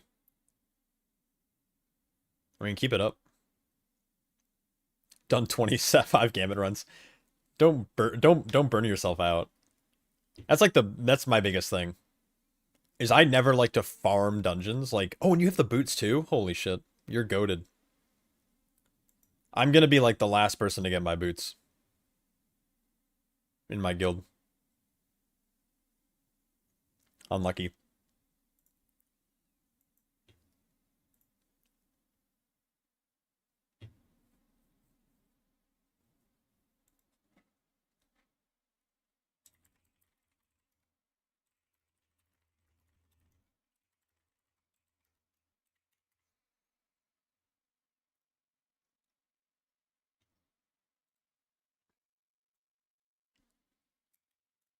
Yes or no to Breath? Breath of Fire? Breath of Fire's fine. The problem with Breath right now is that to fully optimize damage and even survivability,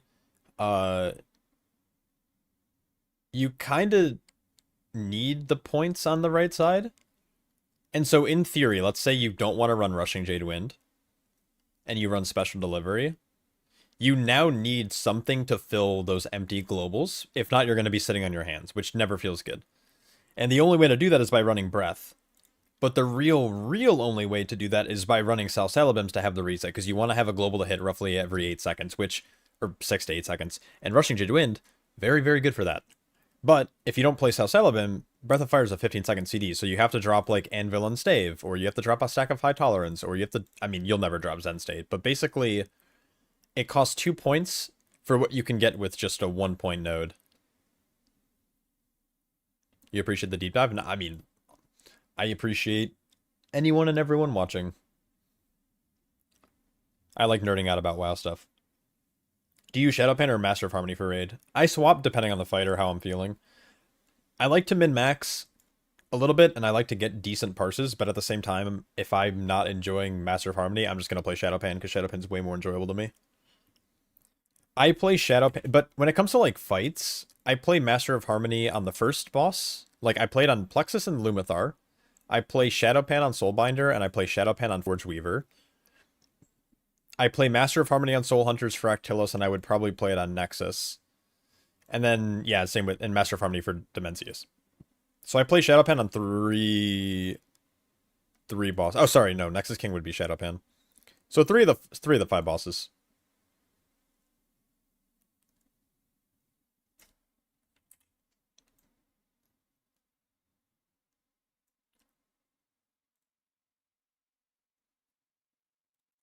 Yeah, I haven't sent any upgrades yet. I probably could send upgrades on this character now. I plan on playing my Prot Warrior for raid tonight. For Lumathar.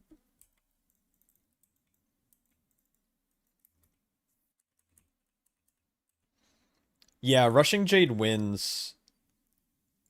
It does proc Walk with the Ox. Not necessarily more, but it maximizes the internal cooldown.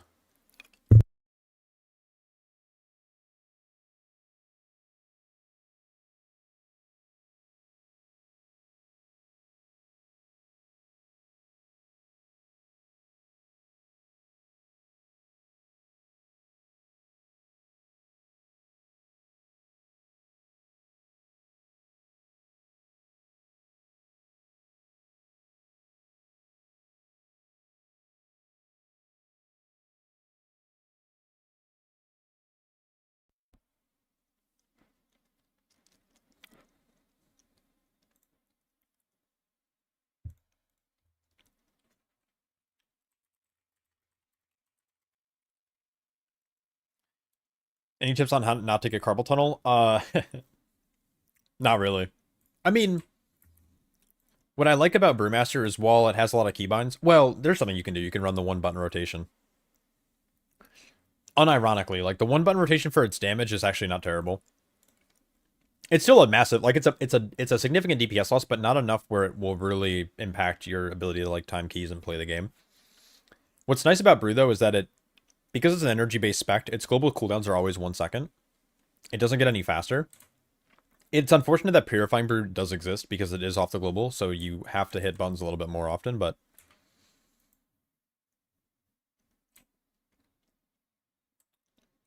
yeah, I don't really have any like tips outside of like one button rotation because, you know, I can't like rework the class for you, unfortunately.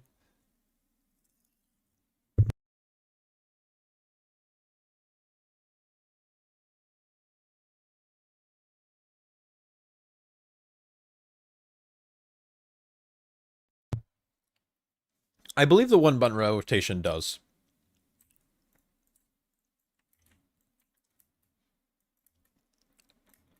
Isn't Shadowpan tier set kind of mid compared to Mom? I don't know. My mom is pretty cool, so everything's mid compared to my mom.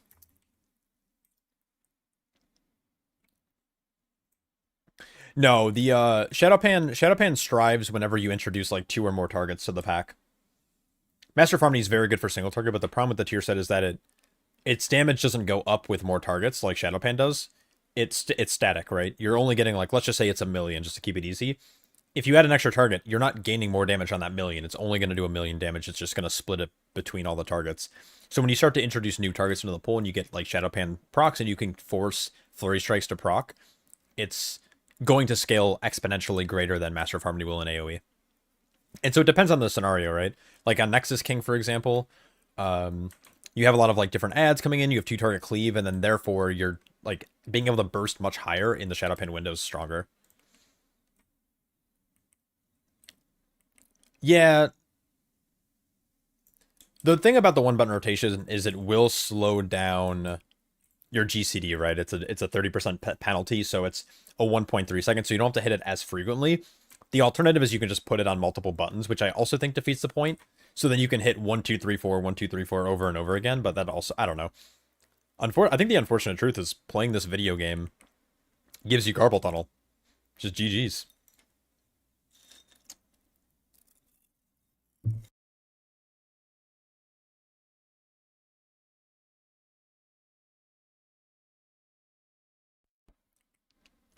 Yeah, the damage burst of Shadowpan and then watching numbers go big boom is so good.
Do I miss the second CB with Shadowpan? Not really.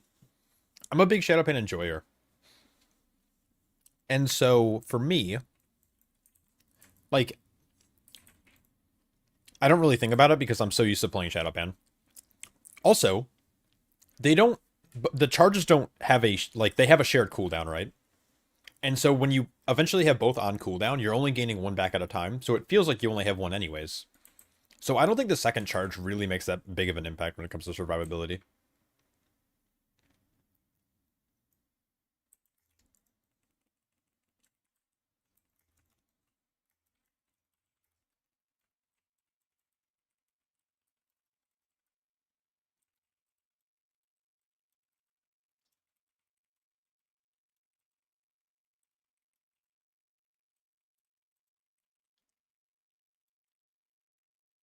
Yeah, and like you're gonna kind of hit him on cooldown anyways. That is unfortunate.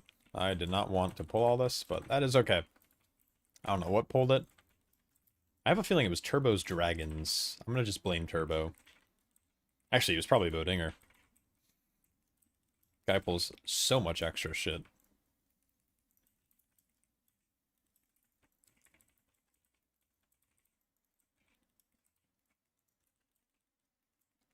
And it was a good Intimidate on the first Shell Crusher, but we're gonna just go into the next pack. It was me, it was always me? Ah, it's probably true.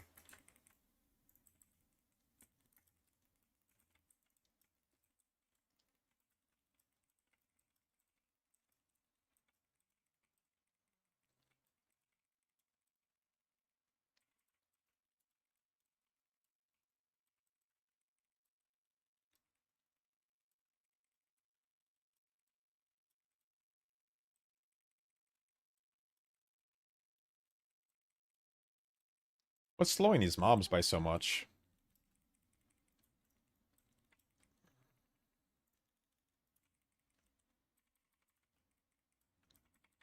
Is it Death on Decay? No, they don't run Death on Decay, right?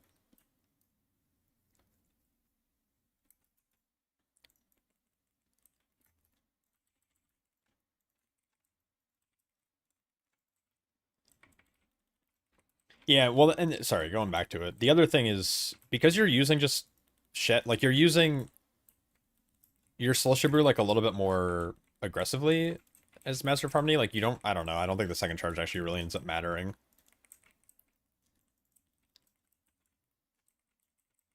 I think Master of Harmony, though, is like a great hero talent for teaching brewmasters how to brew, because you do want to hit your shit Celestial Brew like often, like basically off of cooldown.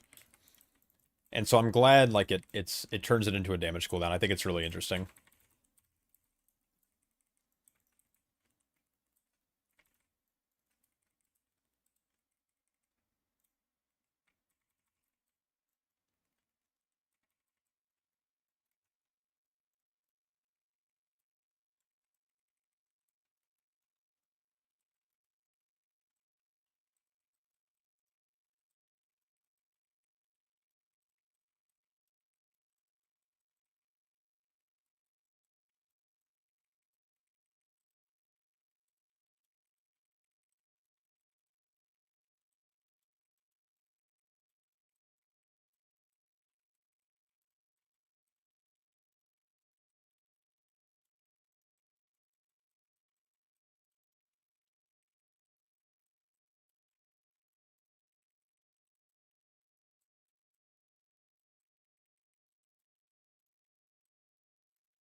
Whoa.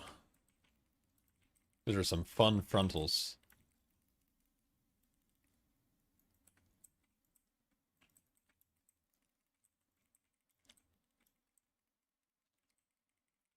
And that charge pulse was super delayed for no reason.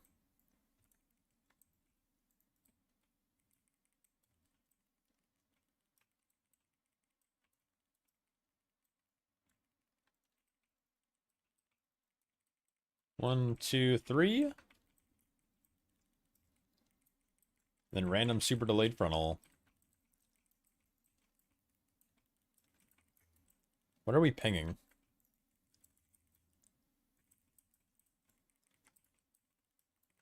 Thanks again for the deep dive, man. I'm head to bed. It's 2 a.m. here. Yeah, thanks for stopping in. Have a good night, and we'll hopefully catch you soon.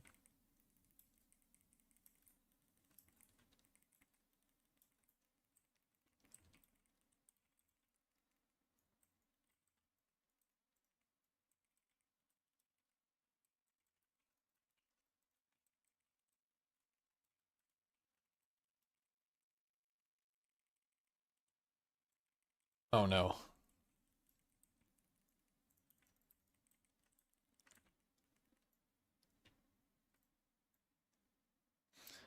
Yellow, red, blue, purple.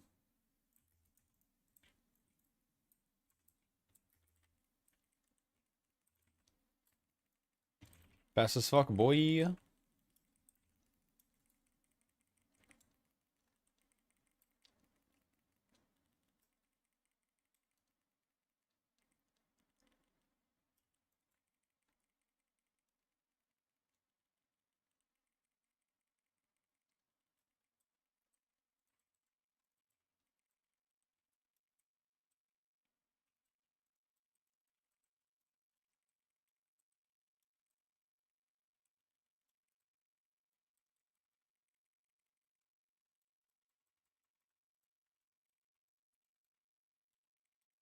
Oh man, this is fun.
It's fun.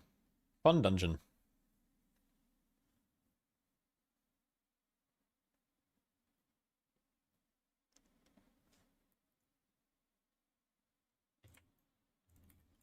It's very dark in here.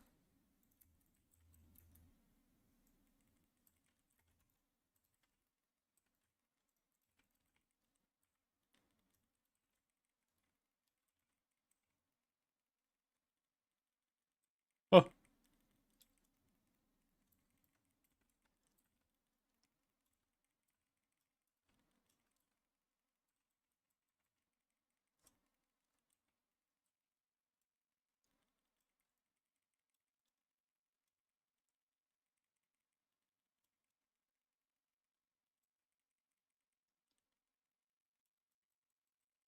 is Warrior just super strong or what?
My ham's cramping up, man. I've been playing too much Prot Warrior today. And now I have to play it in 3 more hours of raid.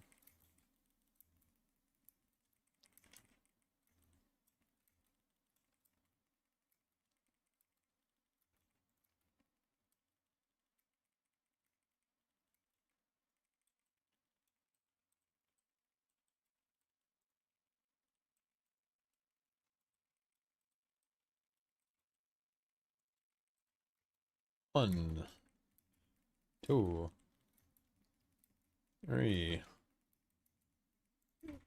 Oh. Rip kick. That's okay. AoE silence OP.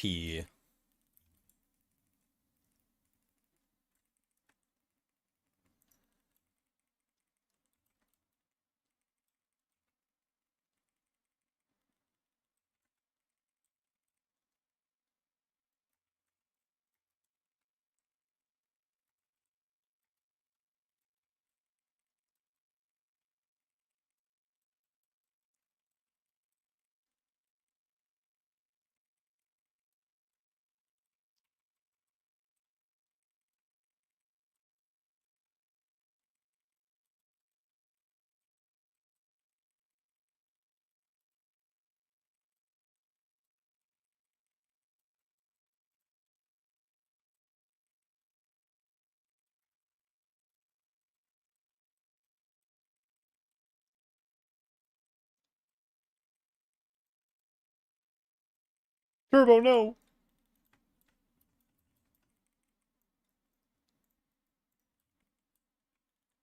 There it is. I did it for the charge.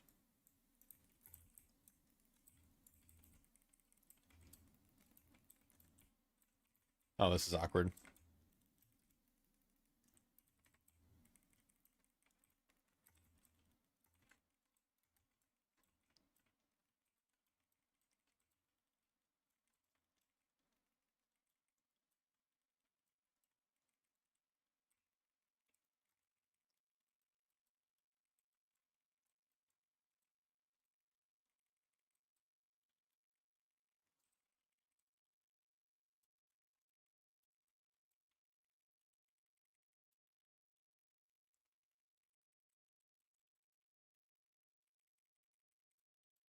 Unlucky.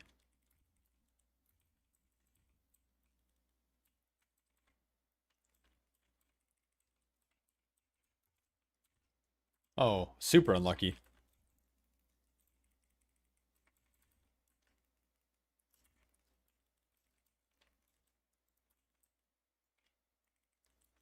Run across, run across, run across. Or don't. Okay, this is gonna go to shit really quick.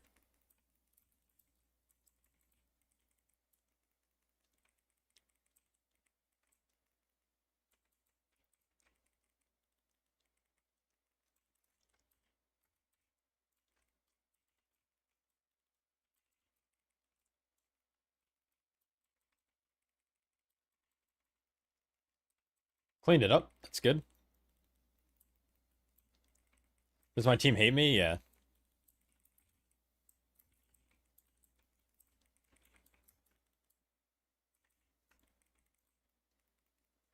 Absolutely.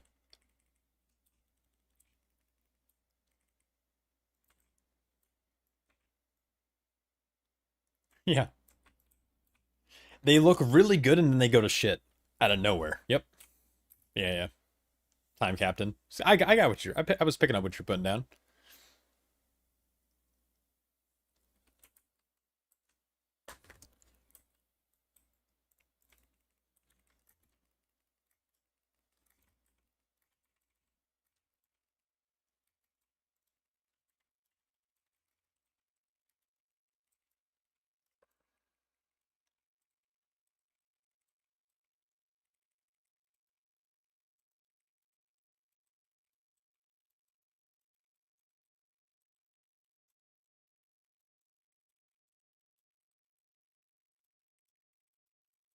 Oh, wait, what? Was I... I was behind that guy for sure, right? Maybe not. Maybe I was in front.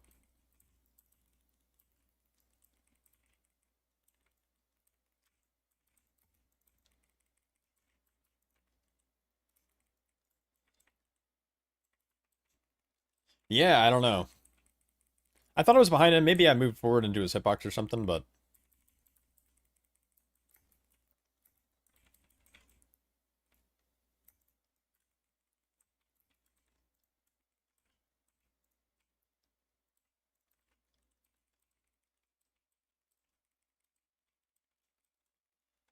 I'm hoping this doesn't go to shit.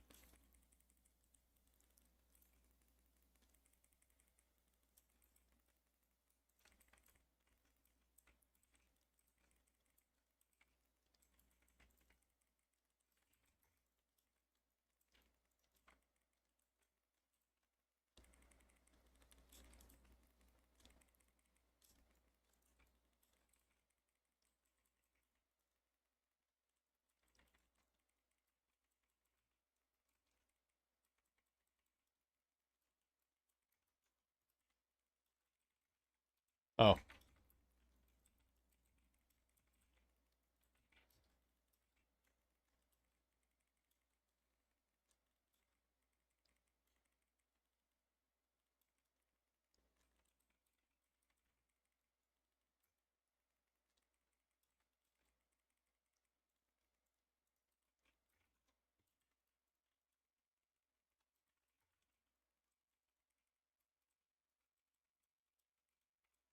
Love it when my Ravager spawns. When I throw a weapon. It's always good.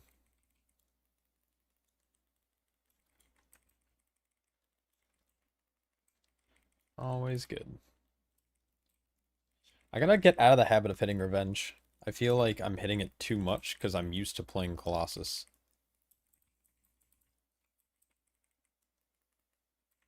Yeah, I don't know. I might have been in the hitbox that last time.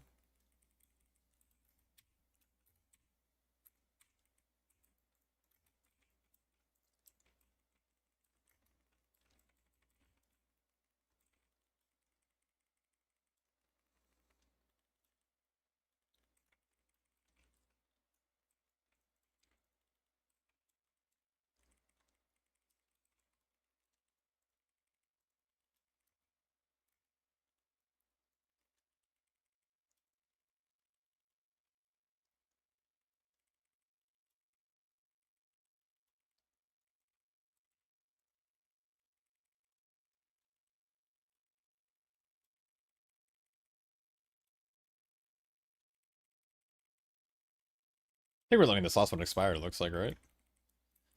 Yep, looks like it.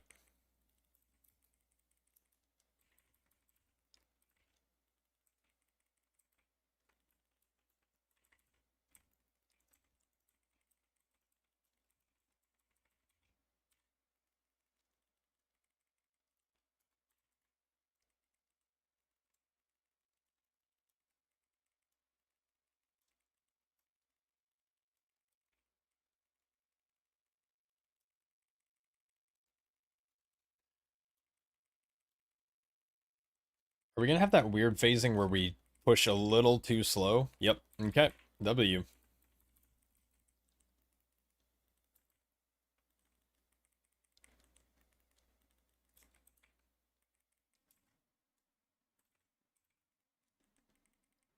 This one might overlap right when the jolt expires. We just want to be careful, I guess.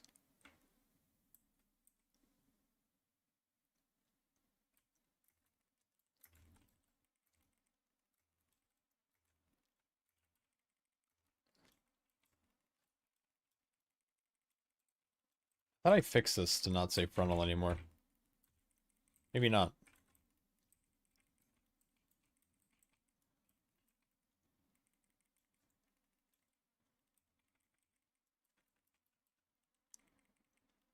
Ooh. That's a fucking nice spawn. Not gonna lie.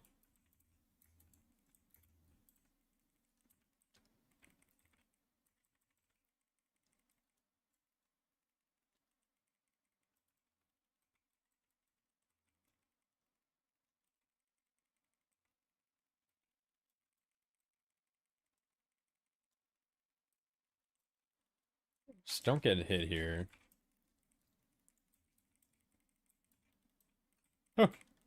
Oh.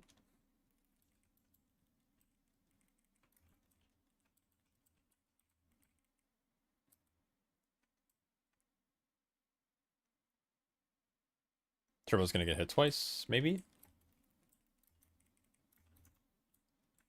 It'll be Nova first. And bam.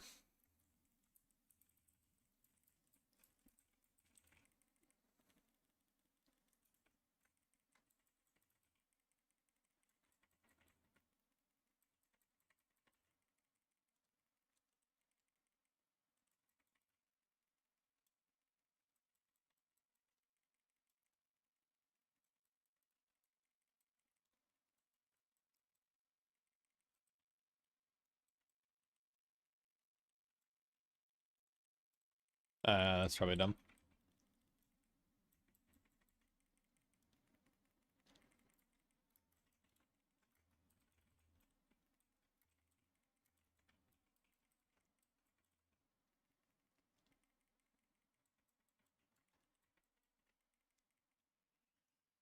All right. Oh, we didn't kill him. Super good. For some reason I thought he died.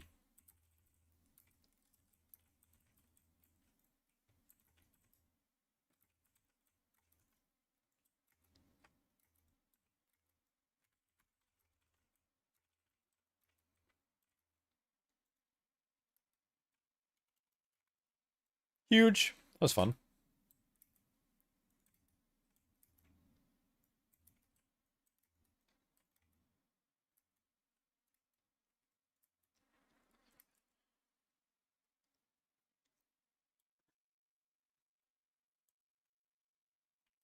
All right, chat.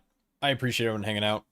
I gotta go like walk my dog and stuff and eat, figure out food and maybe make coffee before raid. And I don't really want to stream raid, so I'm gonna go. But I appreciate everyone hanging out. Big shout out to anyone on YouTube who's watching. It's my second time streaming there, so it's good. Yeah, hope everyone has a good night. I will be back tomorrow, most likely in the afternoon. We'll be doing keys pretty much all night, gearing up alts and shit, and then Saturday and Sunday I plan on pushing keys again once my group's back. So once my group gets back from vacation, we're gonna hopefully start blasting some bigger keys than 12s. So it'll be good. Alright, I hope everyone has a good night. Peace.